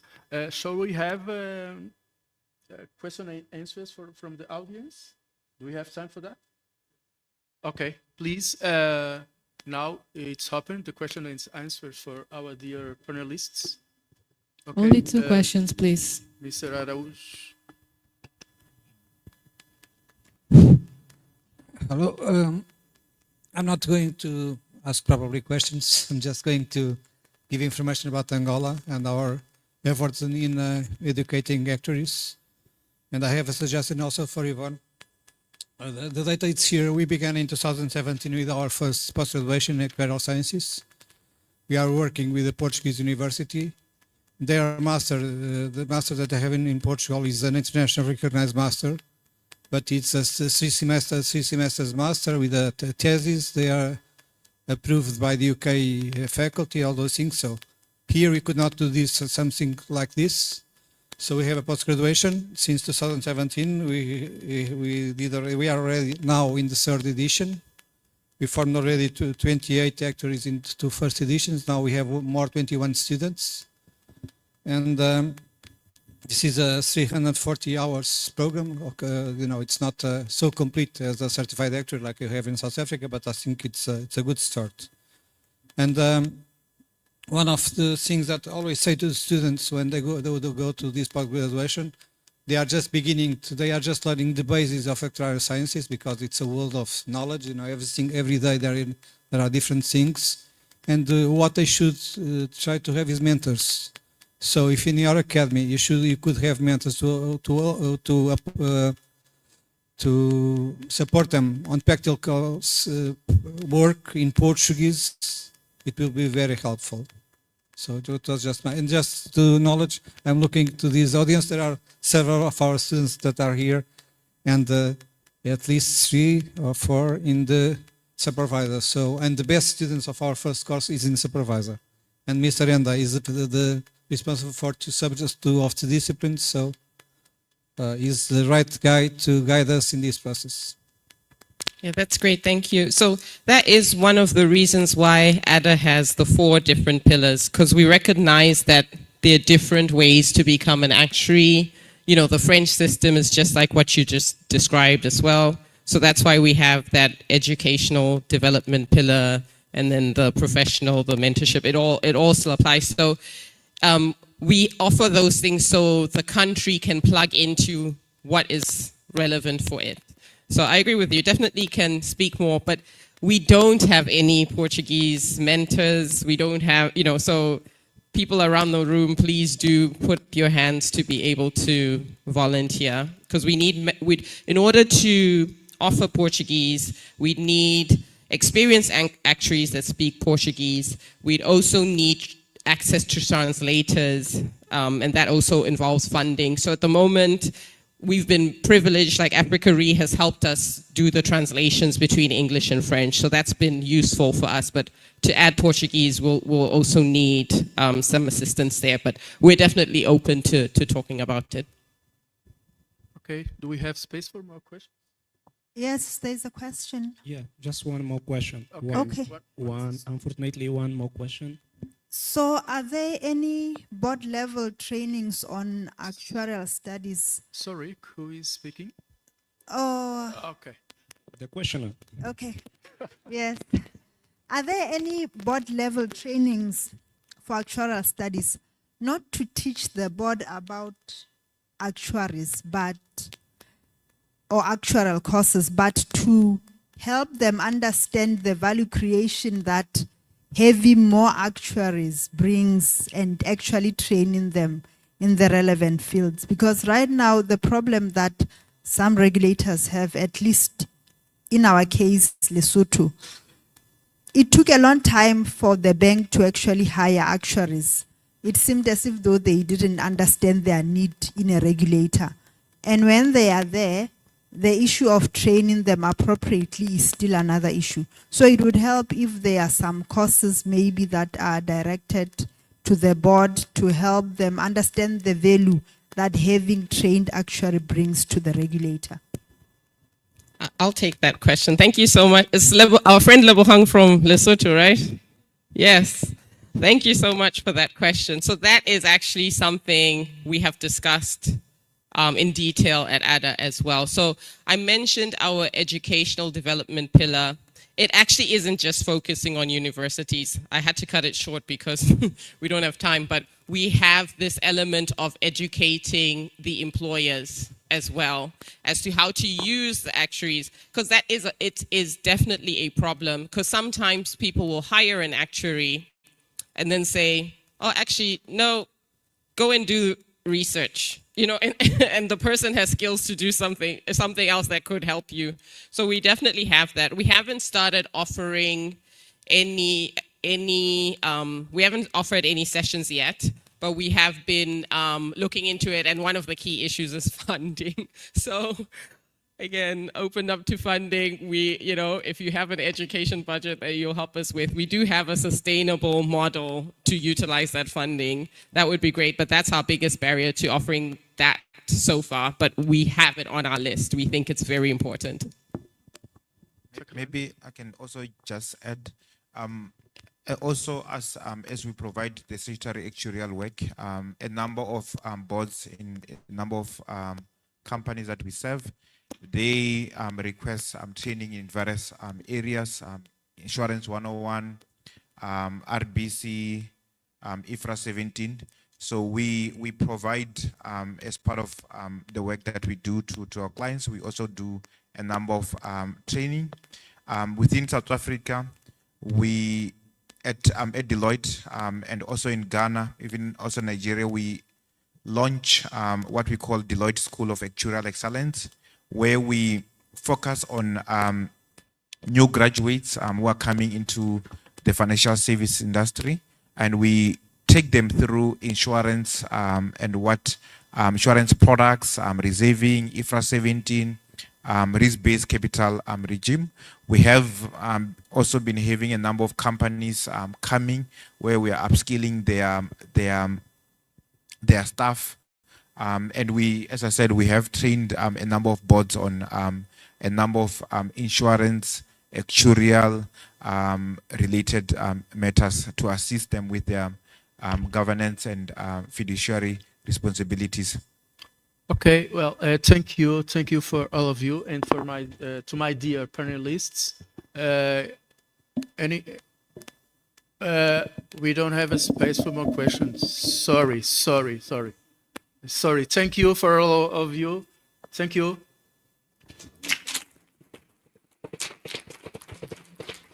Thank you very much, Ms. Anda, for moderating this incredible panel. Of course, we still have too much things to discuss, but unfortunately, we have no time. Well, we have a good news. There will be an excursion tomorrow morning. So if anyone is interested in participating, must register with our organization staff, please. So we're going for 20 minutes break.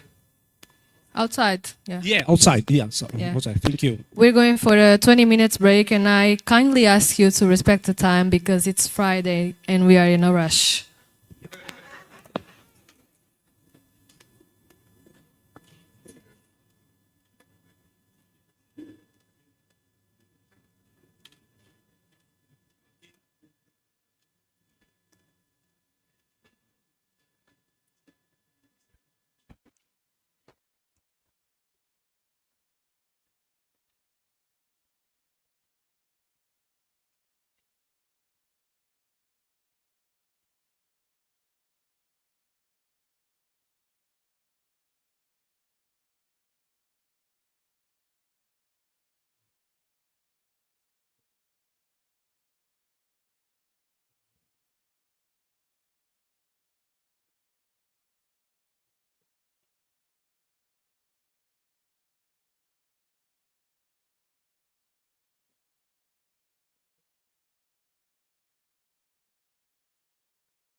Testing. Test.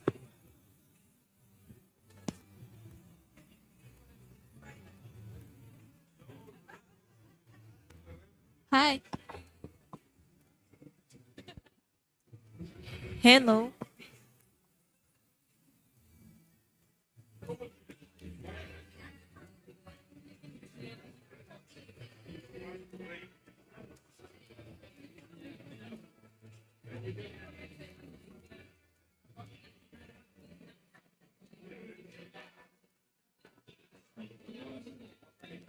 Why?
Test.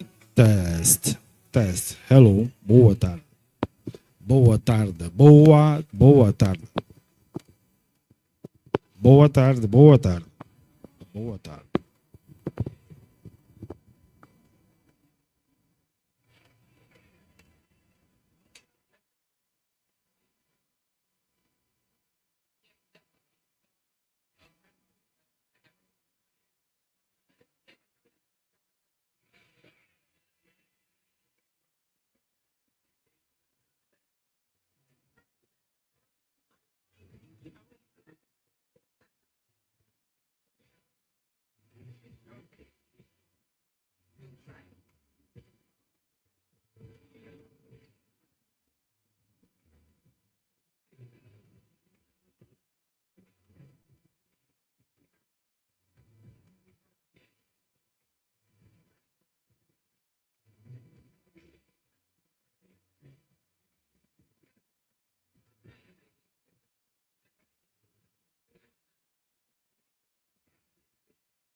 Thank you.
Os painelistas são a Grace, né?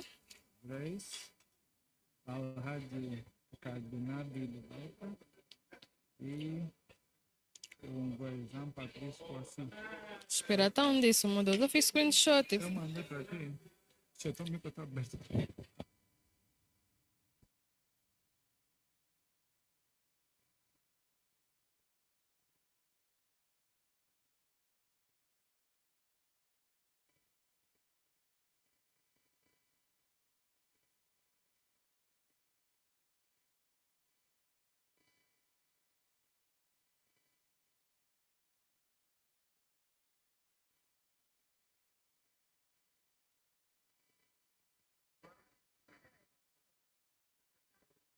Come back now.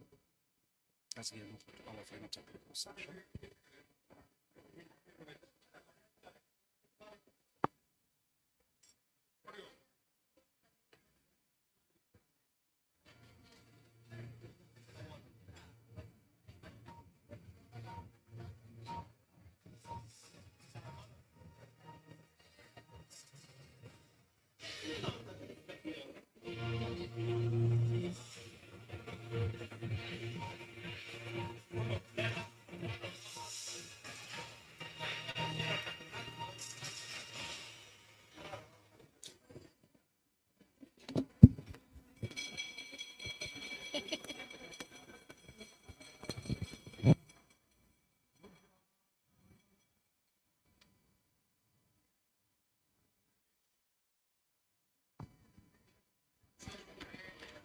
Welcome back, and now let's go to our final technical section. We look toward a more harmonized regulatory future across Africa. Moderated by João Vitorino, my real best friend from RSEC.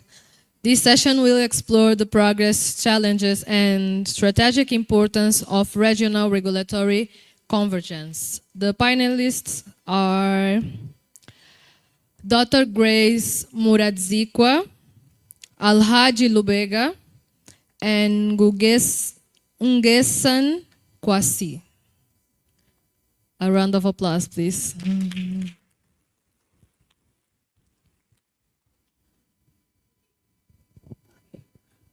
Boa tarde. Estamos acordados, certo? Boa. Don't worry, delegates. I'm not going to be speaking in Portuguese. I'm going to be speaking in English. My name is João Victorino. I'm a senior technical staff assigned to the board of Director Support Office of ASEG. It's my pleasure to welcome you to this important and last panel discussion on regulatory convergence, charting Africa's path to harmonized supervision. As my colleagues have stated, on the panel we have Dr. Grace, Commissioner from Insurance and Pensions of Zimbabwe, EXCO, member of Iais, Deputy Chair of CISNA. We have Mr. Alhaji Kadunabi Lubeka, which is the Commissioner of Insurance Regulatory Authority of Uganda, Committee Member, Implementation and Assessment, IAIS, and Chair at East African Insurance Supervisors, ESA. And we have Mr. Guezen Patrice Kwasi, Head of Supervision Department, Insurance Supervision Agency of Ivory Coast, Côte d'Ivoire. This session will explore the ongoing efforts to advance regulatory harmonization across the sub-Saharan African sector. with a focus on aligning supervisory frameworks to support cross-border cooperation, market integration, and consistent consumer protection. As a key enabler of African continent free trade agreements, regulatory convergence also opens opportunities for collaborative responses to shared risks such as climate change, cyber threats, and capacity constraints. As we said, we have here senior members of the different regions of Africa, and we look to an engaging discussion, not only on highlights the challenges, but also share milestones in the journey toward regulatory harmonization. We will also open the floor to you, the audience, for questions toward the end of this session. So let's dive in. Let's begin. Dr. Grace will have a short presentation for us before we discuss. Okay, we have only 14 minutes. No? An hour? Okay.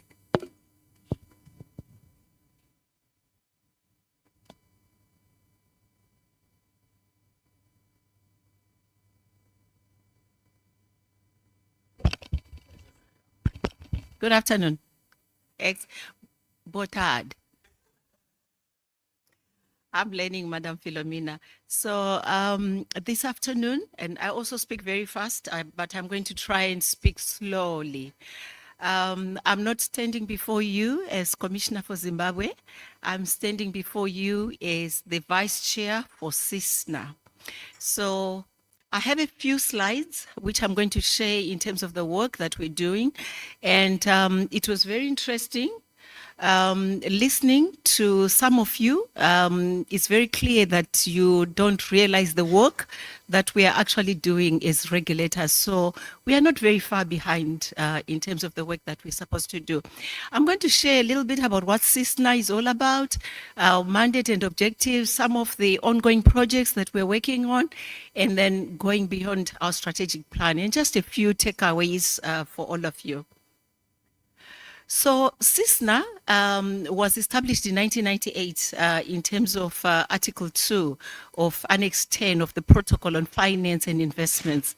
It's a committee of all the authorities responsible for the regulation and supervision of non-banking financial institutions within the SADC member states. And this is quite a large grouping. Current membership is 27 member authorities from 14 member states.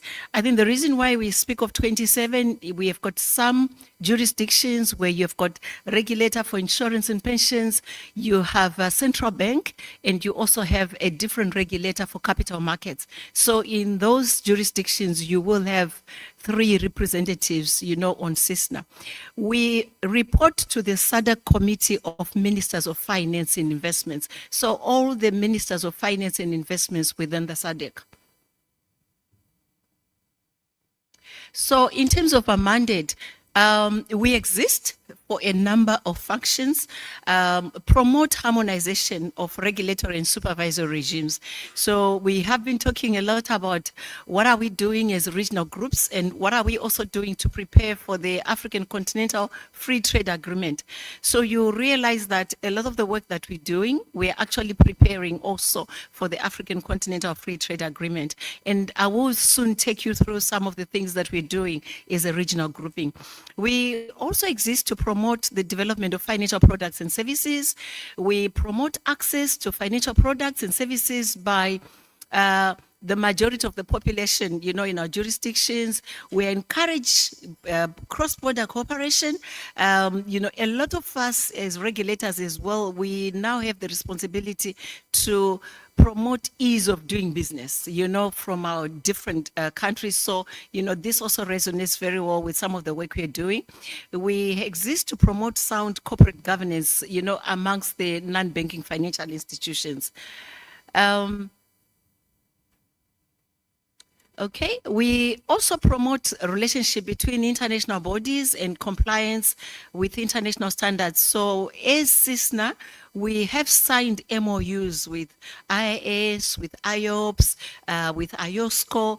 You know, we're trying to take a structured approach, you know, as a regional group, instead of having different jurisdictions entering into different arrangements and agreements with the international standard setting bodies and other international organizations. And so I think for the development partners as well, we're also trying to take a structured approach where we approach the development partners and just to assist us, you know, as a group. That way we'll be able to have scale economies. We can also benefit, you know, from the limited resources. And that's the approach that we're taking in line with risk-based supervision.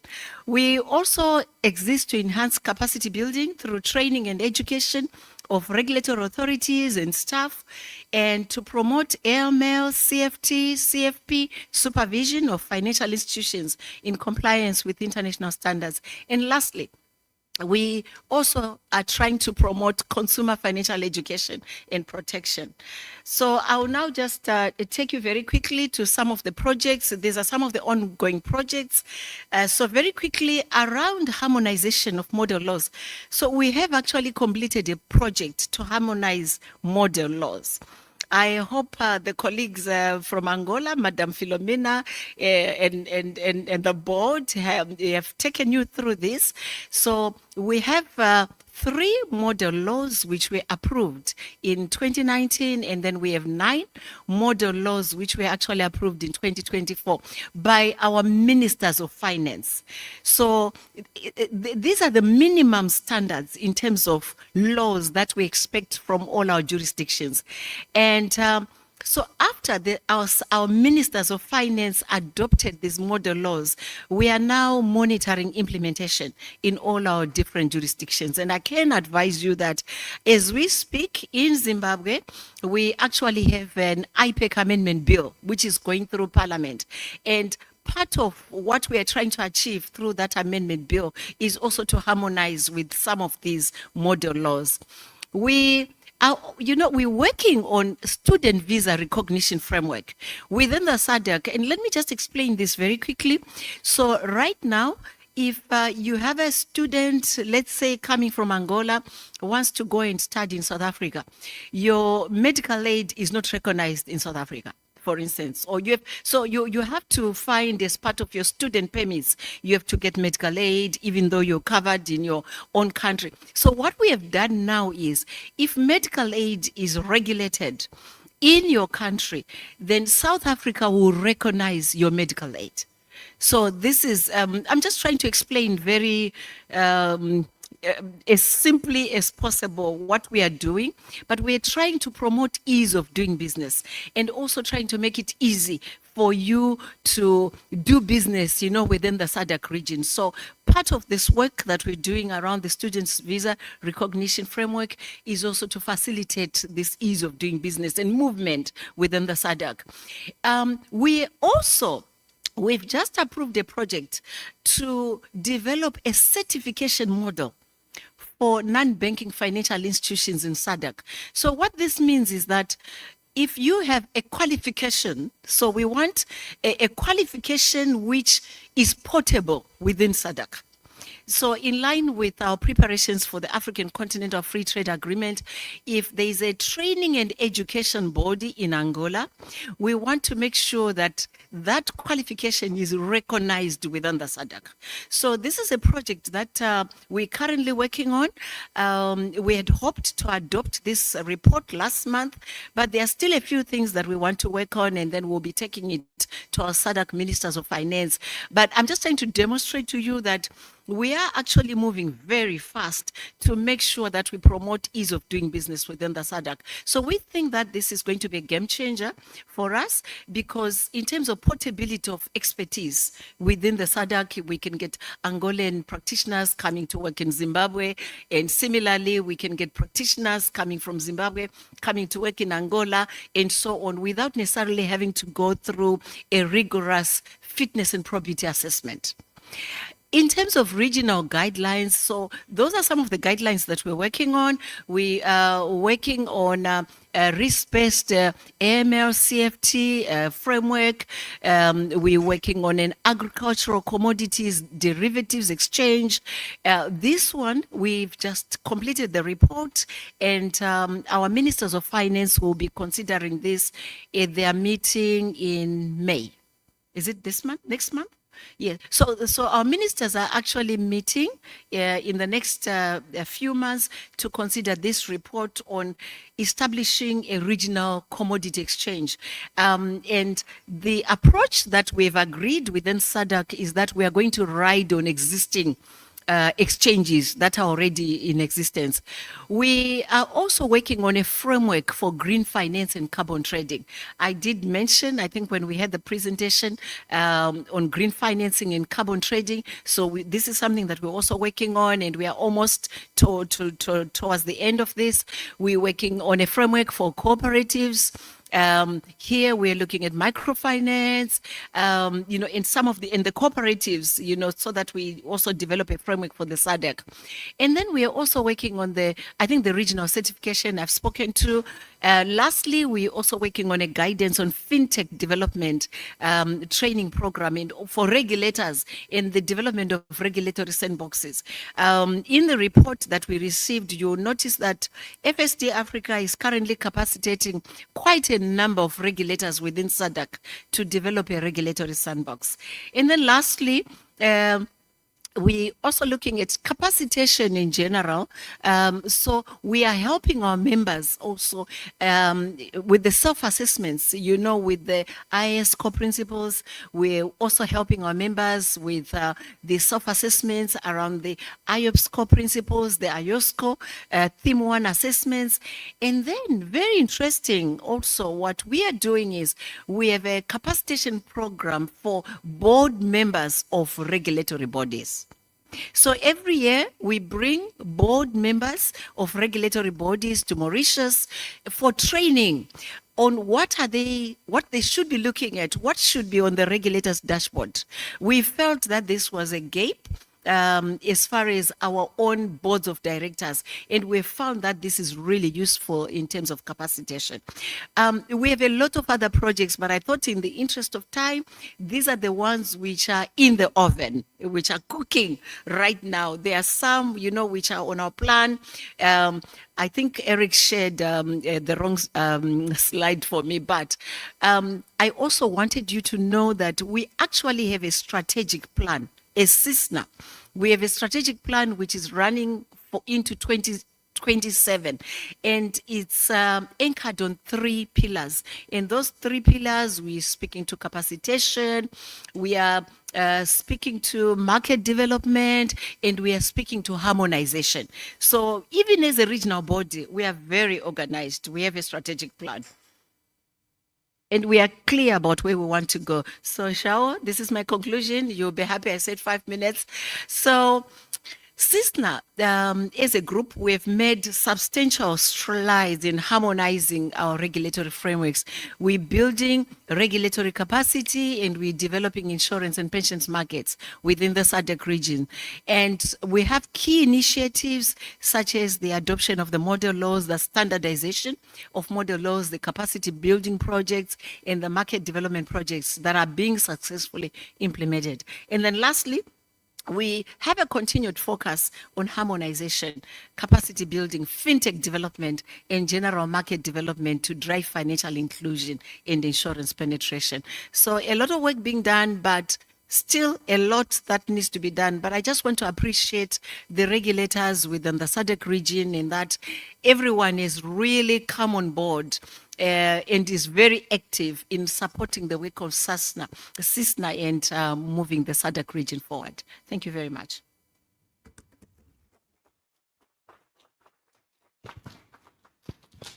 Thank you very much, Dr. Grace, for your presentation. But right now, it seems my script has gone. No more questions for you. Well, let's move on. We would like to hear from Mr. Guazin Patrice Poissy. What have been the key milestones in your region journey towards regulatory harmonization?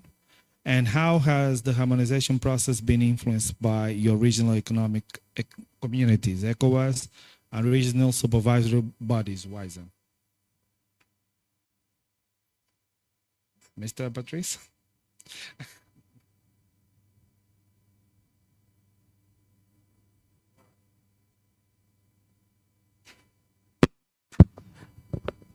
Je pense que tout le monde va être obligé de prendre les casques parce que là, c'est en français que je vais m'exprimer.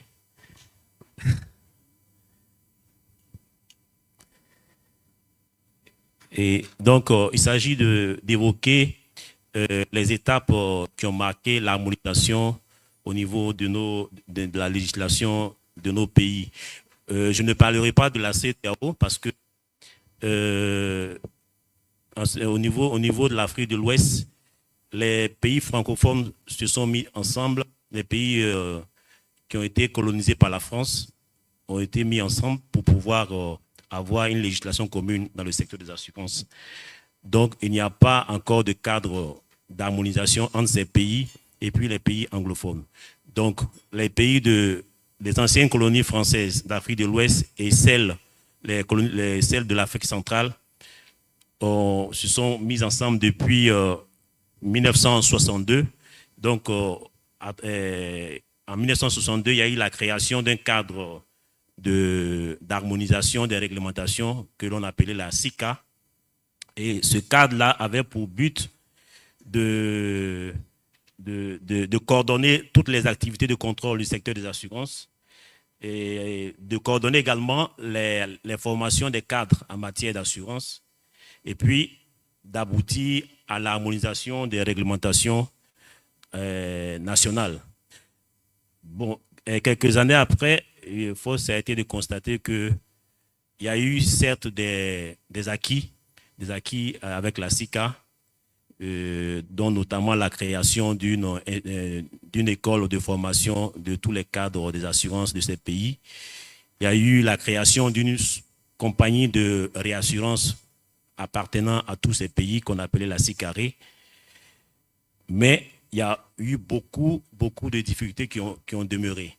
C'est que les marchés sont restés toujours étroits et il n'y avait pas, le contrôle n'était pas vraiment exercé de façon efficace. Donc, c'est ce qui a conduit à la seconde étape, qui est la création de la CIMA depuis le 10 juillet 1992. Donc, avec la CIMA, le processus est un peu plus avancé. Différents organes ont été mis en place. Donc, l'organe suprême au niveau de la CIMA, c'est le Conseil des ministres des États membres. Le Conseil des ministres est chargé, en fait, c'est un peu comme l'organe régulateur. Donc, c'est ce conseil-là qui prend tous les tests réglementaires. Mais l'élément fondamental, c'est qu'à partir de la CIMA, tous ces pays ont adopté la même réglementation. Donc, il n'y a plus de différence de réglementation d'un pays à un autre. Donc, les 14 pays membres de la CIMA ont la même réglementation. Et autre élément fondamental, c'est qu'un organe de contrôle supranational a été mis en place. C'est la Commission régionale de contrôle des assurances qui est chargée d'exercer le contrôle de solvabilité des entreprises d'assurance dans tous ces pays membres de la CIMA. Mais malgré cela, il a été constaté une vingtaine d'années après la mise en place de la CIMA que les marchés demeuraient toujours étroits. Et donc, il a été adopté par la suite la réglementation en matière de micro-assurance pour permettre à ce que l'assurance puisse pouvoir toucher les couches sociales les plus défavorisées. Donc, voilà un peu résumé ce long processus d'harmonisation de la réglementation au niveau de l'espace CIMA. Thank you, Mr. Patrice. Well, if I repeat any question, of anything that you've said, please forgive me. I did not understand what you said in the beginning. Well, for the same question for Mr. Lubega, Laji Lubega, the milestones in your region, please. Thank you very much, and allow me to take this opportunity to thank our host for organizing such a wonderful meeting to this beautiful country and the coastal city. Again, allow me also in the same direction as Dr. Grace. I might not speak as the regulator for Uganda, but allow me to speak as the chair of the East African Insurance Supervisors Association. And I want to say that we formed the Association of East African Insurance Supervisors with a view of ensuring that we harmonize the way we do business. And we are guided by the East African community. For every country which becomes a member of the East African community, we definitely take it on as a member of the Association of the Insurance Regulators. So for now, I think we are about 7 members, and not all of them are as active as all of us, but typically the original 3 members of East Africa started it. That is Uganda, Kenya, and Tanzania. And when Rwanda and Burundi were onboarded, they also became member, and as we speak now, they are very active. We have South Sudan and DRC who are still coping up to come to speed. What we have done using that forum, we have structured our organization, and we have the technical committees. We have 3 committees which go deep into whatever item we have identified as the regulators, and that is the executive committee. We deploy either the legal committee, the technical committee, or the market development and strategy committee to dig deep into it. And this, we do that every year. We sit twice in a year, and these are physical meetings, but some of the business is done virtually. So it has helped us to develop the way we do business, where we have come up with cross-border supervision and also manuals which are intended to ensure that we harmonize all our programs. We have been guided by the ICPs, the Insurance Core Principles, which we all look at to ensure that we aligned our laws to it. But after that, then we domesticate it. And domestication, in our case, means that you must be able to do the business the same way within East Africa. What we are doing now, we have concluded the process of doing the colleges, the colleges of when you are doing the inspections, and that one we can do as East Africa. The second, we have we are moving in the direction to see that when you are licensed in one of the countries, you do not necessarily need to go through a comprehensive process when you come to another country. That is still work in progress.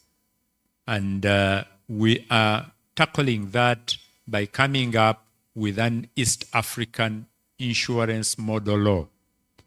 The law was, by and large, the principles were approved by the East African community.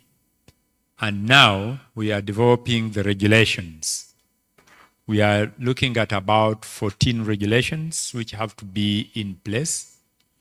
And all this is guided by the East African insurance policy, which was also approved by the ESC Council of Ministers and Heads of State.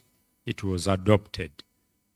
And what we are now doing is to implement what we put in the ESC insurance policy, and we have developed the strategic plan, which is running up to 2027.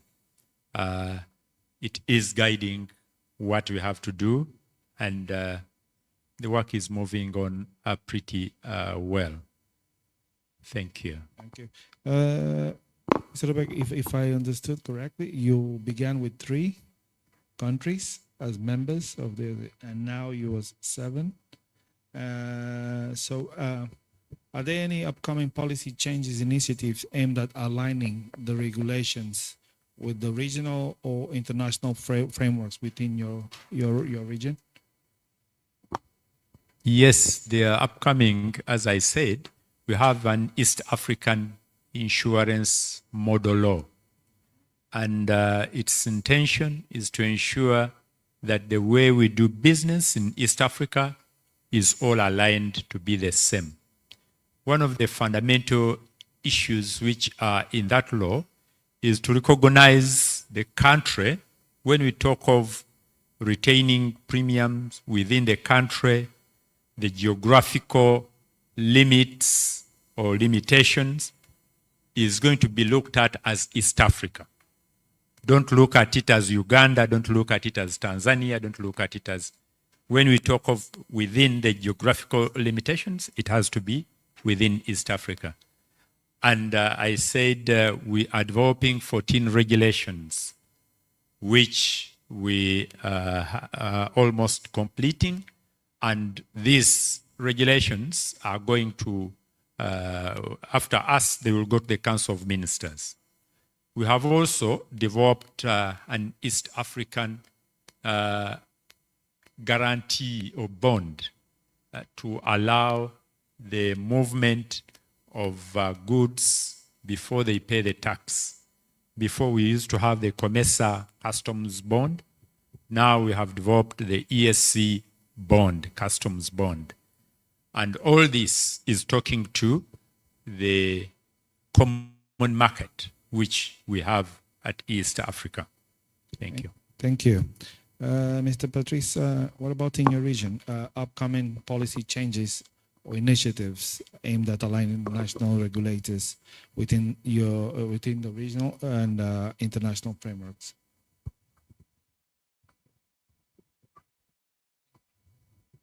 D'accord. Dans notre zone, il faut dire que déjà le régime de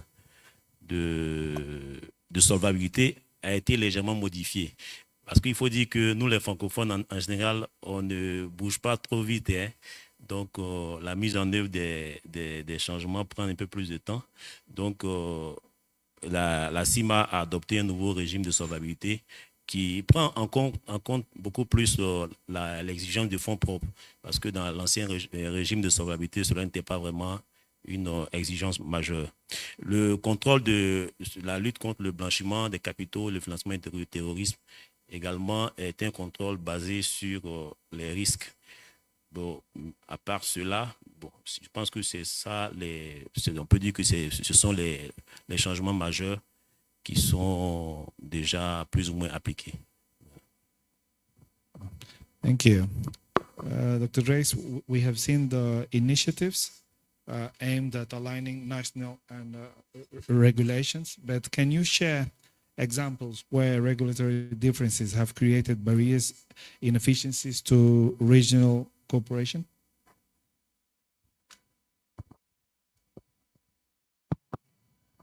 Okay, thank you very much. So the harmonization that we've been working on are minimum standards. But the expectation is that the different jurisdictions will now build on these minimum standards as they develop their own regulations. So one of the issues is that we are not prescribing minimum capital levels, for instance, floor capital. We have left that to the different jurisdictions. So I think as we look at the barriers to doing business, I guess these are some of the things that we're going to have to look at as different jurisdictions. We also looking at the fitness and probity assessments, and that's why now we are looking at certifications, maybe some kind of certification, within the SADC countries. But we are systematically looking at the barriers and finding ways of addressing them so that, like I said, we create ease of doing business within the SADC. We've been looking at these barriers and systematically looking at them. I think the fact that these are minimums, there'll always be some differences that the different jurisdictions will have to look at. Thank you. Thank you. Going back to Mr. Patrice, in what ways does or can regulatory harmonization support the authorization of AFTA in the insurance sector within your region?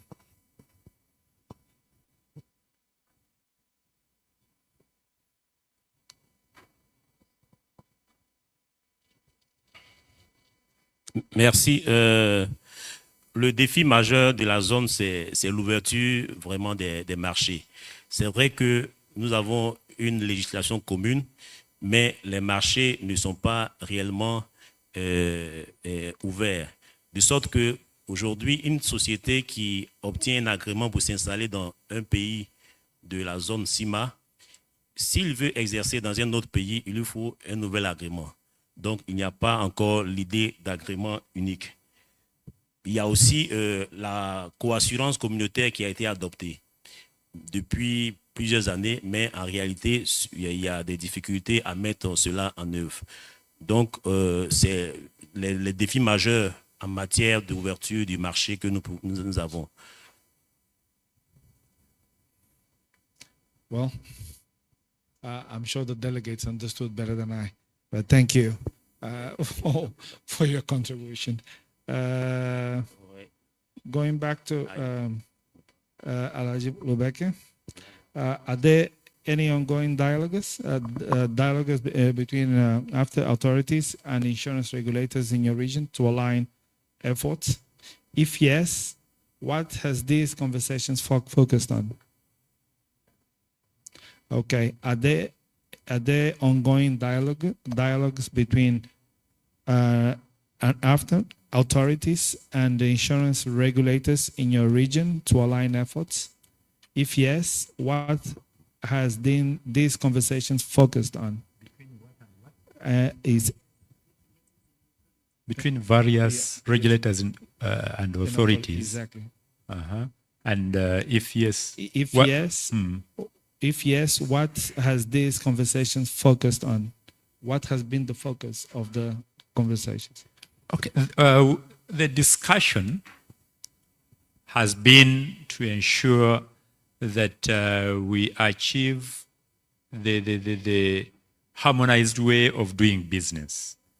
And the harmonized way, you may realize that some of the countries maybe were not doing the market development, as one of the presenters talked about, that some of the regulators were not taking care of market development as one of their roles. So now we want to look at our market as one, and that would mean that if there is something we do and we have found it important in Uganda, someone in Burundi must do, and someone in DRC should do, and someone in South Sudan should do. What we have found of importance is that some markets were developed, as I said earlier on. Majorly the first three countries, Uganda, Kenya, Tanzania, were generally developed. but others who came on board who are less developed. But it has helped them to pick up faster because they do not need to reinvent the wheel because someone else has done it and we have found it working. But what we have also benefited from those who might be at the bottom of the pyramid is that there are certain things which we had ignored because of maybe the levels of where our insurance industry had reached, but they are very important to the ordinary person, and it needs to be picked up. So we have also picked up those. We are all aligned to ensure that we do the risk-based supervision, risk-based capital, risk-based underwriting, and for us, we have moved a little faster. We have of recent been concerned about IFRS 17, and the compliance in Uganda is almost 100% now achieved. Some of the countries in the ESC member states are maybe 90%. And it has been possible because we have been benchmarking from each other. What we agreed is that we need to visit each other and we must learn from what has worked elsewhere. And this has been good. And that is now on the East African front. But I think you might be aware that we also have the African front where we also benchmark on what happens elsewhere. Thank you very much. Thank you. Thank you very much for your answer. Dr. Grace, do you see value in cross-jurisdictional cooperation or harmonization when addressing transboundary risks such as climate change and cyber threats? If so, could you share examples where such collaboration has proven effective or holds potential? Thank you, Zhao. You ask very difficult questions. I don't know whether it's the language, but okay, thank you very much. So, like our Haji has said, one of the things that I'm noticing is that, in fact, the level of collaboration between regulators, it's so high. It's a lot more than you find in regulated entities.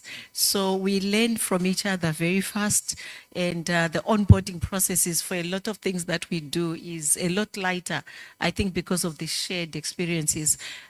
So it has been said, while we have the regional groups, we also have the continental groups, and you find that our experiences are very similar. Very similar. Sometimes I even wonder, when you look at an insurance company, were they born from the same mother, father? You know, whether you are in Southern Africa, you're in East Africa, you're in West Africa, the issues are the same. The issues are really the same. So the opportunities for learning from each other are there, and it also applies even for regulators. So you also find that when you look at things like climate risk, climate resilience, we are learning from each other in terms of developing the frameworks and guiding our markets, you know, on how to build climate resilience. You also find that a lot of the funding around building climate resilience, you know, when you want to access them as a regional bloc, you know, your chances of having scale, you know, are improved than when you try to go it alone. And I'm really happy that I think in this forum with the likes of ACRIFA, who are also doing work, you know, with the different jurisdictions. And what we are looking at as SADC is how we can access technical assistance as a group. So I think in terms of learnings, you know, we definitely there, yeah, in terms of learning from each other and also accessing development assistance. I'm also thinking that when you look at even organizations like some of the organizations like a SAMLAG, when you're looking at the AML, CFT issues, we are also looking at that as a regional group, and we are learning from each other. I think some of our jurisdictions, which are grey listed, and also we have got compliance issues that we need to work on. You know, we are basically exchanging notes and seeing how we can capacitate, you know, our members through these regional groupings, and sometimes even going across the regional groupings, you know, for capacitating and also accessing technical assistance. Thank you. Well, yeah, getting close. Mr. Alaji Lubeka, in your opinion, how can partnerships with international bodies such as IAIS, FSI, IMF, World Bank, IAA, etc., strengthen regional supervisory capabilities?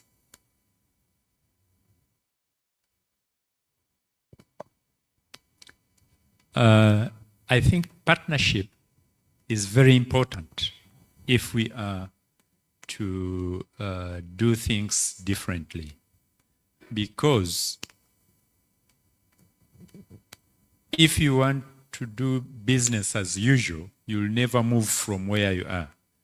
And you remember the figures of the penetration levels which were projected. Other than the people who come from South Africa, they are the ones who might be lucky, but the rest of us, we are all struggling, and we are below the continental average. So it means that the development partners need to find it important, even to themselves, to work with us. And when you work with the regulator is not about making money. It's about ensuring that there is protection of the policyholders or the beneficiaries, and ensures that whatever has to come on board will provide a solution to the existing problem. And again, like my colleague with the funny name talked about, when about the loss ratio. Actually, the loss ratio is 34, and to us as the regulators, to the investor, that is okay because you want to make money. But the regulator is there to regulate you, to ensure that you do, the primary objective is not only to make money, but to ensure that you provide protection. So the development partners need to work with the regulators in those highlighted areas which can transform the economy. And it cannot be the same treatment to all. Definitely when you are coming to someone with somewhat developed economies, maybe the challenges might be different. But when you are going to someone who is beginning just below the bottom of the hole, he needs to be helped. IAIS, I think, is playing a critical role to standardize and provide satisfaction or that everybody is doing the business the same way. At one time, I was among those who are saying that maybe the ICPs, the insurance core principles for developing economies like us in Africa, should be different. But on a second thought, you realize that you need to have the same way of doing business so that we can do business better. Maybe we might not move as fast as possible because they might be talking of Solvency II and other things which we have not yet even gone to, but we need to be helped by the development partners. And so the IFCs and others who are here, when you get a proposal coming or a request coming from any of the developing economies, please also relax your terms so that you support. Thank you. Thank you. One last question before we go to the audience for questions. Having in mind what was shared in the closing speech of CEO Kenneth in a seminar, when he said an African proverb that if you want to go fast, you go alone, and if you want to go far, you go in a group. What all jurisdictions doing, not only to align the regions, but Africa as a whole? The question is for all. We'll start with Mr. Patrice.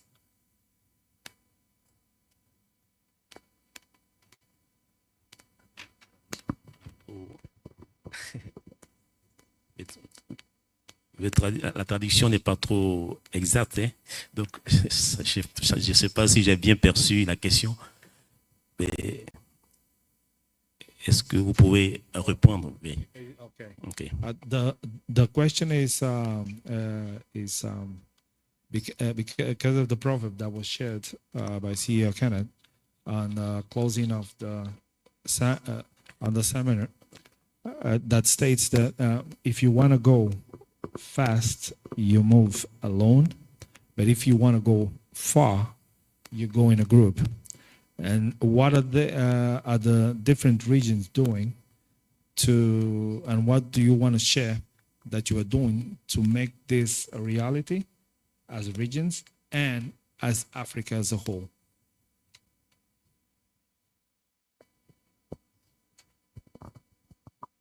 Ok, tout à fait. En ce qui concerne notre zone, comme je le disais tantôt, déjà nous avons nous avons adopté une législation commune.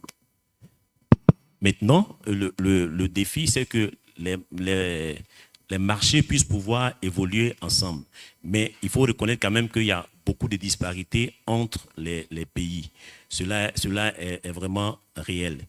Mais le fait de se mettre ensemble, déjà, ça permet à ce que le contrôle se fasse de beaucoup plus aisément. Parce que à l'intérieur de chaque pays, lorsque chaque pays faisait la supervision du secteur, cela était un peu difficile parce qu'il y avait souvent des interventions à un certain niveau qui empêchaient certaines actions. Mais à partir du moment où nous avons un organe supranational qui permet de contrôler de toute l'activité au niveau de la zone, cela permet un peu plus le développement du secteur. Sinon, tout ce qui est règle est pris au niveau de la zone de l'organe supranational et cela s'impose à chaque pays. Maintenant, pour évoquer aussi la question précédente que vous avez abordée, comment est-ce que les bailleurs de fonds, les organes comme l'Iais pourraient mieux aider nos zones? Je dirais que, en ce qui nous concerne, il est bon que ces structures, ces organes puissent établir un plan d'action avec l'organe supranational et ainsi de suite. Cela va pouvoir s'imposer à toutes les nations beaucoup plus facilement que s'ils commencent par les pays, ça va être un peu plus difficile de remonter. Donc l'idée pour nous, c'est que l'organe supranational puisse chapeauter et progressivement cela va impacter chaque pays. Grace?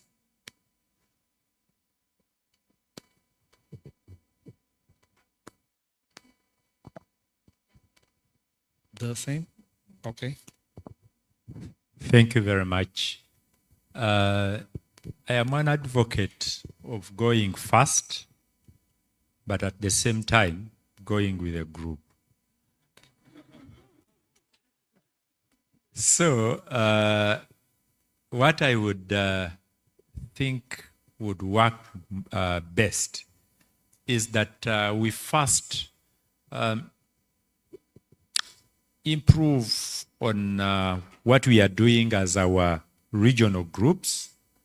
Then we can bring together everything when we have perfected the way we are doing business as our groups. because what affects the people in Eastern Africa are almost similar. They might not be the same as that which affects the people in SIMA or SADC or West Africa. So when we perfect our working together, like what Dr. Grace said, for them, you do not prescribe minimum capital. In East Africa, we prescribe it. And we have strong reasons why it must be prescribed.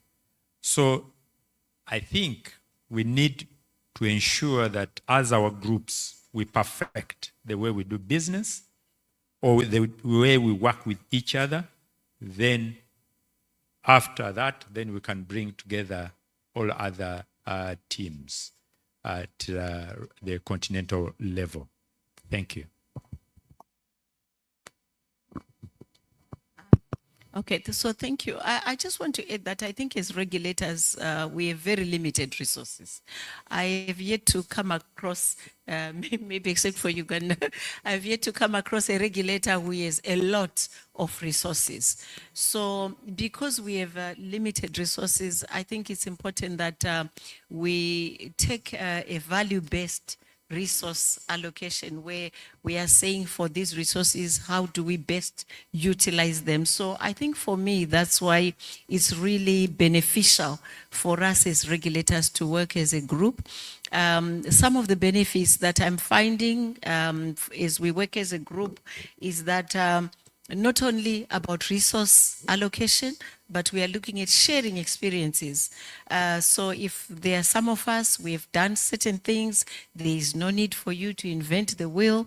You learn from each other's experience and you are able to leapfrog and even do whatever is better. I always give the example of Uganda and Kenya, you know, around agriculture index insurance, that we went to Uganda to learn, we went to Kenya to learn, we were received, and we came back to our country and developed agriculture index insurance with the assistance of IFC. But just the learnings of going to another market and learning what they are doing instead of being in your own country and starting to develop something, you know, so that really made a difference for us. So I think sharing experiences is it's very, very, very important. But having said that, I want to agree with Alhaji that the approach that we are taking is start. I think it's a staged approach. We are starting with our own economies, we're going to the region, and for regulators, there are a lot of platforms. There are a lot of platforms for one to learn. We have the SADC, we have the SIMA, we have East Africa regulators, and then we have the OISA, which is the Organization for African Insurance Regulators, and then we have Iais, we have IOPS. So these are all platforms, I think, for us to learn from, to benchmark from each other, and for us to improve, you know, on our own regulations. Thank you. Thank you. Then are we open for questions on the delegates? Do we have any questions?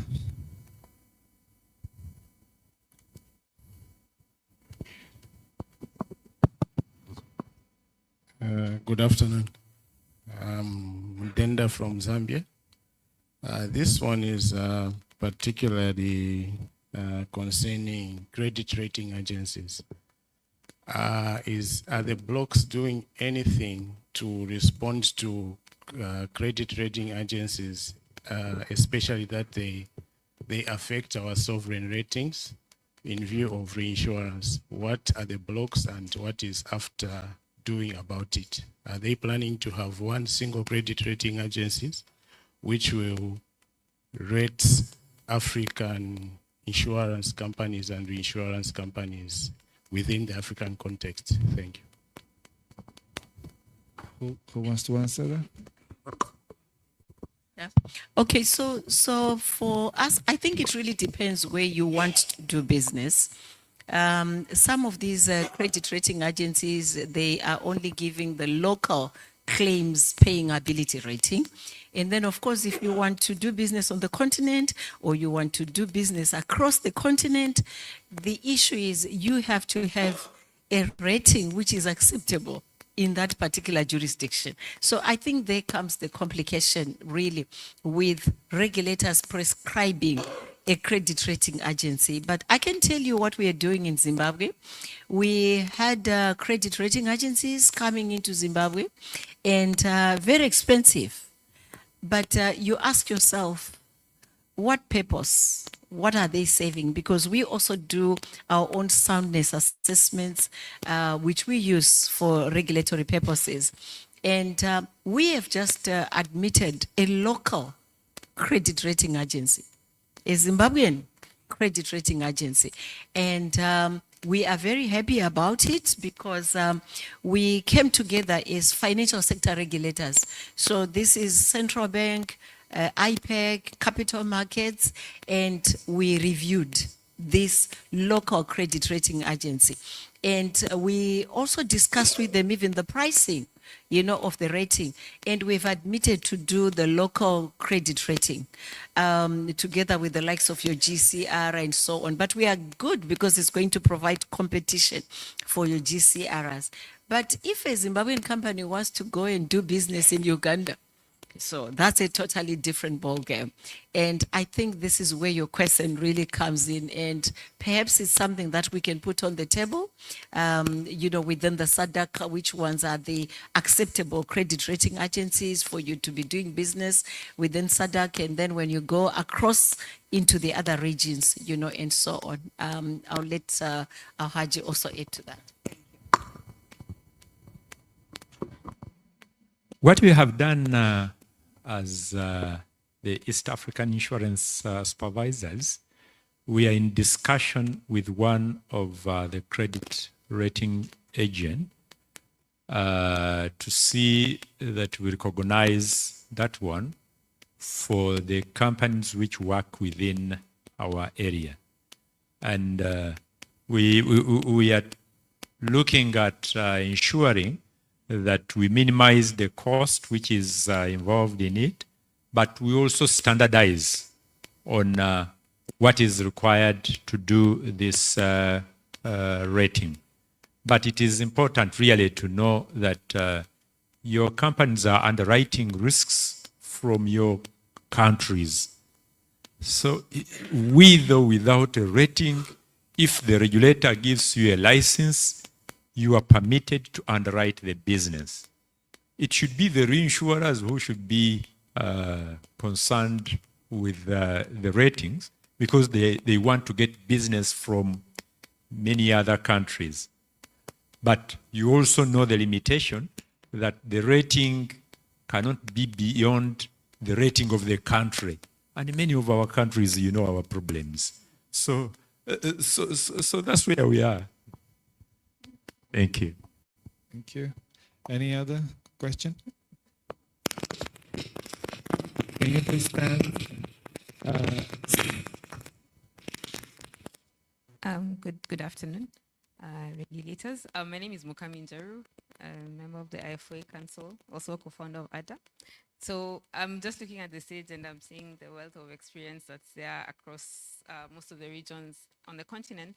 And I'm thinking through Yvonne's presentation yesterday and on the emerging risks that she highlighted, and I'm wondering if there's anything that is keeping the regulators up at night in terms of an area where the insurance market is not yet resilient in the continent.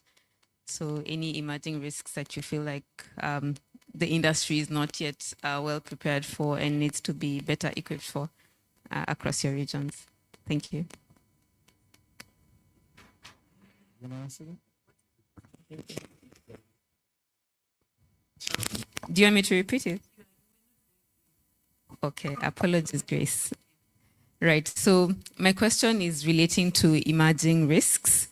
And as I said, pointing to the presentation Yvonne did yesterday, I'm just wondering, with your breadth of experience and probably seeing a lot of troughs and peaks in terms of insurance cycles, is there any of the emerging risks that is actually keeping you up at night in terms of something you feel like the insurance industry is not well equipped to deal with at the moment? Thank you.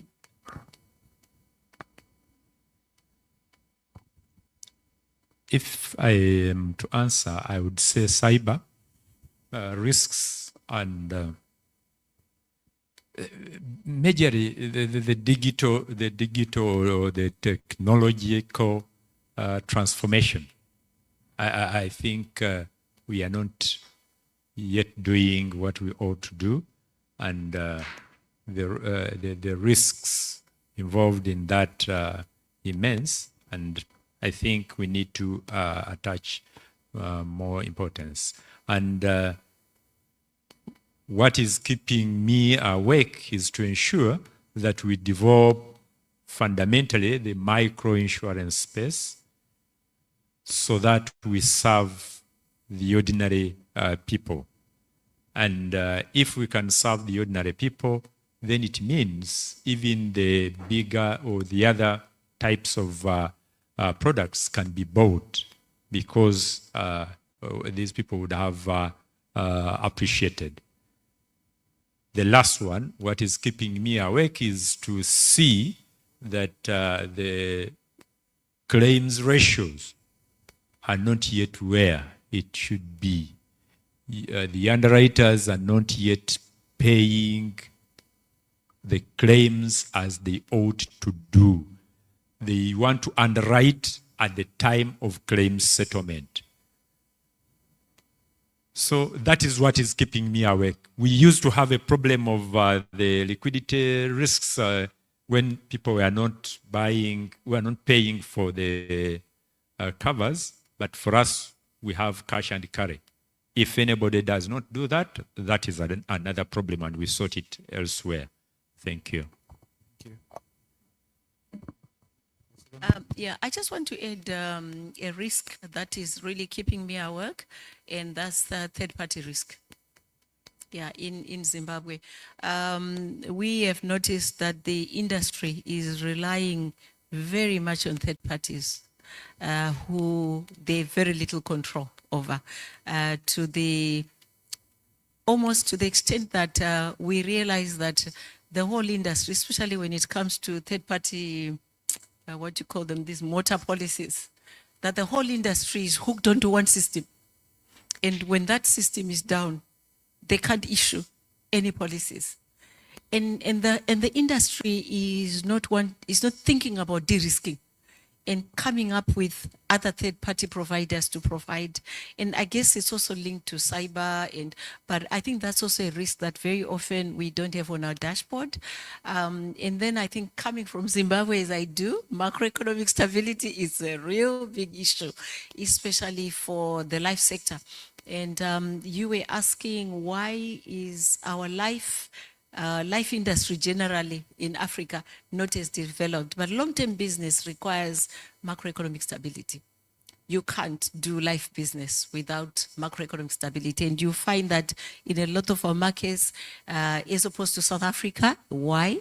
This is really the reason. It's very difficult. And I think you actuaries will know. It becomes very difficult to do your modeling, and especially when you couple that with currency risk. That becomes very difficult. So I thought I'll just add to what Alhaji has also said. Thank you. Okay.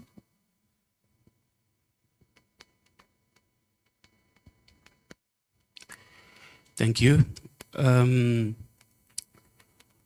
Grace was or mentioned that we have working groups, working parts, regional working parts, IAIS regional working parts, and continental as well. And Mr. Ibrahim has mentioned that the insurance core principles may be applicable here in our continent.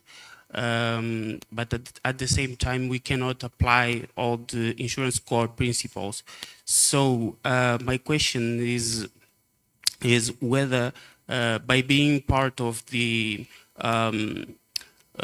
IAIS this decision-making board, we could improve this process of learning from IAIS and the process of actually bring solutions that can be effectively applicable in our continent. So I would like to hear from you at what level it would influence this process, the opportunity to be part of that board. Thank you.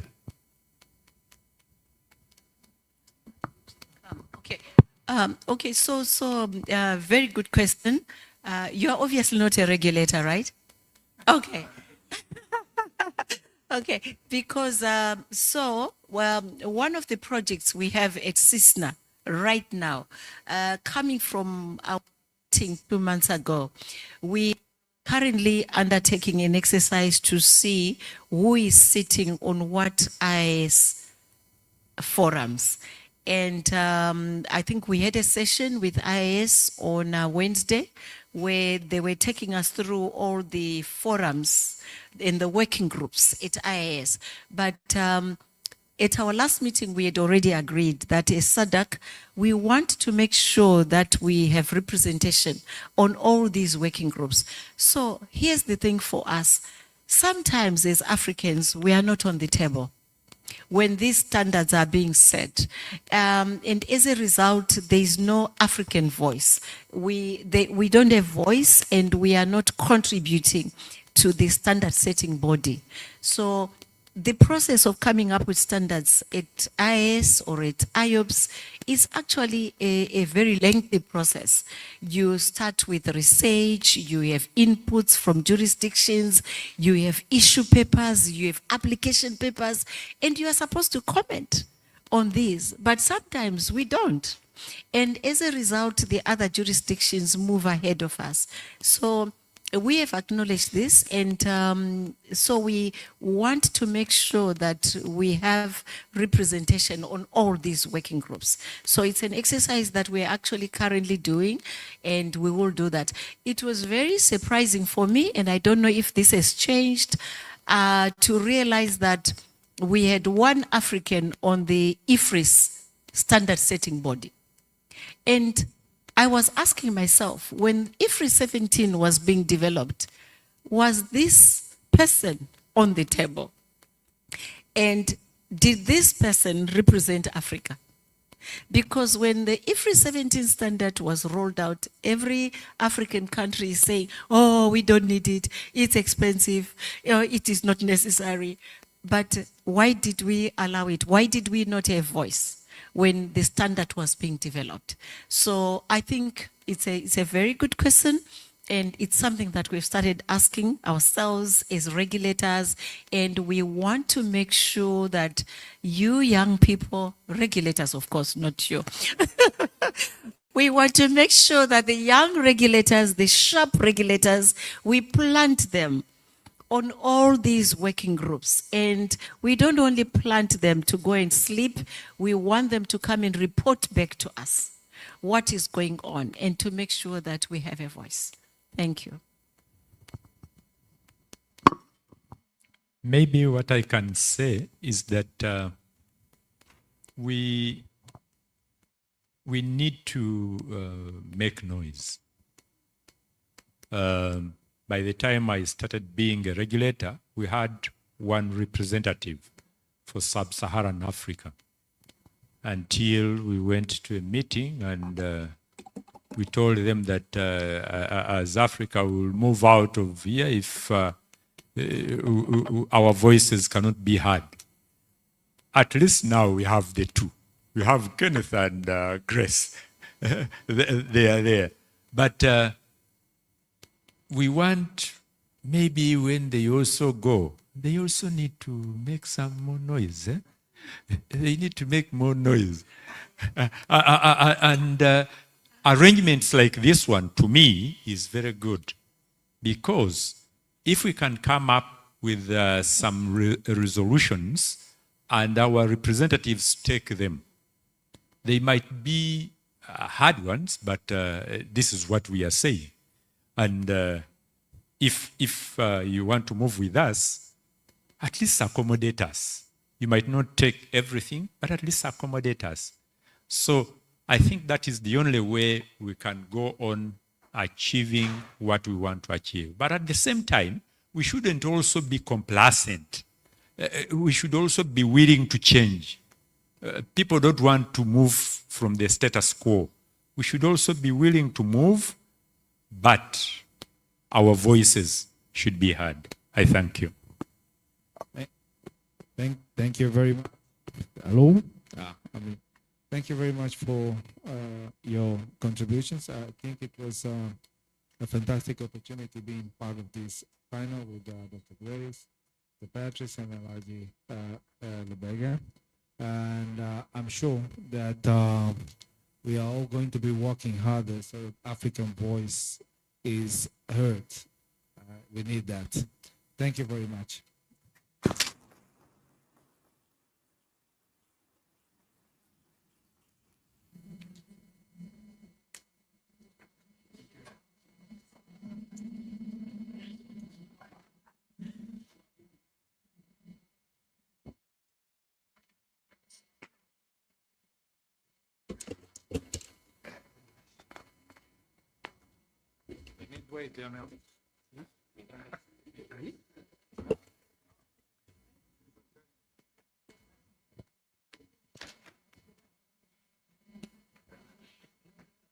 And now, the official closing of the Iais Sub-Saharan Africa Regional Seminar 2025. So,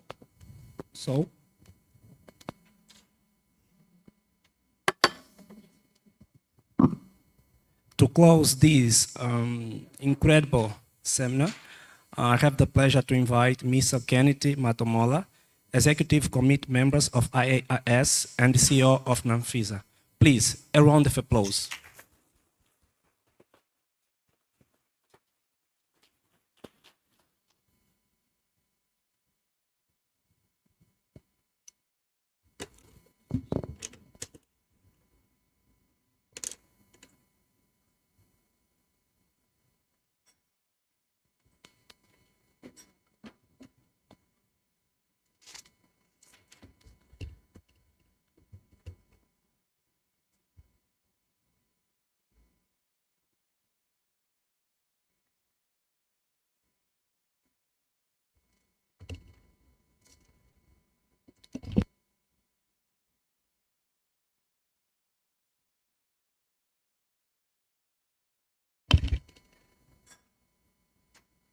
Testing, is it working? Yeah.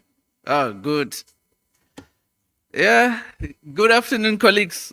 Maybe I close this seminar just to echo what my senior commissioners have said. Indeed, you made so much noise at IAIS. And we continued in the same noise making. And now we find ourselves from the Sub-Saharan Africa. We are even serving in the selection committee. So when you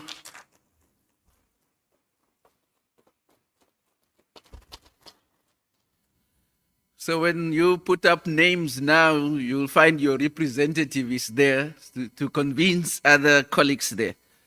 And the noise that they have made, the predecessors, and some are still here, culminated in the fact that, to get into the parent committees of IAIS, there had been a waiting period. And we made so much noise when we met in Japan. Two of our fellow regulators, South Africa and Zimbabwe, their waiting period was terminated and they became members of those committees. So those are things that we are working on. Okay, getting back to my boring speech. Eric, you gave me 30 minutes, so today I will utilize it. So my colleague, Philomena, and your esteemed directors of ASEC, my fellow commissioners and heads of supervisory authorities, I also recognize the president of the Association of Insurance Companies of Angola, captain of industries from Angola and beyond, distinguished guests, speakers, and colleagues. I already said good afternoon, so I just repeat that. This has been truly a remarkable week, one filled with meaningful dialogue, strategic reflection, and renewed commitment to the advancement of insurance supervision in our region. We began with productive closed session where we gathered as supervisors to exchange ideas, align our priorities. Over the last 2 days, we opened that dialogue to include the industry voices, allowing us to revisit key themes through the lens of practical implementation. Maybe allow me for now just to reaffirm the mission of Iais, which is to promote effective and globally consistent supervision of the insurance industry in order to develop and maintain fair, safe, and stable insurance market for the benefit and the protection of policyholders, and to contribute to the global financial stability. Iais is a global body representing over 200 jurisdictions and accounts for 97% of the world's insurance premiums. It is a custodian of international standards in insurance supervision, and it is a critical platform for peer learning and collaboration. In other words, Iais also provides a platform for members to share their experiences and understanding of insurance supervision and insurance markets. Therefore, the just about to end Iais Sub-Saharan Africa Regional Seminar is organized on the premise of fostering the intent of Iais to build capacity amongst its members. You may agree with me that the seminar had a flavor of best practice and as well as regional specificity. In designing the seminar, we intentionally considered the principle of collaboration between the regulators and the industry players. Collaboration between regulators and the insurance sector is vital for maintaining a stable and innovative industry. This partnership, which involves regulators to being standard setting, while insurers, you are the players who are present here, adapt to these standards, while you are also innovating and contributing to the industry's growth. To this end, both regulators and insurers share a common goal of fostering healthy and reliable insurance market. In order for the insurance industry to be impactful and beneficial to the population of sub-Saharan region, both the regulators and the industry players must take advantage of the African continental free trade area which offers enormous potential for our insurance markets. As I also intimated last Wednesday at our closed session for the regulators, for us to fully realize these benefits, we must not only harmonize our regulatory and supervisory frameworks, but also align our approaches to problem solving and innovation. In my view, a well-developed insurance sector will no doubt boost intra-African trade and strengthen the continent's position in the global economy. To once again emphasize the importance of collaboration, I want to quote what Helen Keller said, and I quote, "Alone, we can do so little. Together, we can do so much." End of quote. So Joao, you have another quote now for the next question. This quote highlights the power of teamwork and how working together can achieve results that are far greater than what individuals can accomplish on their own. It is also very true what Oliver Holmes said, and I quote, "Many ideas grow better when transplanted into another mind than one where they sprang up." At this seminar, so many ideas and insights has been shared and transplanted into many minds. It is our call to all of us to go and employ these ideas in our various settings. Great ideas and insights that are never employed are as good as bad ones. As we draw to this 2025 regional seminar to a close, I'm reminded of a simple but powerful truth. Insurance is peace of mind.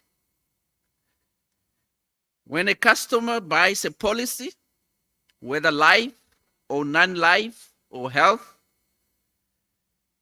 they are not buying a piece of paper or a contract. They are buying a promise, a shield against uncertainty, and the confidence to face tomorrow. In other words, peace of mind. That's what they are buying.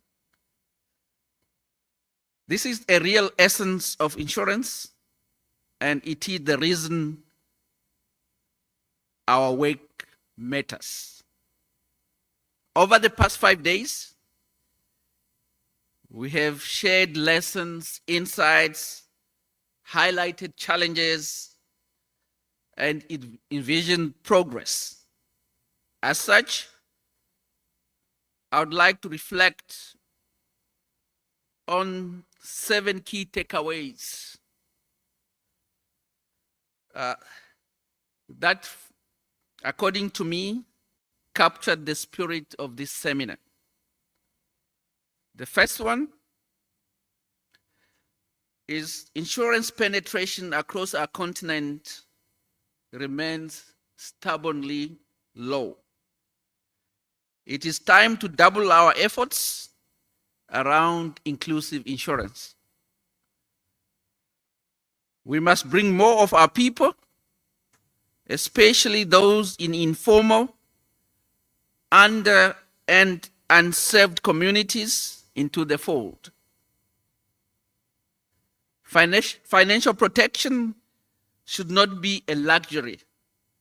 It must be a right and a catalyst to reduce social economic inequalities.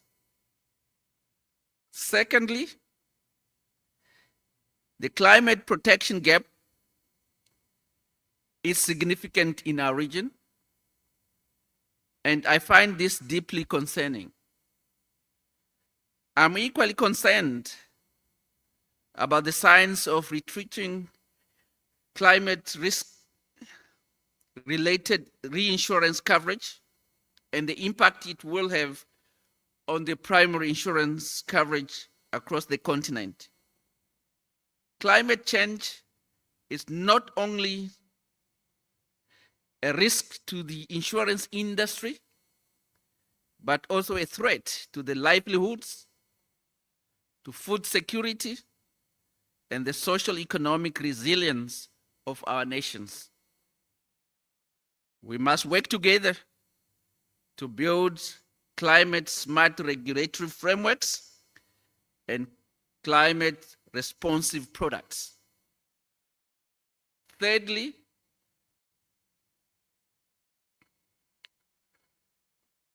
is the risk-based supervision.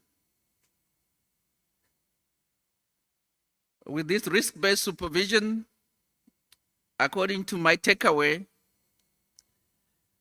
it cannot succeed without the right technical foundations. We must invest in capacity building so that our supervisory authorities and industries are equipped to implement risk-sensitive frameworks with confidence and competence. Fourthly, market conduct. Market conduct is not only a secondary issue. It lies at the heart of trust and insurance penetration. Treating customer fairly, ensuring product suitability and suitable distribution models, as well as maintaining ethical standards, must remain non-negotiable pillar of our oversight. Number 5 is the journey of IFRS 17, where we did not make so much noise when it was starting. Now we are making noise because we want to implement. Has been challenging, but it is necessary. It has exposed regulatory gaps, but also presented opportunities for improved financial reporting and transparency. Ongoing dialogue between supervisors, industry, and auditors will be key to effective and harmonized implementation. Number 6 is financial literacy. Our efforts risk to being misunderstood or even rejected. People must understand what insurance is, how it works, how it can protect them. This must be a shared priority for supervisors, industry, and policymakers alike. Thus, it should be a collaborative effort by all parties for it to be impactful. And finally, the 7th point is data. Data quality is the bedrock of sound supervision, sound pricing, sound policy decisions. Yet across of our markets, data availability and reliability remains a challenge. We must prioritize investments in data infrastructure, digitalization, and analytical capacity if we are to supervise proactively and make evidence-based decisions. Colleagues, let me now offer a few words of appreciation. To my fellow commissioners, thank you for taking time out of your demanding schedules that you could be here in Luanda. Your presence and contribution has enshrined this seminar and reaffirmed our shared commitment to regulatory excellence. I would also like to thank the commissioners who couldn't join us in Luanda this year, even though they are not here during this seminar. I'm cognizant of the support they have provided leading up to this seminar. Hence, some of you are here, your commissioner sent you to be here. To our gracious hosts, Madam Manjata, and the entire ASEC board, thank you for your leadership.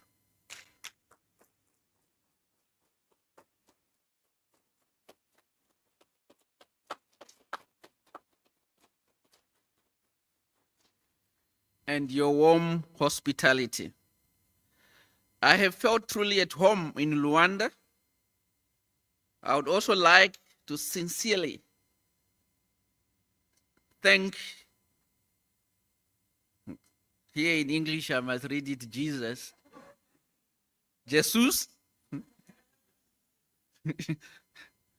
and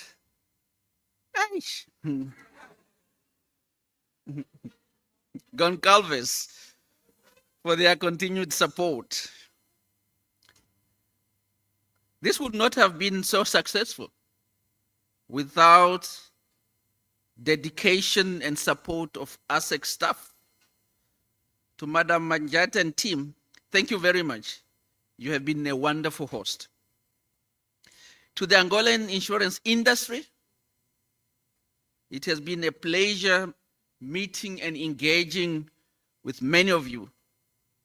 I commend you for your commitment, particularly in attending during a public holiday. I leave Luanda with much deeper understanding of your market, and I believe my colleagues do so as well. To the IAIS Secretariat, they have been with us, that is Carlos and Joanne. I must thank them in their absentia for their tireless support and dedication. To Jeffrey from the Financial Stability Institute, thank you for challenging our thinking and keeping us forward-looking. To the supervisors from more than 14 jurisdictions, thank you for traveling near and afar to be here in Luanda. And to our speakers and panelists, thank you for your insights and knowledge sharing throughout the week. You have enriched our dialogue and shared some important information. It is highly appreciated. However, ladies and gentlemen, as the former US President Roosevelt said, and I quote, "The credit belongs to the men," and I put in brackets here, "and women in the arena." And today, I wish to recognize those in the arena, the team who made this event run smoothly. Caesar, thank you for your coordination, and you have been efficient.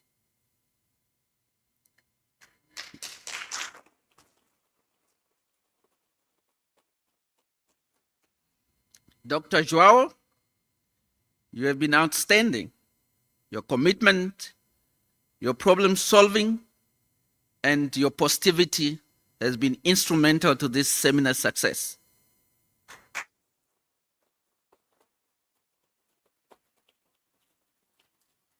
Lionel and Shalon, our directors of ceremony, thank you for guiding us through a demanding program with professionalism, and you did it with ease.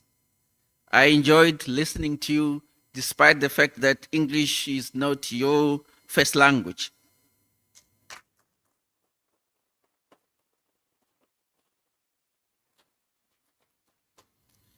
To the audio-visual and translation team, thank you for ensuring our message were heard, seen, and understood.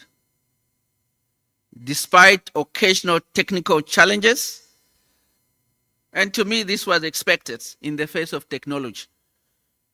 As Murphy's Law says, and I quote, "What needs to go wrong will go wrong. You did exceptionally well."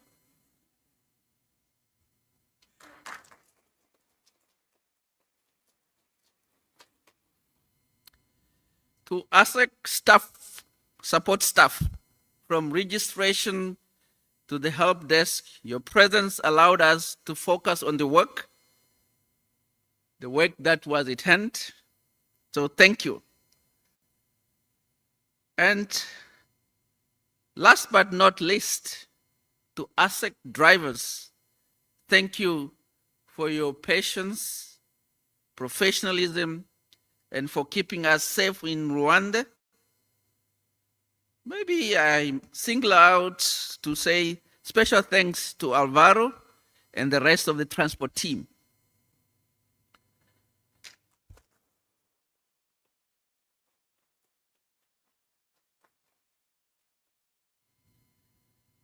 As we look ahead, I encourage each of you to maintain connections you have built.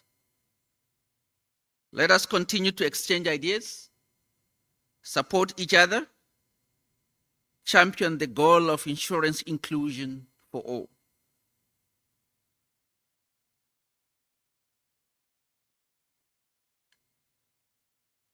I wish each of you a productive year ahead.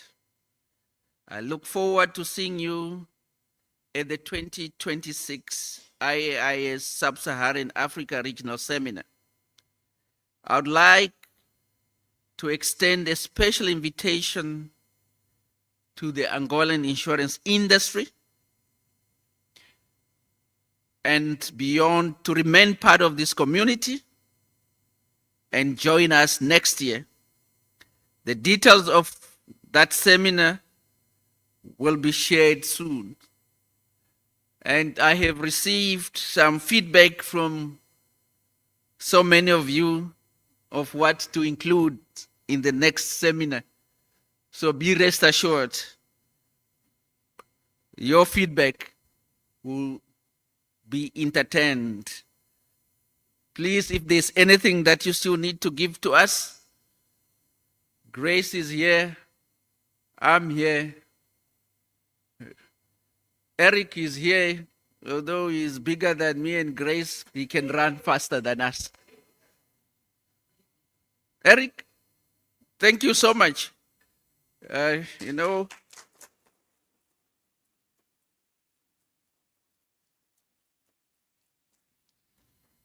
I gave Eric grief in Namibia, and you delivered, and your work is highly appreciated. To my visiting colleagues, enjoy the rest of your time in Angola. Travel home safely. So, ladies and gentlemen, I now declare 2025 IAIS Sub-Saharan Africa Regional Seminar officially closed. And I wrote something here in Portuguese. So I was learning when I was here. Muito obrigada pela vossa gentil atenção.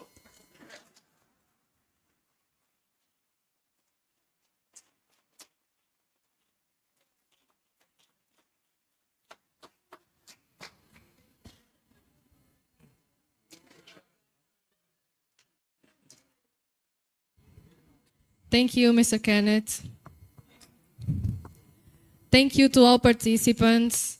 Thank you for your energy, your engagement, and your dedication to building a stronger, resilient, and more inclusive insurance sector in Africa. Before we say goodbye, allow me to share a personal thought. Yeah? When we were first invited to serve as Masters of Ceremony for this seminar, I must admit it felt a little bit overwhelming speaking for such as distinguished guests, but what began as a challenge turned into the most or the best experience and joyful of my life. So I just have to thank you and say that I really loved this moment, this week, and I already miss you.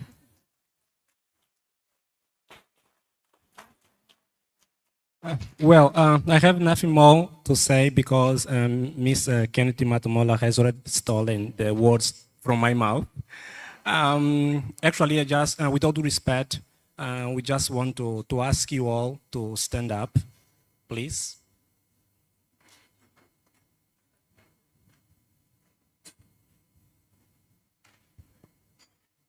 Now, please, a round of applause for all of us.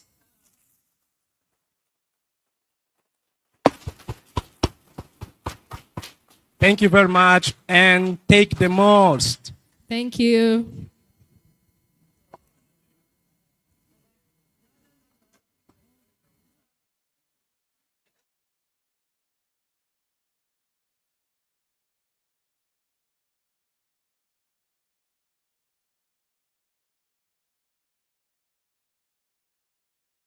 If there was just one more announcement. For the colleagues that are joining us tomorrow for the walk, can you please register so that we know what numbers to expect tomorrow at the help desk in front for tomorrow morning's walk? No, what time is it? It's not 8 o'clock. I think we leave it 6:30, yes, yeah.